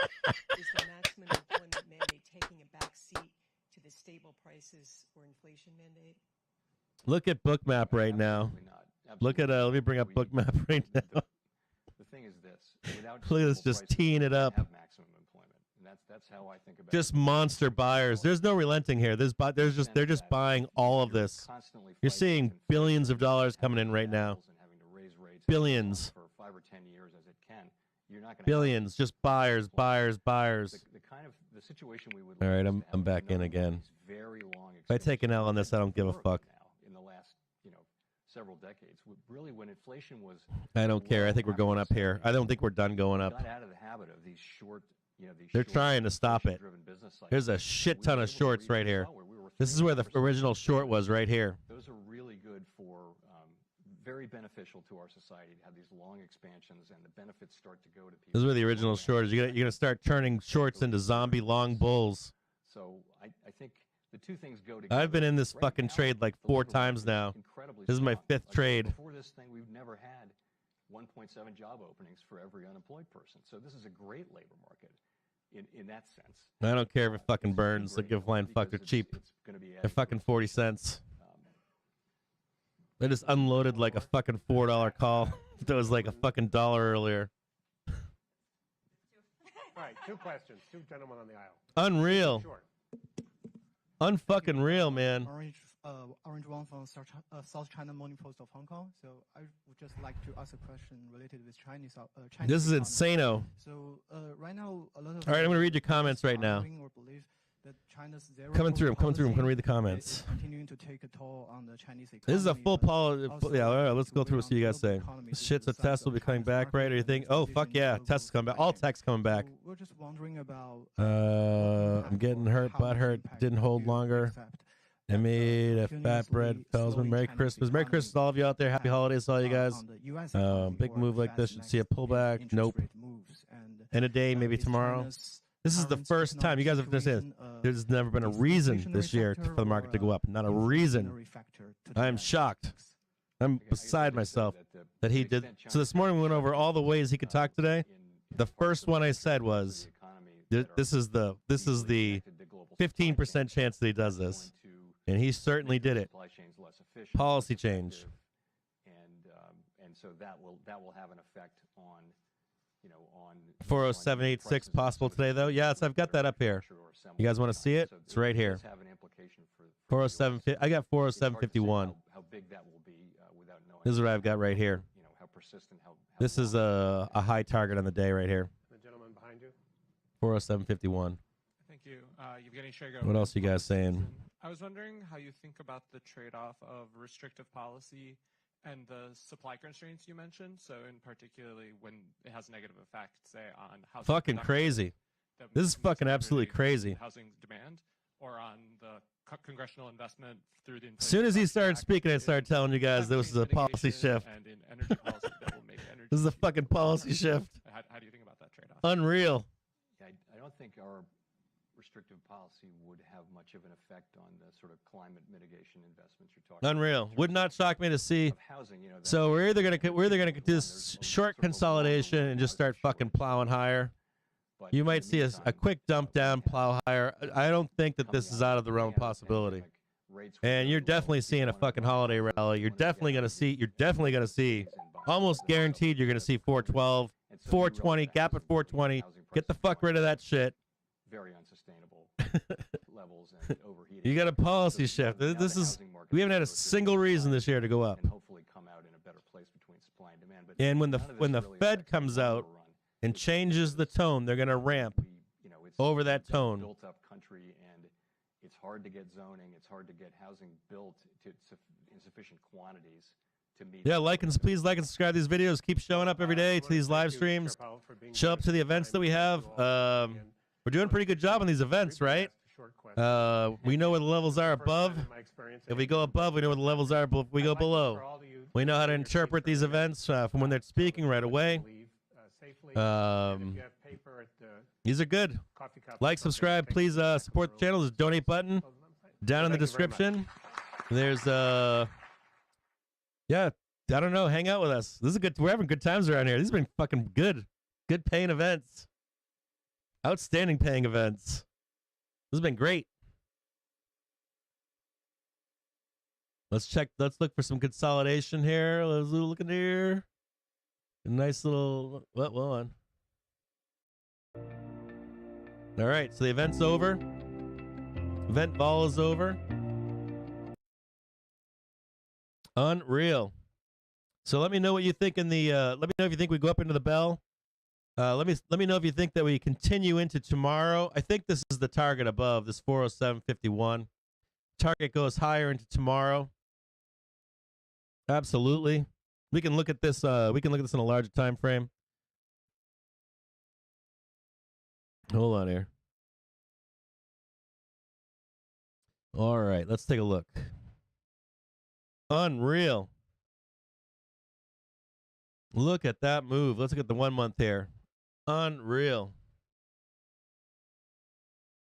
Look at that. So you're telling me we're not gapping up tomorrow? If we don't, I'll tell you this. This is what I'll say. If we don't close this tonight,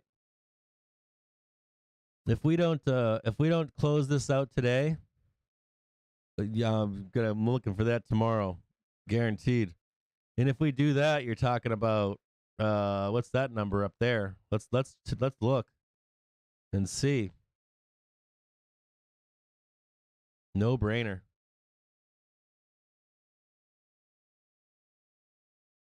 If you're looking for it, hopefully you can get another. Hopefully, if you want to take another long here or something like that, I can see that. But likely, I'd like to see this on the open tomorrow. What is that up there? That's 408 by open. If we gap in the overnight, if we don't climb up here today at the end of the day, I'd be expecting that into tomorrow.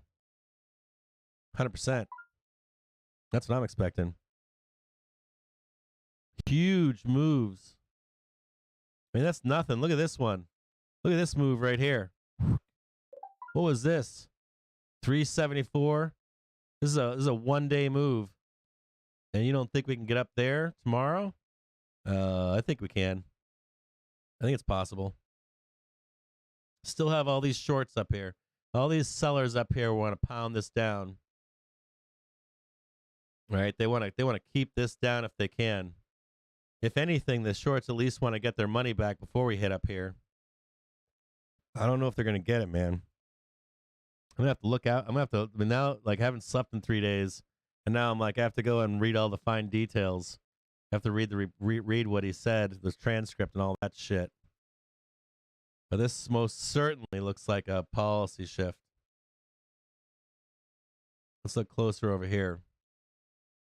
See if we can get this on a better, that's right here. It should be moving more right there.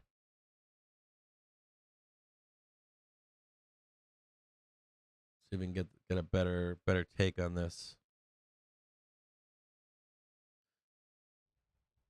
Do we plunge and then come straight back up? I don't know. Is this top for the day? I don't know. I know that there's a target above into the close. I know it's right here. 407.79. 40, where's that yellow bar? 407.71, somewhere in there. 407.51, somewhere over here. We'll see if we trade it up into the bell. Unreal. Unfucking real. I do want you to know that if you are long here, if you're looking for a place to close along, it's going to be where this bar is that I have right here. So this one right here, if we start breaking below, so if you want to see if we get distribution, we'd come down and we'd break through right here. This is how you'd confirm that you're in distribution.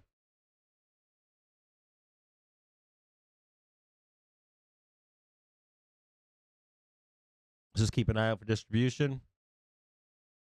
If we get some distribution into the bell, I'd be loving to buy some calls into this bell if we did something like that. I'd fucking love to buy some 0 dates into tomorrow. Love to. Love to. So we'll see if we tag it right now into the close. If we don't tag it, we start consolidating. Larger consolidation distribution for another move higher tomorrow. So be it. Policy change, baby. We're live every single day. We're live 5 days a week right now. 5 days a week. Have a whole community. Have a Discord. All kinds of cool shit. Trade every day together. Every day we trade together.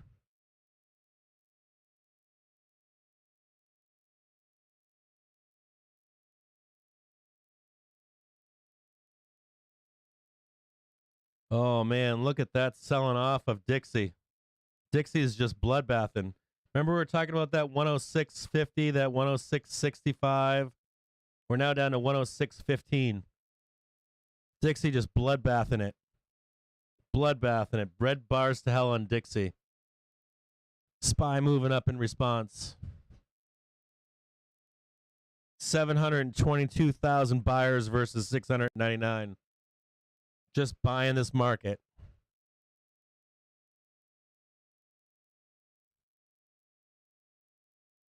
Holy shit. Unreal. Unreal.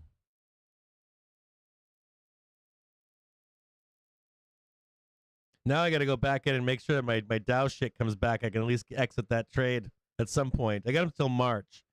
So I'm hoping I can at least get that money back. I haven't even looked at that trade yet.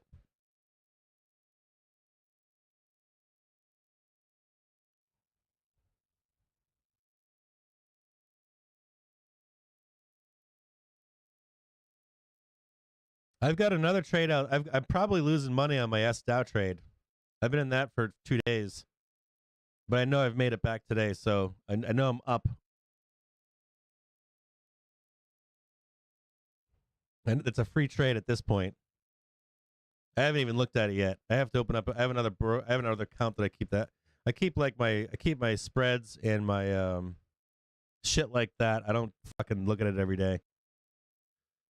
I'm gonna probably keep that trade on. The problem is it's gonna lose the fucking interest for sure. But if we can get the Dow down for a moment, and if I could salvage like half the trade, I'll be happy.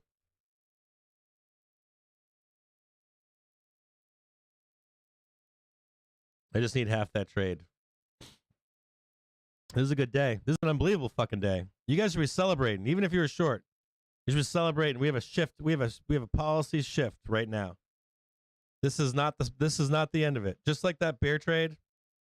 Remember we talked about if we trade the levels down for confirmation to take the meat of the trade.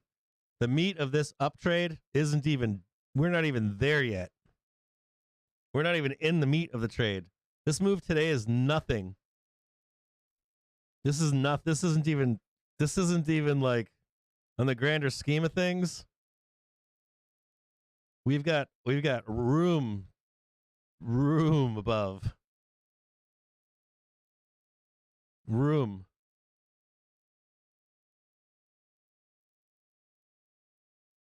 Unreal. What are people saying on Twitter right now? What's their take? I haven't even looked at I haven't looked at Twitter. Haven't looked at anything. Dude, what are people's take on today?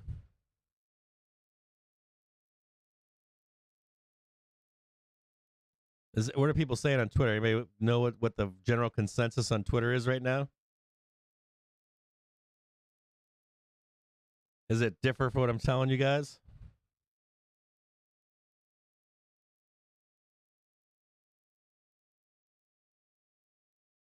All right, fuck it. I'll go on Twitter myself and find out. Hold on.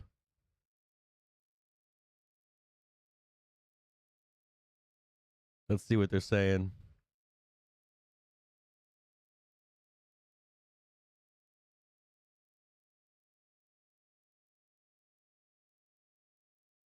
Yeah, I don't care what PB in short.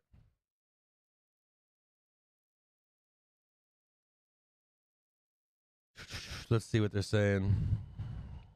10s and 30s.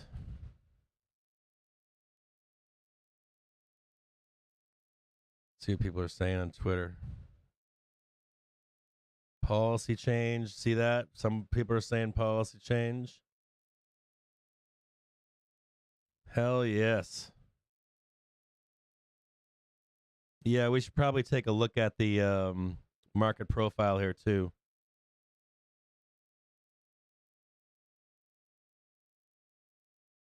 People are crazy on Twitter right now, huh? Crazy on Twitter.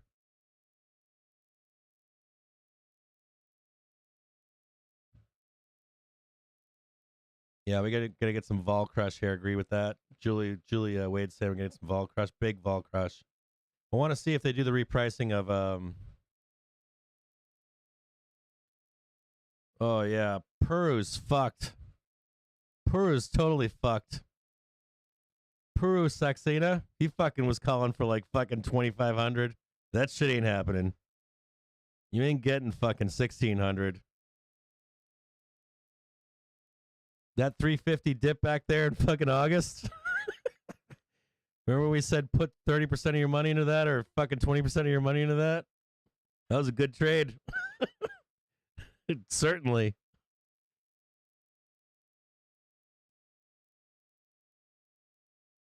Holy shit. Unreal. Unreal. I'm reading through Twitter right now. Unfucking real. Trapped shorts everywhere. Everywhere. Starting to move up now, right now on SPX, SPY, ES. Finding, you can see on BOOKMAP, we're finding a little bit of support right where we are. If they start blasting through here, let's look higher. Let's look at 407 real quick.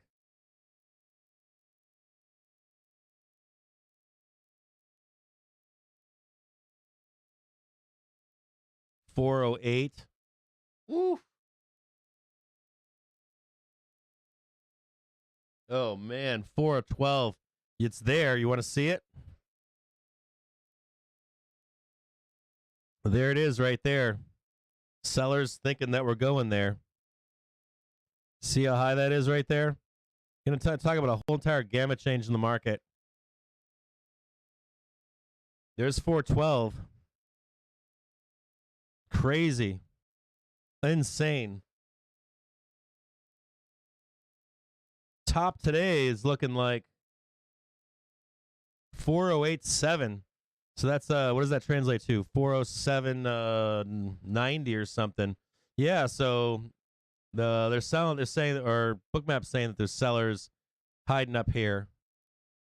That there's some supply right here. At least on the intraday, there's some supply right here.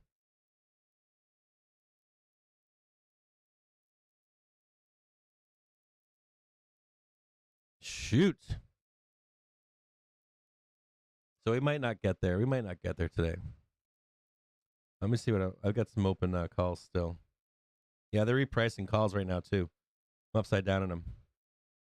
I'm gonna fucking hold them like I'm gonna fucking diamond hand them into the bell just in case.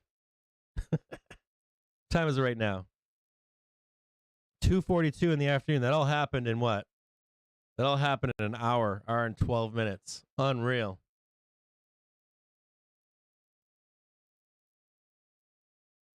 Hey, thanks for all you guys being here today. Thanks for like sharing this day with me. 100%. All right, so this is what I'm gonna do. I'm gonna sign off here. I'm gonna leave the stream up and running with this tag higher. I'm gonna leave the stream, but I'm gonna sign off. I'm gonna get a whiskey right now. It's a pretty good fucking day. So I'm happy. I'm excited. Hope you are too. Hope you're able to get one of these trades in. If you're looking for what's gonna happen the rest of the day. You've seen some distribution here, right? You're gonna be looking for some kind of a liquidity grab down below. See if we can make a move up into the bell over here. That's gonna be the hope that this happens into the bell. I'll even put it on there. Hold on. I'll just put a poly or something on there. Hold on. We'll start it right now, right where we are. So I'm gonna look for some kind of a consolidation here if it can happen. And then a move up, an attempted move up. See if I got that. I'm going to look for an attempted move up. Let's do this in like a dotted line. And I'm going to leave some, I've got some calls on right now. I'm not going to get rid of them. I want to see if we can make this move higher into the bell, see what happens. If we trade lower like this, we trade down here or some nonsense into the bell, I might come back at the bell and try to buy something for a gap up tomorrow. I'd like to see this get filled tomorrow if we can. This all depends. So if we trade up here into the bell, I wouldn't be buying 0 dates for tomorrow in here. If we come down into here though, I'd probably buy some for tomorrow for a gap up potential. Well, the other thing we have to think about too is today is the 30th, right? So yeah, this move has to happen tonight or in the overnight. If it doesn't happen, then I'd be concerned about a rollover consolidation. That would be like a 5-day move. If we don't get this gap up in here, then I'm going to be looking for some kind of a. If we don't get this gap up in the overnight, let's look at a larger time frame.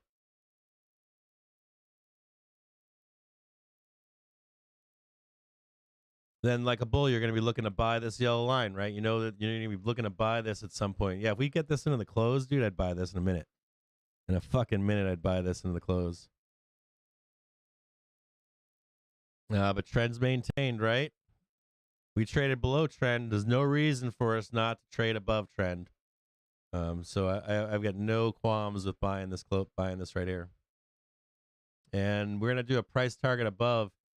I think it's 412. Where's that gap above? I think it's at 420. It's at ready for this? There's a gap at 420.99. There's a gap at 426 to 428. I can't believe we're discussing this right now. We got some gaps. I really don't like the idea of saying you're trying to tell me we've got a policy shift and we've traded above this trend. You're telling me we can't get up here to close this gap? If there was ever a reason to close this gap up here, that was the reason to close this gap above. So I don't know if you're a bear. Hopefully you can unfuck yourself. I've got some Dow shorts for March. I'm hoping the shit we can close these still by March, but I don't think that's going to happen. So I don't know. I'm going to leave those on at this point. But the way is above. I'll promise you that the way up is above to 425.81. It'd still be nice to see some kind of a, like get that move up, and then you get that January low, and then this becomes your low in March, something like that. You could see some wild moves here. This is all tentative. I have to go through his exact speech. They're gonna try to ramp this at some point, and they're gonna try to.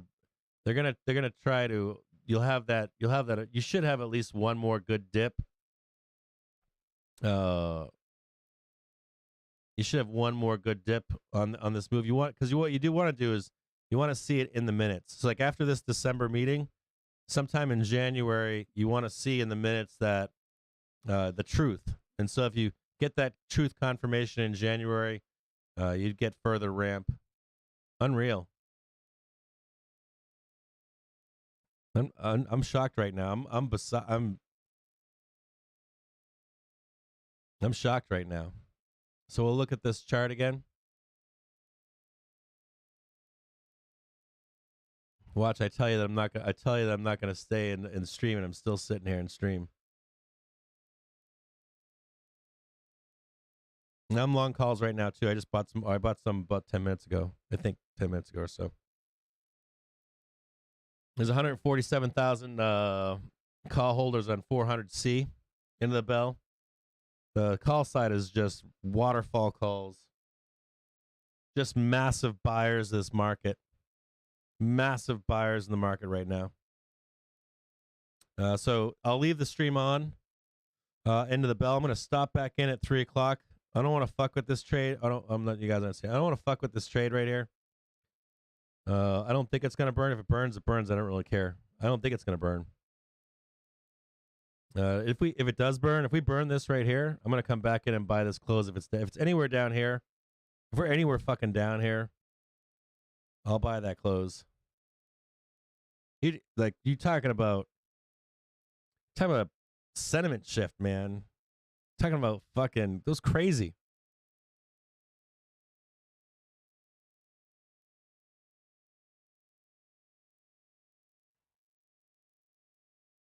Yeah, you're gonna see a shift in Tesla, 100%. All tech will get. What you'll see the Dow come down still a little bit. You should see the Dow come down, and then you'll actually see a big push in tech. Tech will get the best. Tech is going to get the best We're already pumping. Tech is going to get the biggest lift out of this. And spec growth will get a big lift out of this.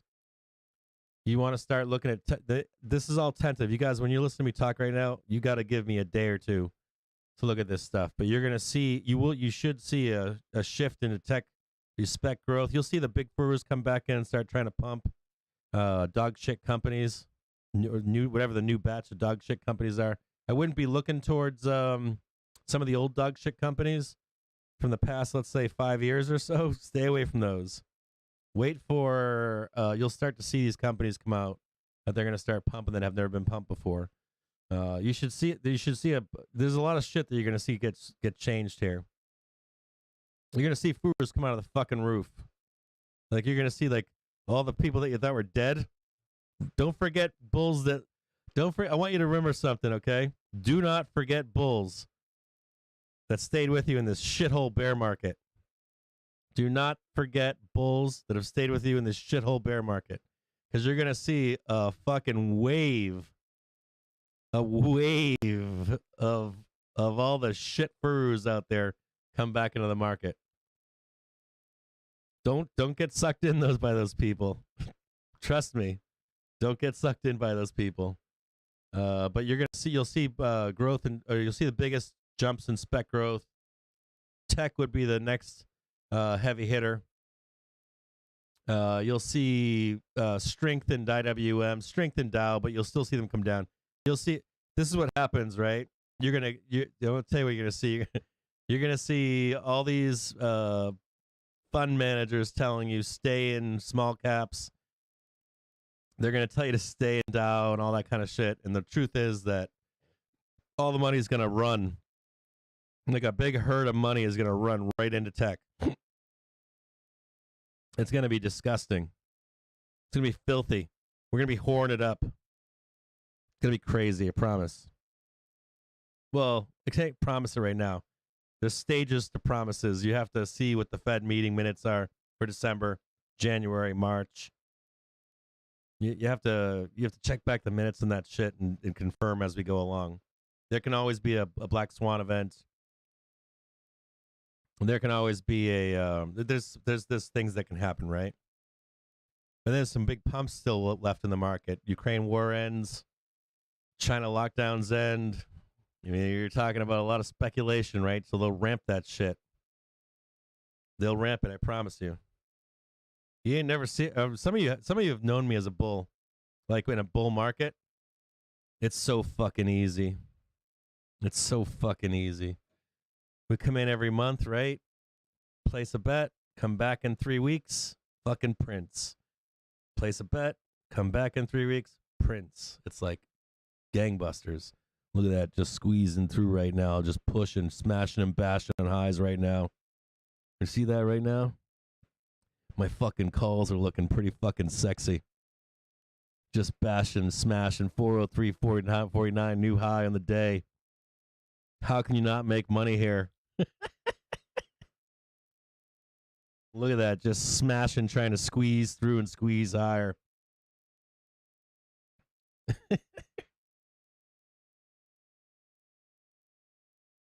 Just crushing them.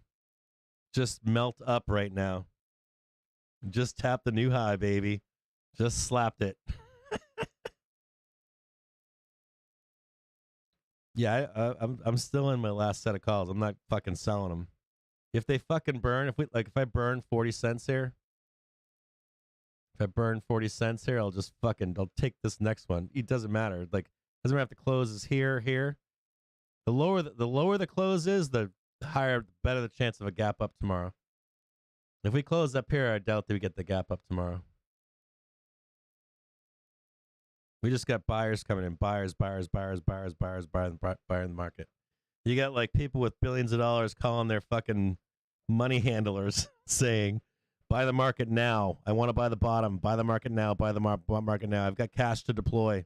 I'm telling you, it's all happening on fucking yachts out in fucking the Bahamas right now. Some assholes on a yacht watching fucking CNBC on his, $10,000 a minute fucking internet service. And he's like screaming at his broker right now. He's like, buy the market.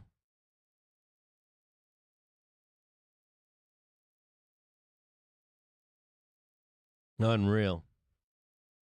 So I'll leave this open right now. I'm going to leave this open until 4 p.m. I'll be back for this close to either close out these calls or to buy this bell here. So either way, I don't really care. I think we melt up into the close. If we don't melt up into the close, though, down here is going to be a beautiful place to buy for a gap. I would expect the gap. You're going to see the buying continue in an illiquid market in the overnight. So you're talking about an illiquid market being bought hand over fist from now into morning. Fucking gap that shit up.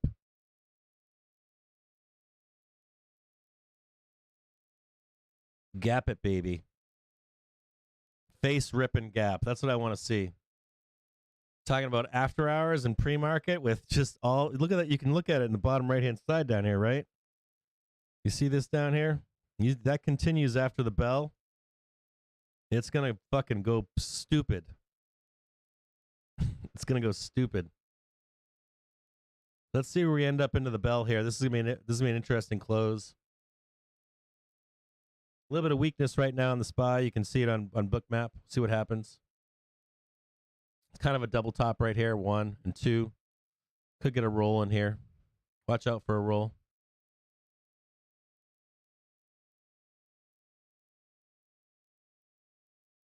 A little bit of getting rolly in here. This looks like distribution.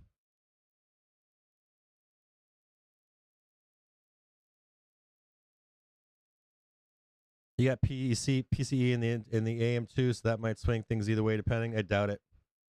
You've got a policy shift. I want you guys to be aware of something, okay? Unless something I missed today, I want you to be very aware of something. I don't care if you're a bull or bear. I want you to be aware of something. We have not had a single good piece of news and policy shift yet this year. We have not had a war end this year. We have not had like the Ukraine shit, lockdowns, and you pull one out of the hat. You haven't seen a single one this year. And if you think like PCE reading's gonna fucking dump this market down to the depths of hell, it's not gonna happen. I promise you. A policy shift. The initial reaction is gonna be buy the market. By dumb money. They're just gonna buy it all. So just be aware of that, okay? That was wild. I'm shocked. I'm still at this moment right now shocked that happened. I would not fall under the PCE deciding market direction at all. You're talking about an event that, even if we were weak from PCE, it's not a market direction at all. I'd be. I'm going to tell you what market direction is too, just so you know, okay? When you start talking about market direction, this is your year chart right here. This is the market direction right here. I can promise you, even if we dip here, right, that the direction is now this way. Until we hear otherwise, we've had a shift in market direction today. Even if we get a dip, even if we close this gap down here, there is an attempt right now for a shift in market direction. I can promise you that.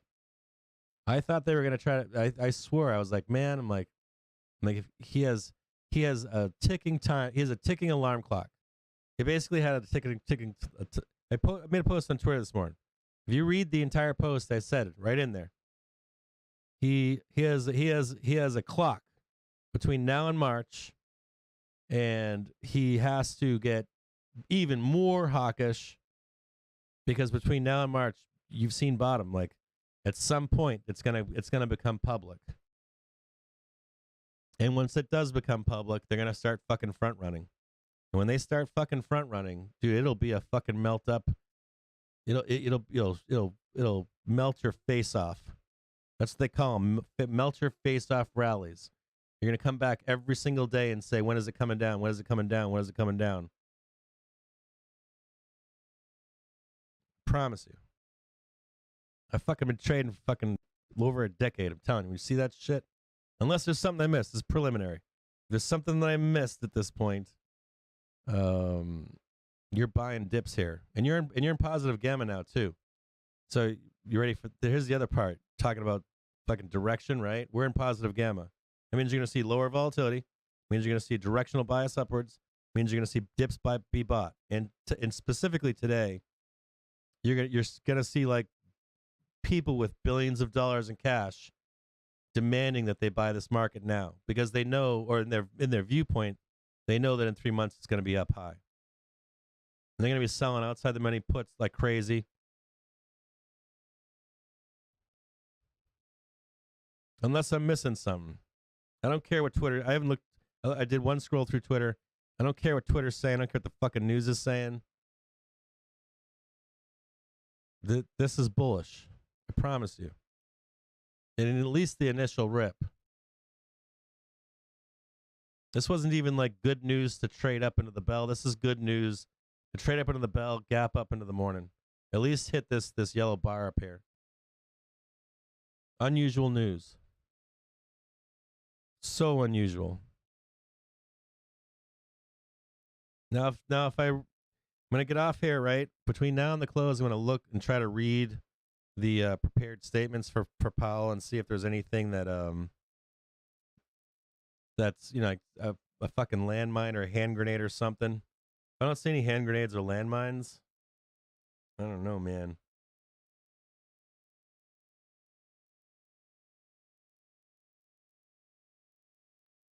If there's no landmines or hand grenades in there, it's straight melt up.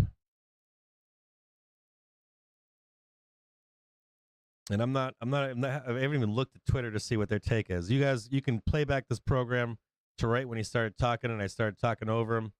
And he was a few things that he was saying that I was looking for, and I was like, fuck, he's saying them right now. Like, you would never have expected him to say this shit publicly. Wild. Absolutely fucking wild. Chetton, dude, go back and watch go back and watch at 1:30, man. This program at like 1:30. It was crazy. Yeah, you don't bother with Twitter. You guys, like the past 3 days, I'm going down fucking credit default swaps. I'm going through dude, you guys, the past 3 days for like 72 straight hours, I'm looking at some really fucking archaic shit to listen to what he's saying in that speech today to see if there's anything to pick up from that speech. That post this morning, you read that post I made. He was on a ticker. He's on a timeline. When is the gig up? He's on a fucking timeline. He can only hide it for so long. He can only make you think for so long. And he dropped it today instead of fucking dropping it in the minutes for the December meeting. Because people know it shows in other markets. Unreal. The Fed shows it. So I don't know. This is wild.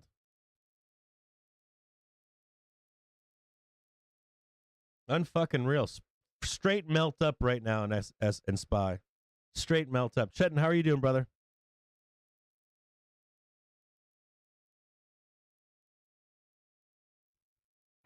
Well, you know what we can do? You know what we'll do? How about this?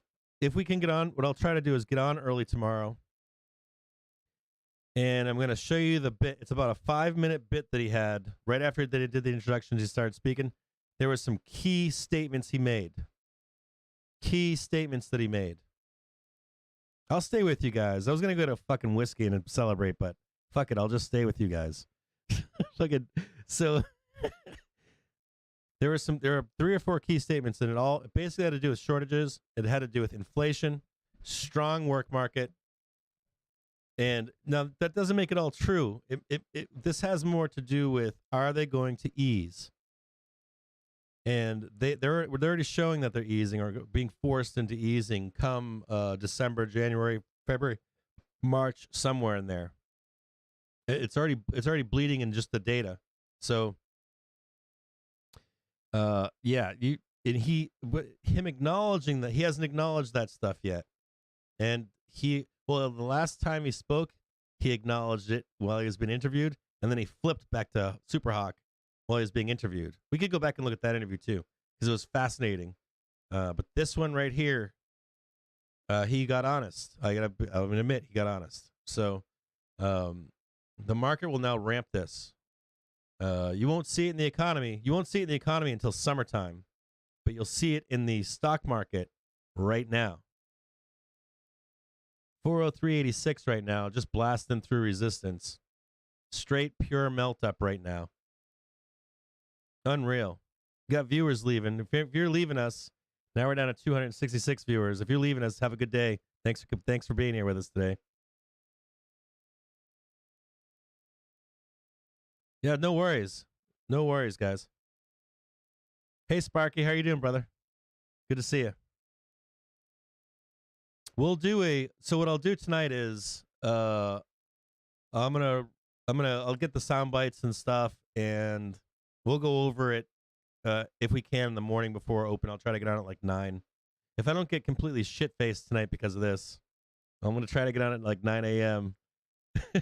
and at least review in a basic way what took place in the language change. He had a major language change in the opening of his speech, and he touched on some key things that imply that the market's going up and acknowledging that the market's going to go up. And so it'll be front run. I guarantee they're going to front run it.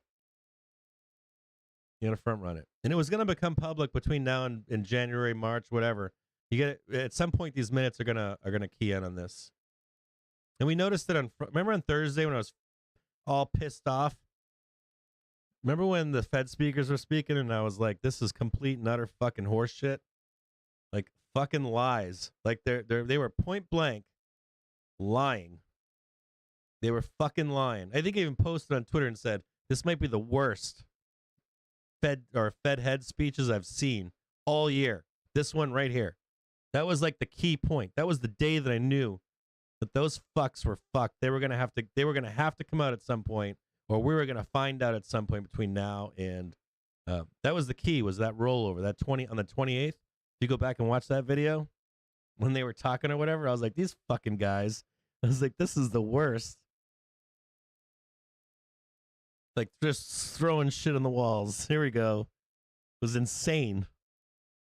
And while they were throwing the shit on the walls, they were like, well, maybe in early 2023. Maybe.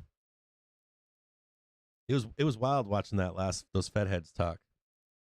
Fucking dude, Ponzi scheme back on. Holy shit. Just tagged 404. Just melting up now, just grinding higher. Just grinding. Some rich, filthy, rich trillionaires out in the Bahamas right now calling his broker and saying, buy the market. Buy it all. 404 beers not found. It's gonna get nasty. It's gonna get filthy. I promise. I promise you. And you'll see pauses. You'll see not major, but like you'll see like big rollovers leading into FOMC minutes because they want to have updates on this. You'll see the market rise in anticipation of at least a pause or slowing of pacing, right? And then once each minute's come out, you'll find out how much more money they're going to put into the system or not money. There's this whole money supply thing along with this. And all of this will get ramped along the way. They'll ramp it up, wait for the minutes to come out each time as the policy shift changes. You guys, we can actually, if one, I need to get one of you guys to work with me in the background because I got a bunch of shit we could do. Like you can look at every time we've made a policy shift change and see where the minutes have actually they pre-ramp it, dump it, then pre-ramp and then ramp it. You can actually track the money supply against the ramp. It's really wild shit. Now moving up to 404.29. Now melting up even more. This is a buy the dip environment. We have a regime change here. Bears, take off your suits and exit the back door stage left.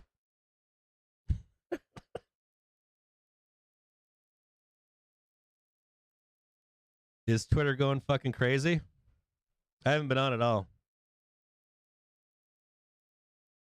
Yeah, I bet it's going to be a holy war. I don't want to get on it because I don't want to get my brain poisoned right now. I just want to read. I want to read the transcript. I want to watch the speech a couple times. I did all my fucking due diligence. I literally spent like 30 hours maybe total after market hours making sure that I was ready for this in the back end. So I don't want to get my fucking brain poisoned by this bullshit. Or the spewing of bullshit on Twitter. I don't even want to read the news articles. I just want to read what he said. I already know what I need to know to hear what he said and know what it means. The Bears back tours are blown out. Hey, Johnny Five, you take it easy, brother. Good to see you. You guys all have a great day. If you're checking out right now, just slow melting up into this fucking bell up here. Just slow melting up. Just grinding higher into this bell. If we do grind up and hit that magic number above, we hit that 407.51. If we hit this yellow bar up here, you'd probably not. I'm not going to expect the gap up on the overnight at that point. It might happen. Illiquid market after hours, just money pouring into the market. You could see a gap up. It could be wild. It could be wild. You start getting that many buyers in the after hours, man, pre-market. Dealers are going to want to sell the overnight for sure. But I don't think it's going to fucking matter much, man. I would not be a put buyer here.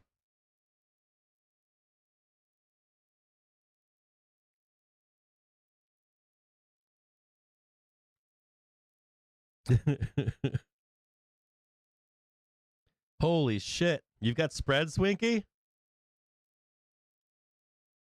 Hell yeah, brother. I still haven't even looked at my fucking... I'm afraid to look at my SDAO shit. My market hedge. I hope those still print. In the back of my mind, I'm thinking that the fucking Dow is going to level off at least. And all that money in the Dow that's been hiding, all those fucking portfolio managers that have been hiding their money in the Dow are going to shift it all over to fucking NASDAQ, baby. NQ, king of the mountain. NQ, king of the mountain. Absolutely.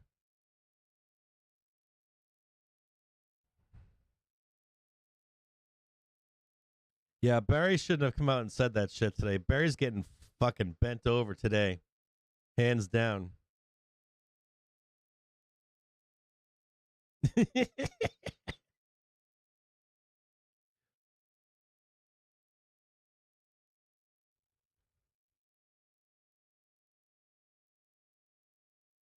Yeah, I'd like to see that.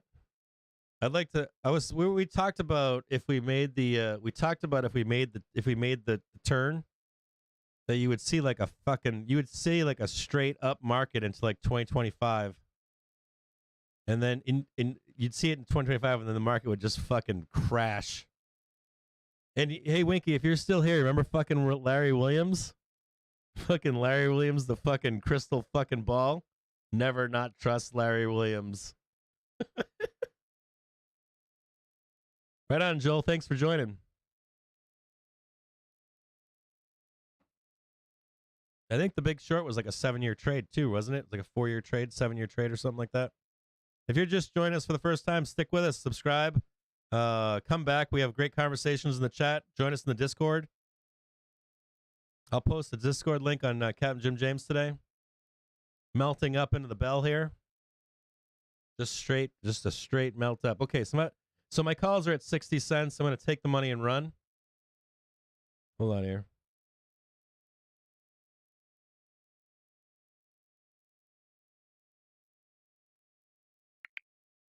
$0.61. See if they fill.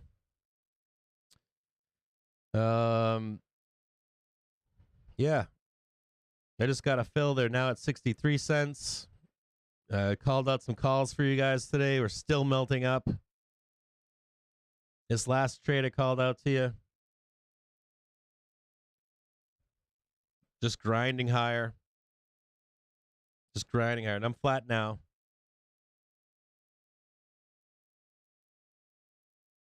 Dude, Larry is gold, Winky. Larry is gold. You like the stream, Gene? Right on. please like these videos. It helps. So if you're just joining us for the first time, we are a community supported sub.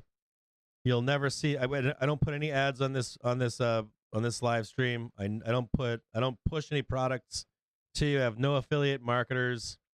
I don't sell any classes. None of that nonsense. We do newsletters. We have a Discord, all free.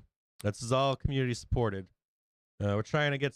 We used to run a very expensive version of BookMap and a very expensive news service. We're going to relaunch those and hope that we can have the community support that in the coming weeks and months and stuff. So please support the channel. Please support what we're doing here. Great group of traders. Great group of traders. We're not like douchebag fist pumping bros. I've got people with lots of time in the market, people with not a lot of time in the market. Stay with us. Stick around. You'll have gurus out there and furus out there promising you that they'll be there trading with you every day. We trade with you every single day. We're here every day. We're not here like for an hour on Friday at open. None of that bullshit. We make our living doing this, so we're here every single day. Congratulations to all you guys today. We do BookMap every day. We do market profile, volume profile. We do classical charting. We do chant. We do you name it. I don't. Well, some light Elliott wave stuff. I don't go down the Elliott wave hole because those guys break out their erasers too much. Look at this now, just screaming higher. Those 404 calls are now at 75 cents. I got out at 62, I think, 61 cents I got out, but they're even cranking now. They're at 75 cents. They're at 100% almost from the shout out earlier. Just busting it right now. Melting up. Any of you that are with me right now that have been with me all day long know exactly how this day has gone. Just cranking. 404.72. 404.71.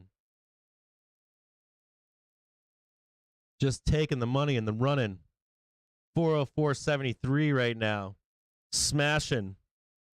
I don't know how you can't get in a fucking trade and not make money right now. For the past couple hours. Just hold until it prints.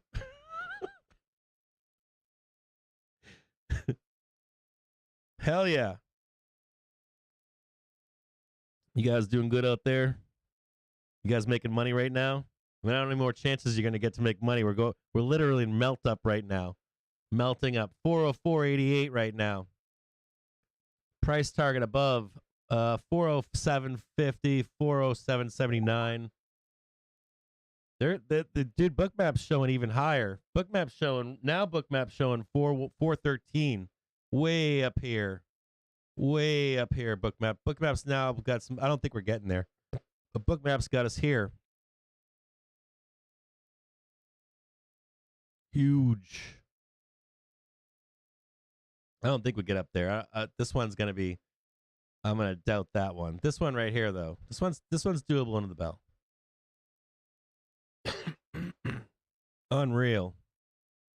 Unreal. Look at that. Everyone's like, the trade's over. I'm like, this fucking trade's not over. We're looking at a little bit of a reversal here. You might want to take some off here. We do normally you'll have a break. It's like 400, 405. And we've talked about that in the past. Then 410. So be careful here. You may have a little bit of a. This will be another entry point if you guys want to know. So 405.04, you will see some resistance, just natural. We have pre-programmed sell orders here, so you might see a little bit more consolidation here, and then the next move up here, just like this last one back here. Just like this one right here. You don't want to see us fall off this point here. You want to see us continue up higher for this bell close. You might see some consolidation here. We'll snap another line here. Stay with you guys every day, right? Fucking sitting here talking about some kind of a consolidation bar now right here. Right? You know we have support somewhere in here, so we'll move this up right here. Something like that. Make it a little bit smaller because of where we are. And we're going to look for a push above. Do you guys understand that right now, right? And we want that consolidation. You got a nice support in here. You can see this is because we've turned this resistance into support. The natural move is higher from here. Don't worry, I'll stay with you guys. I love you guys. I swear, you guys don't know how much I love you. You don't know. I love you guys. You guys make this community. It makes me very happy.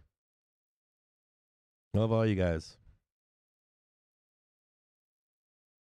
Yeah, we talked about a prediction overnight, so you guys want to, we can go through it. So, well, I shouldn't have deleted all that stuff. So we're going to do this one more time, right? One more move higher, right? So for the daily for today, the expectation is that we at least go here into the day. If we don't go here into the close and let's say we trade backwards, or let's say we do distribution down to the close, we do this, I'd be game to buy a gap up for tomorrow. If we trade this into the close, though, let's say we consolidate and push up into this close, I think that's good enough for me. I'm happy with that trade, and I'm going to explain to you why in a minute. Now, can we get an extension up here to 413? Just get it out of the way? Yes, I'm going to show you right now in a larger time frame why. Okay, with the bigger picture. So you guys have heard me rant and rave about policy change, all that kind of stuff. So we'll look at a larger time frame here. Like, let's take some context, take a breather, right? Look at that giant move higher. You're like, oh, Cap, we can't go any higher. And I'm like, oh, really? So so I can't measure this. I don't think on this program I can measure this. What's this move right here? 393. It's almost what is it? 100 is a 2.5. Yeah, almost a 100-point move. So plus 9.72, almost a 100-point move right here. But look at this one. This is like what, a 150-point move in one day, right? See this after hours action, this after hours pre-market action is a low liquidity environment. When buyers step into the market, they will slam the price higher. So can we go higher right now? Yes. We have a policy change. We've got cash in the sidelines that wants to buy this market regardless. So can we gap up in the overnight? Can we hit this in the overnight? Can we hit 407.51? It's possible. Absolutely possible in cash market. Absolutely possible for us to gap up if we don't. Tomorrow, and the price would even be higher. The gap up tomorrow would be like 410, right? And you may be thinking to yourself, well, we'll probably sell off there. I could see a potential of selling off, but I could also see an extension. And you say, why do you see an extension there? And I'll show you why right now, okay? So we look back on 6 months, right? Look back on 6 months or a year, right? We've had no reasons to sell out of our downward our downward trend, right? Zero reason for a year. And we still traded until we rolled it here, right? No reason to trade out. No news from anybody. So if we have a policy change, the first good news of the entire year, and you're going to tell me we're going to come up here and start fucking bloodbathing it down, be like, no, you're probably going to get that real extension. So where's that extension? That extension, we've got some gaps to fill, right? We got some gaps here. We got 407.51, 413.12, right? We got some marks here. We know where sellers are. We got some gaps to fill. We got a gap above here at 420. Got another gap above at 425 and 427. So can we get a breather up here? Sure. Sure, we could get a breather up here. Maybe the breather is above the bar here. Maybe the breather is down in here. Maybe we come up to the top of the bar, we take a breather just like this on a larger time frame. We come up here and slap this and break through. Hold on, let me see if I can do this hold on a second.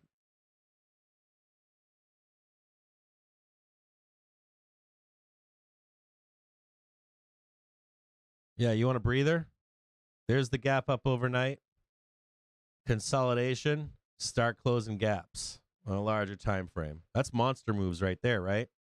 Now, because we're in positive gamma, that could take some time, right? We don't really have huge squeezes unless we're in negative gamma. So it could take some time for us to get there. Could take into the end of the year. Could be your holiday rally. So, you're not going to go straight green bars all the way, but you're going to get some fucking green bars in a day or two, right?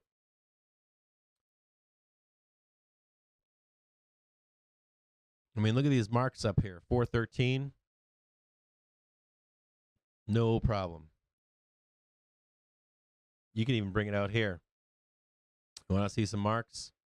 This is nothing. All we're doing is recapturing our previous trend.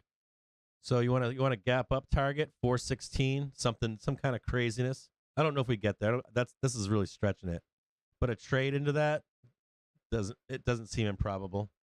Up here, come back down, slam it back up over time, come back and attack this over here. And you're talking about some fucking moves here.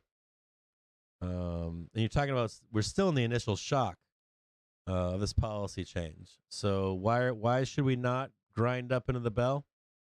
We have every reason to grind up into the bell. We have every reason to attack this into the bell. This is nothing. There's going to be shit tons of money coming out of the market. So in a larger time frame, this little move means nothing. Does that make sense? Didn't even waste consolidating. Just started melting up. Didn't even consolidate. Just grind. Grind.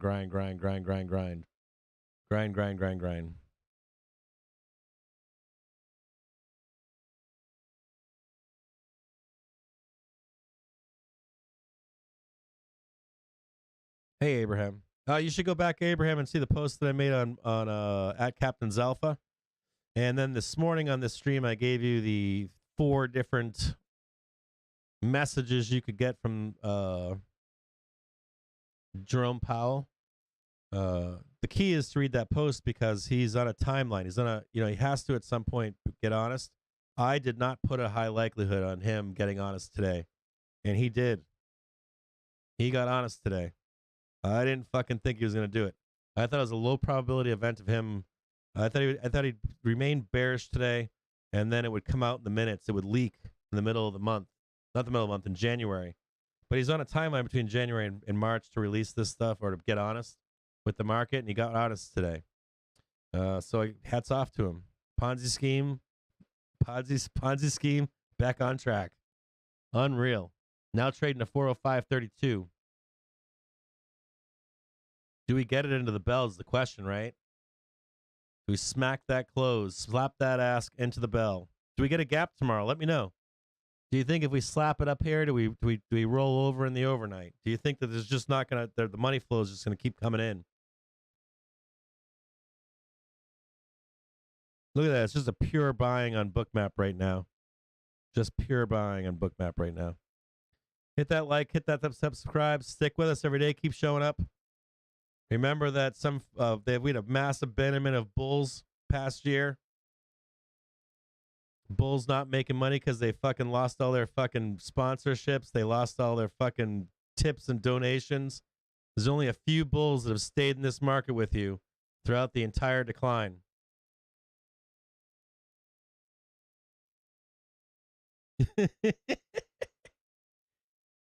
Yeah, the 404s were at 40 cents. They're now at $1.36.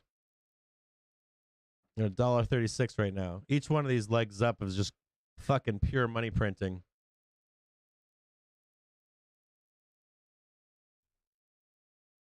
Any chance? Probably. So you guys have to think on scale of timeline here. You're talking about a year of down.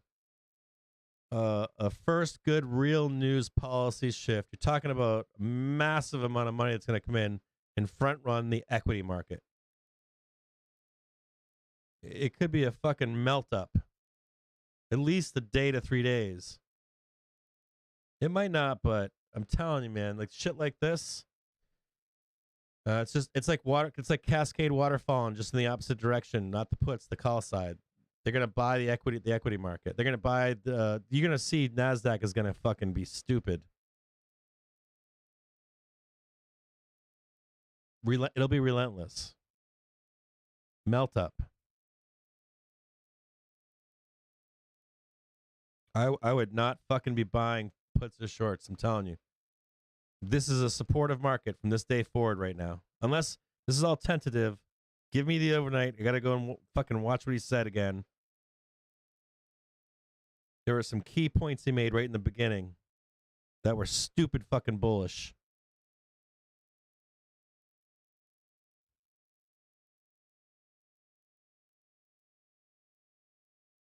I'm telling you, I'm going to warn any of you right now, okay? If you have not traded, if you guys have been only trading since 2020, I'm telling you. I'm fucking telling you. If you guys were like stay-at-home traders or something, I'm telling you. I fucking watched. I was on Wall Street Bets then. I watched Bears fucking give $1 million back publicly. I watched bears give back every fucking last dollar they made. I'm telling you, please believe me on that. Have faith in that. When the turn came, you had like a percentage of people that could not believe that the turn came. Please believe me, guys. No, there'll be another dip. There'll be dips to buy. This isn't even the meat of the trade. This is nothing. This is like the tiniest infantile part of this trade. You know what? You want to know what this part of the trade is? I'll show it to you. You want me to show it to you? I'm going to show you. If we've turned the corner, I'm going to show you exactly where we are. Hold on a second. I'm going to show you where we are. If we've made the turn, I'm going to show you where we are. Okay? I'll show you right fucking now where we are. So I can show you how much of a speck of dust.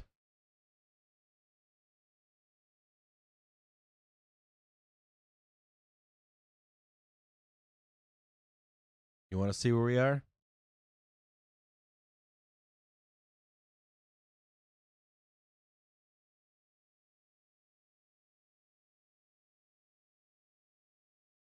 I'm going to show you where we are, okay?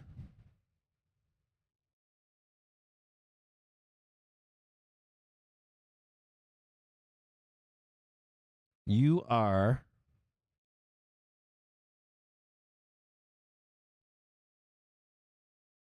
right there. That's where you are. You guys feeling me? That's where you are, right there. And I will show you this. You're actually probably right here. It's like somewhere in here. We had this one blast down, then we came up and we had one more blast down. There was like one more leg down, but we were so infantile at this moment. It is like this. You're talking about this market goes up. This market always goes up.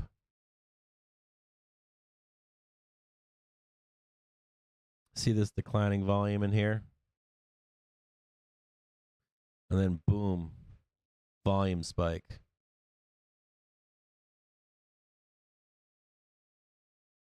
Unreal.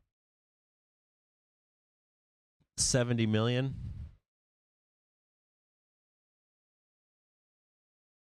Yeah. We just so you see this, right?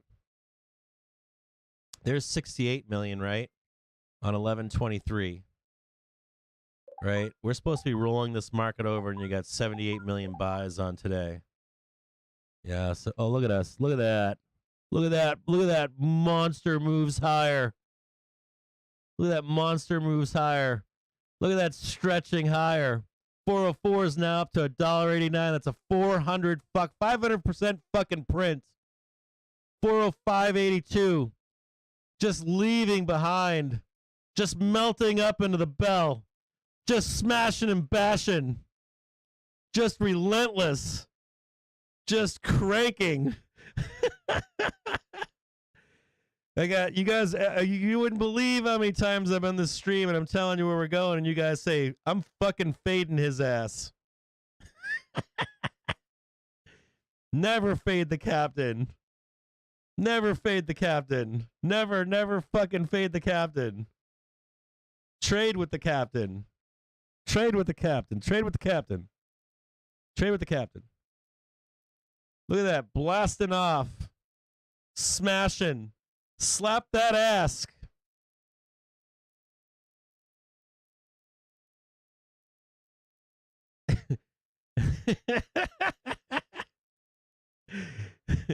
Just ass blasting. Ass blasting on the bell. Look, we're down. The chat's down at 239 people watching, right? We're up to like 399 at one point. Half those people thought the trade was over, went home, packed a lunch to go back to work. The rest of you stuck around for this end of day fucking melt up right now. Look at that 406.17. Just ass blasting right now. Just smashing. I wish upon a star. What are you doing out there? How are you not here making money with us? What is wrong with you? How are you not here for this moment? Probably my core followers are in this room right now with me. If you're in here right now, I love you. Congratulations. 406.19 now. Give me a pin strike up there. We trade to the end. We trade to the end every day.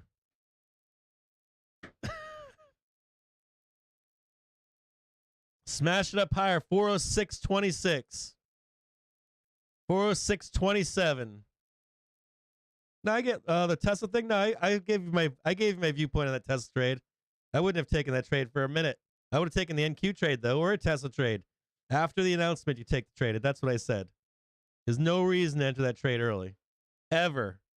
You'll lose 7 out of 10 times, guaranteed. As a matter of fact, this trade right here today was better to take after the talk. Hands down, you're the right side on that trade. 406.35 now. Watch out here.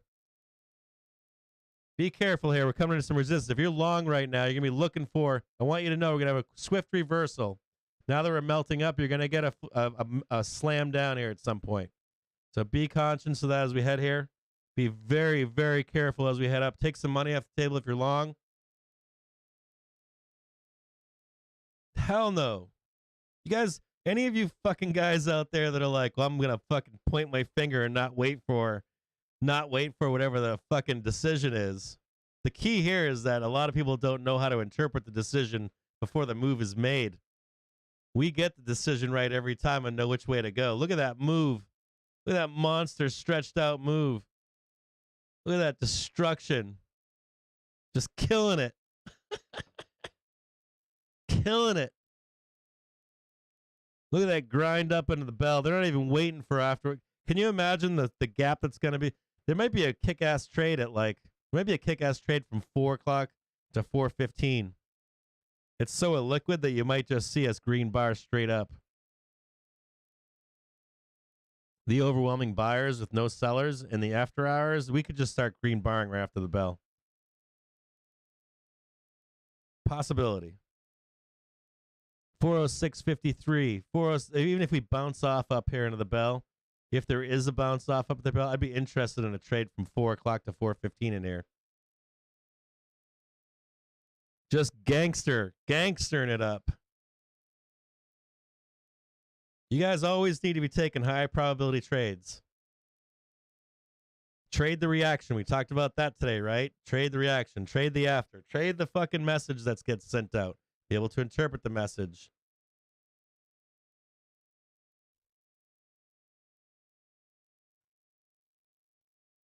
You bought 407s for 4 cents? Yeah, they were like 5 cents earlier today, right?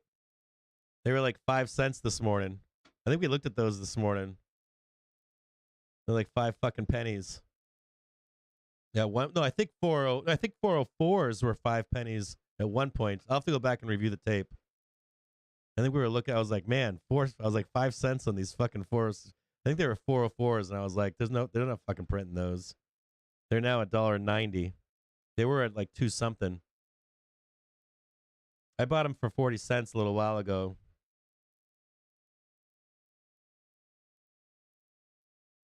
Yeah, look at a little bit of sell-off here. Hopefully you took some profit on this pin strike up above here. We'll see if we'll do another little fancy here, see how deep it goes. Move it on up for the next one. See if we can consolidate and get this nice little strike into the bell. See if we can do one more push up here. We'll see what happens. Stay right to the fucking bitter end. Right to the bitter end.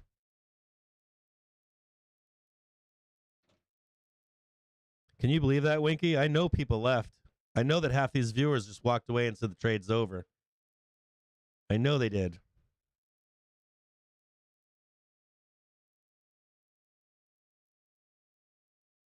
So ready? So the 404 or 394s were $1. Those are 1,200. That's an 1,100% gain in that trade. 1,200% gain. 394s.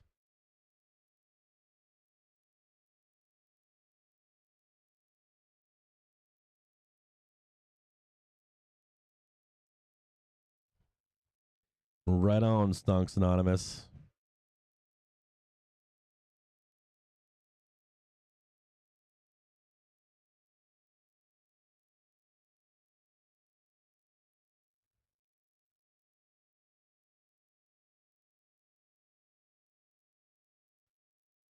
Well, you guys can't see this.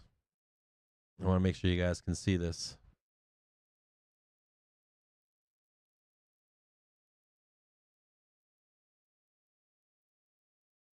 Unreal.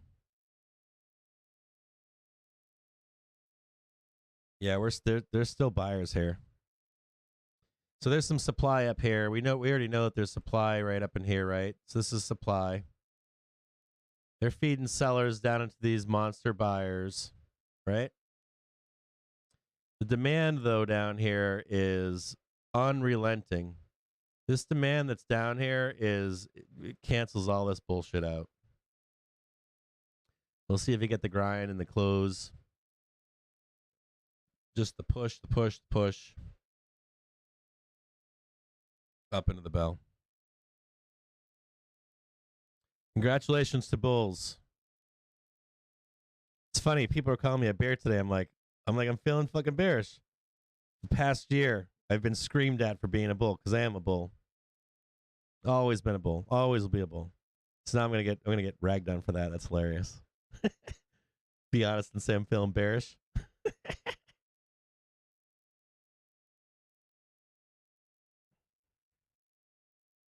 Yeah, so I was in calls down. So down in here, I was in. So my initial not prediction, what I thought was going to happen was I thought we'd get. So I was in calls.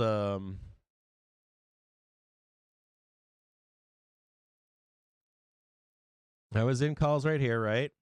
We dipped, and it triggered my. I didn't have a stop, and then I added a stop. It triggered, so then I had to buy back in for this move here.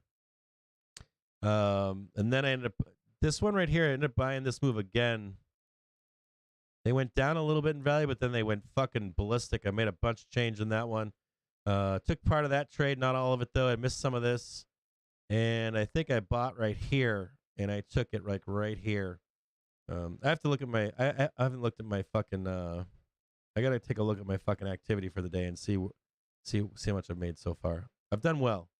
In one of these moves, I made 400% in a trade. So that's gonna pay for the fucking S-Dow bullshit. And I'm fucking staying in that S-Dow shit. Hope to fuck that I don't get fucked in that trade.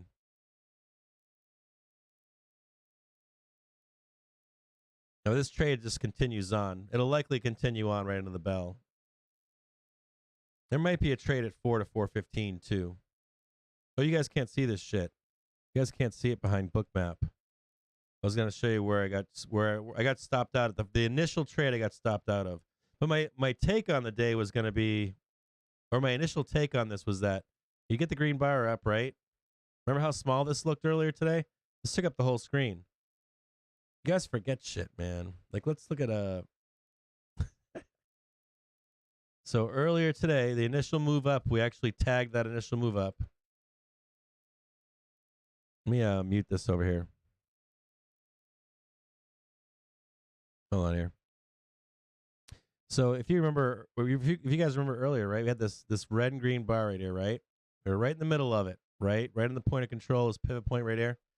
We had an initial move down, and I was trading this long here, and I was looking for Powell to get bearish, and then depth of hell it, and we turned on Powell, and he started speaking, and I'm like, we were like right about here, you go right back in the stream, and we were like right here, and I'm like, shit. I'm like, this guy, when we were consolidating right here.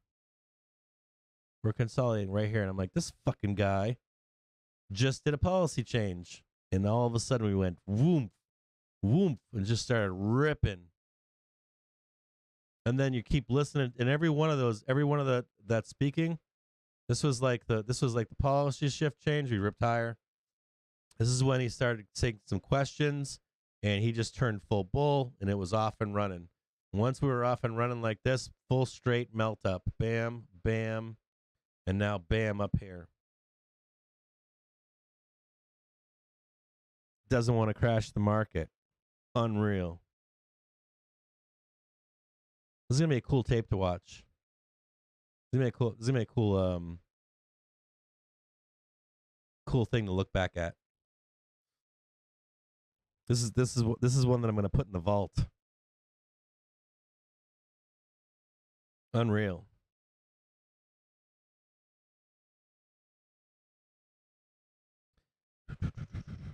I'm gonna put the book map back on, see what you guys are saying. I'm not a good chaser. I'm a bear, but you know when to put on the bull. So yeah, Oblivious is saying the exact thing. I'm a bull, and this is the most bearish I felt in a long time. And I told everyone that was on stream. I even went and told Jedi Marcus, like, hold me, hold me, because I shouldn't be feeling this right now.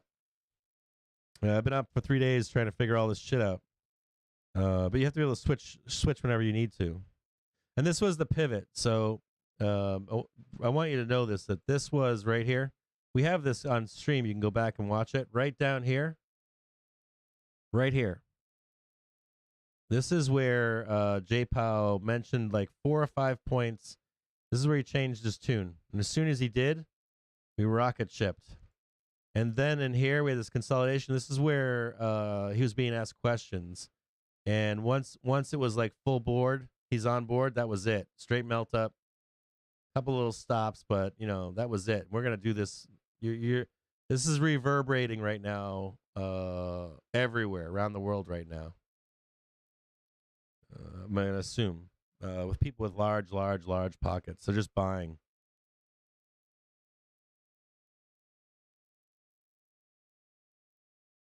But the dollar drop percent, should we buy now? How does he do that? It seems like he makes it worse. No, not really, Kobe. You gotta so you do your due diligence before, and you're looking for keywords and shit that they say. You're not looking for Twitter to tell you what the interpretation is. You're not looking for a news reader to tell you what it is, what it means. You're looking to be in the right side of the trade, and you should always be reacting. Anyone that's out there that's like, oh, I called that we're going straight up today. I diamond hit into the close today. Those people they come and they go. You have to wait. You have to learn what to look for. And then you want to jump on the trade or the reactive trade afterwards. You don't want to. You'll get blown up. I've fucking blown up 6-figure accounts doing that stupid shit. I've blown up multiple 6-figure accounts doing that shit. That shit doesn't work. 100% of that. You always want to wait and see and know what to be listening for when news breaks. What does it mean? How's the market going to react? Always. You guys have to learn that shit. No, I think we're tagged. I don't give a flying fuck about moving averages right now. Moving averages can suck my dick. The only thing so I shouldn't have said that. I should delete that. The only thing that matters you know what matters on a moving average right now? Dixie and the 200. That's what matters right now. It's the only thing that matters right now. It's the only thing that matters right now. Good. Let them fuel the rocket ship up. Yeah, it's good to have you guys here. Some of you guys are in this chat right now. Read everything I post. You come in the morning at 9:30. You stay on stream with me all day long. So if you come in like here and there, or if you're new, or if you're you pop in and out, you don't get the full story, so it's hard. But there's a core group of you that are there 24 hours a day. Last night at fucking 3 o'clock in the morning, I was out doing test streams at 3 o'clock in the morning. 3 o'clock in the morning last night. And I had people on Twitter going, what the fuck are you doing? And I didn't realize I was posting these streams to at Captain's Alpha. And that's like the due diligence that I do in the background when I'm not on live. So this is what I eat, shit, and sleep this stuff all day, every day. So I appreciate I appreciate all of you, but I appreciate the ones that are there through watching the process as to how you make money.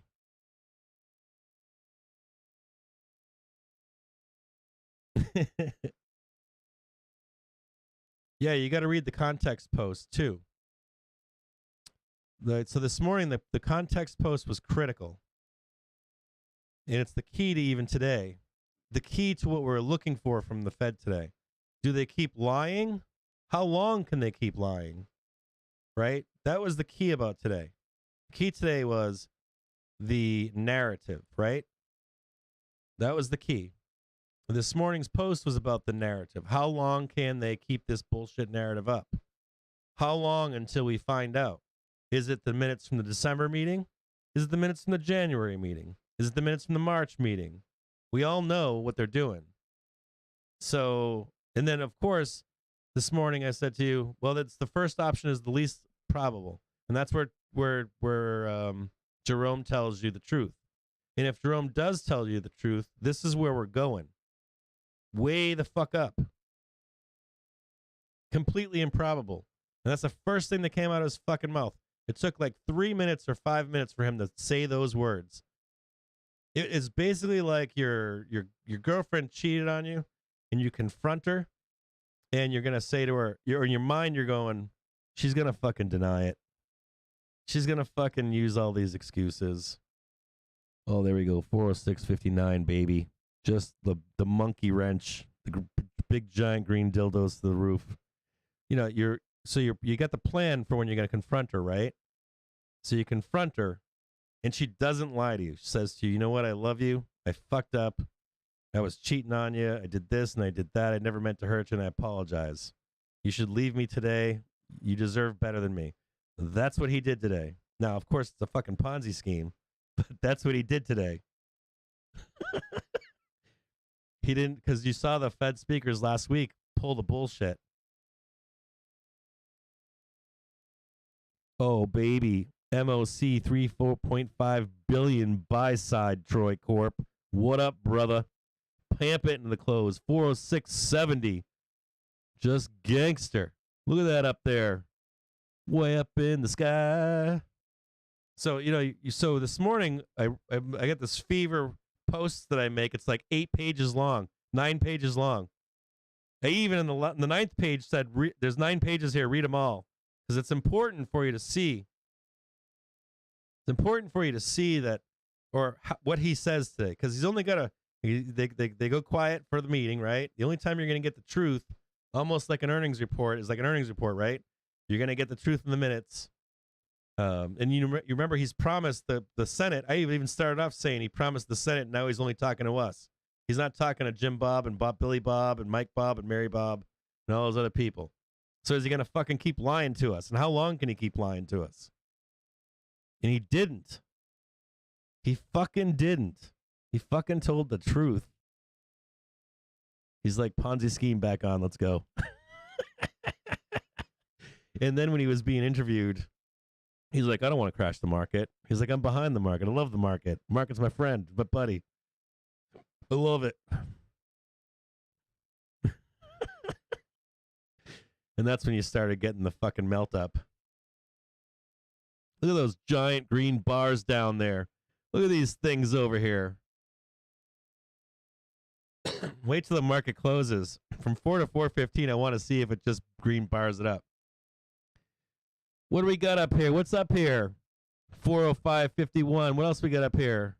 407.70, 407.74. We're going to do the creepy crawl into the close. Just smashing and bashing into the bell.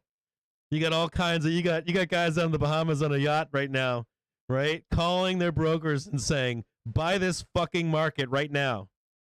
I have cash to deploy. I don't care if we have another bounce. I don't care what the bounce is. I don't care if it comes back and retests even 350. Buy the market. I'm in it for the next 3 years. Let's go. Let's do it. That's what they're doing right now.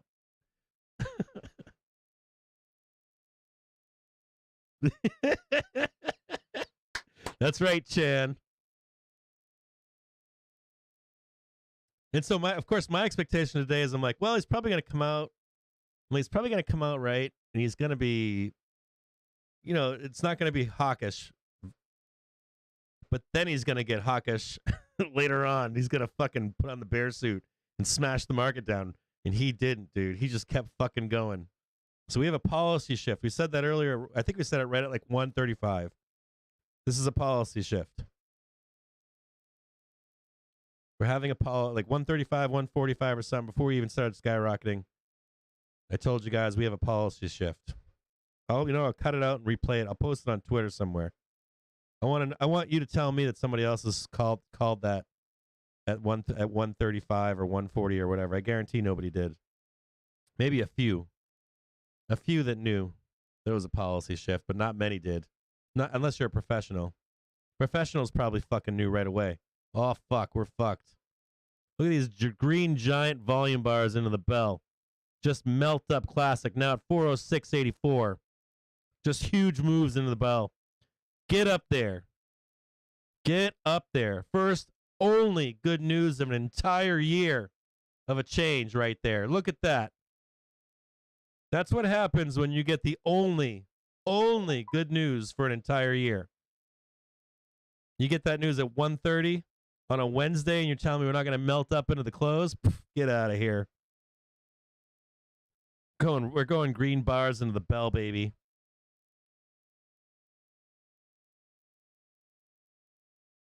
Thank you, Liam. Here we go. Right into that close. We haven't had a bullish reason to be bullish all year long. And you're telling me we're not closing bullish? That's what you're telling me? Tell me all year long up here, right? We've sold this. We've top of the key. We've sold this all year long. All year long. Hold on here. I'm going to try to tell me all year long we've sold this, right? Sold it. Sold it. Hold on. It's a bull celebration day. We're going to do some bull celebrating here, okay? We haven't had any fucking celebrating all year long. Let me mute my camera. All year long. No reason to celebrate. All year long. As we come into this close, right? We've sold it. We've sold it. We've sold it. We've sold it. You're telling me we're coming into this one? We have a policy change right here, and we're going to sell this right now? Not a single extension above all year long. You're telling me we're not going to extend and blast, at least blast out here and close some gaps? Fuck no.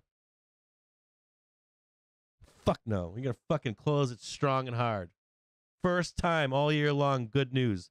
One day, and you got a bear that wants to rain on a bull parade on one day of the entire year? Get out of here. Let the bulls celebrate. Let the bulls celebrate a policy change. You see it in the volume on the day into this close. Abso-fucking-lutely, we're going to close on the high. This is what a bull market looks like right here in a microcosm. We're at the start of a bull market. Well, possibly. This is all tentative. I got a bunch of shit. I got to check everything. I got to detail check everything he said because I can't trust everything he said. But the market's reaction initially to this point, right, is we're going fucking, we're changing direction. And to think for a moment that we're not going to try to extend outside of that downward channel for at least a few days, fucking get the fuck out of here. Now, can we pull back? Yeah, we can pull back. But I think the trade is higher. And outside, I think you're going to get a break of this downward channel to even if it's like a symbolic or just the volume that's coming in. I think you're going to get the move outside of the channel. You have to. The move is higher out of the channel. You have a reason now to get. You have a reason to go higher, to check higher. You have a reason to close gaps above, and you're going to get the opportunity as a bull, right, for some consolidation above that channel, for a move to close the gaps higher. If the move is lower to the depths of hell, they're going to check at least with that policy change. 406.93 currently. 2 minutes left. Can we get it into the bell? The bulls want to know. Can I get my cherry on top? 406.93. Can you squeeze it up one more time in the last minute? Can you slap the top of that ask for me? Into the bell. Take your money and run on that bell. Before we hit 4 p.m., take your money off and look for a second trade from 4 o'clock to 4:15. Take your money off. You got a few seconds left right here. Hold on a second. You got moments left to monetize your calls. Get your fucking money right now. Make bank. Like, subscribe these videos. Stay with me at the end of the day every day. 407.25. Never leave. Stay with the captain every single day. Right into the end. Right to the bitter end. Slap 407.37, 407.40, enter the bell, 407.51. Green bars to the closing bell. Make it count into the bell. Only day of the year. To the pin. Boom. We blasting, baby. How are them apples? Unbelievable. Unreal. How was that? How was that? How was that for a close? How many traders go out there and start putting higher targets up there for you as we're on the fly? On the fly. Let's slap some higher targets. Bam. To the pin all the way up. Bam, bam, bam. Who does that for you? Who's out there going, here's a target, here's a target, here's another target, here's another target to the end? Who does that shit? Fucking name them. Right into the bell. Slap it to the pin. You guys have a great day. Like, subscribe to these videos. Try to support the channel. Show up tomorrow. Come back tomorrow. Come back Thursday. I mean, not Thursday. Come back Friday. Say hi on Twitter. Join the Discord. Ask questions. If you're a smart trader already, help out a new trader. That's what we do. Cheers to all of you out there. I was going to go get a whiskey earlier, and I wanted to stay to the end of this broadcast because I know you didn't believe me. Some of y'all out there were like, well, he's leaving. Why is he leaving? Why is he leaving his calls on to the end? Why is he coming back at 4? 407.91 just blasting through in after hours right now. Just smashing and grabbing. Cheers to all of you out there. I love all you guys out there. All of you. Every single last one of you. Show up every day. Read the posts in the morning. Show up at 9:30. Stay with me. I'm here with you. I don't leave. Well, sometimes I have to. I got to take a shit or a piss, or I got some fucking kids shit I got to do, whatever. But most of the time, I'm here. When it matters, I'm here every single time with you.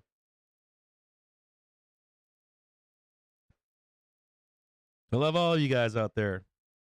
He, she, them, whatever you are, I don't care. See you all tomorrow. See you on Twitter. I haven't even been on Twitter. I have no idea what's going on Twitter. It's got to be a fucking Animal House over there, right? It has to be an Animal House. The donate button down in the description. Hit the like and subscribe, please. It helps us get traction. This is a community-centered, community-supported thing that we're doing. We don't sell out to anybody. All the ideas are community-driven. All of us bounce ideas off on each other. Stay with us. Learn, or not learn, but if you guys want to have, you guys can. I know you guys pay $600 a month for a guy that comes out for a week to talk to you, or shoot you text messages, or just sends you levels every day. They lie. Don't do that shit. Hang out with other traders. Get involved with us. Hang out. You'll never get crazy DMs from me trying to sell you shit. You'll never get that from any of our people. Stick around. We were here when all these furus disappeared. There's a few of us out there, a few bulls out there that have been here through all this dog shit.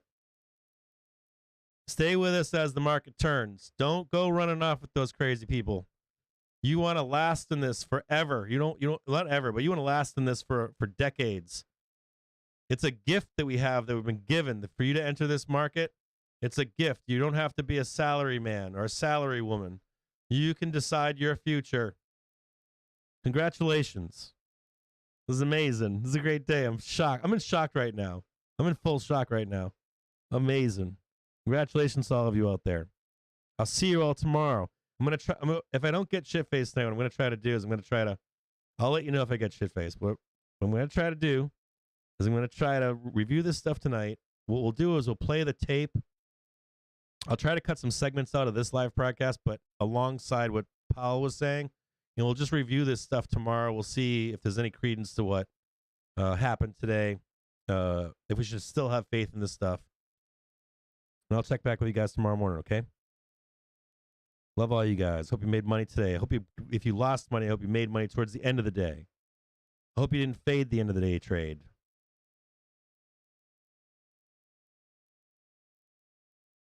Yeah, absolutely. Absolutely, Lord Penty. We can talk. See you guys all tomorrow. Where's Mr. Alpha Insight 30? Who's that? Who's Mr. Alpha Insight 3500? You talking about when we said buy 3500 with 30% of your cash?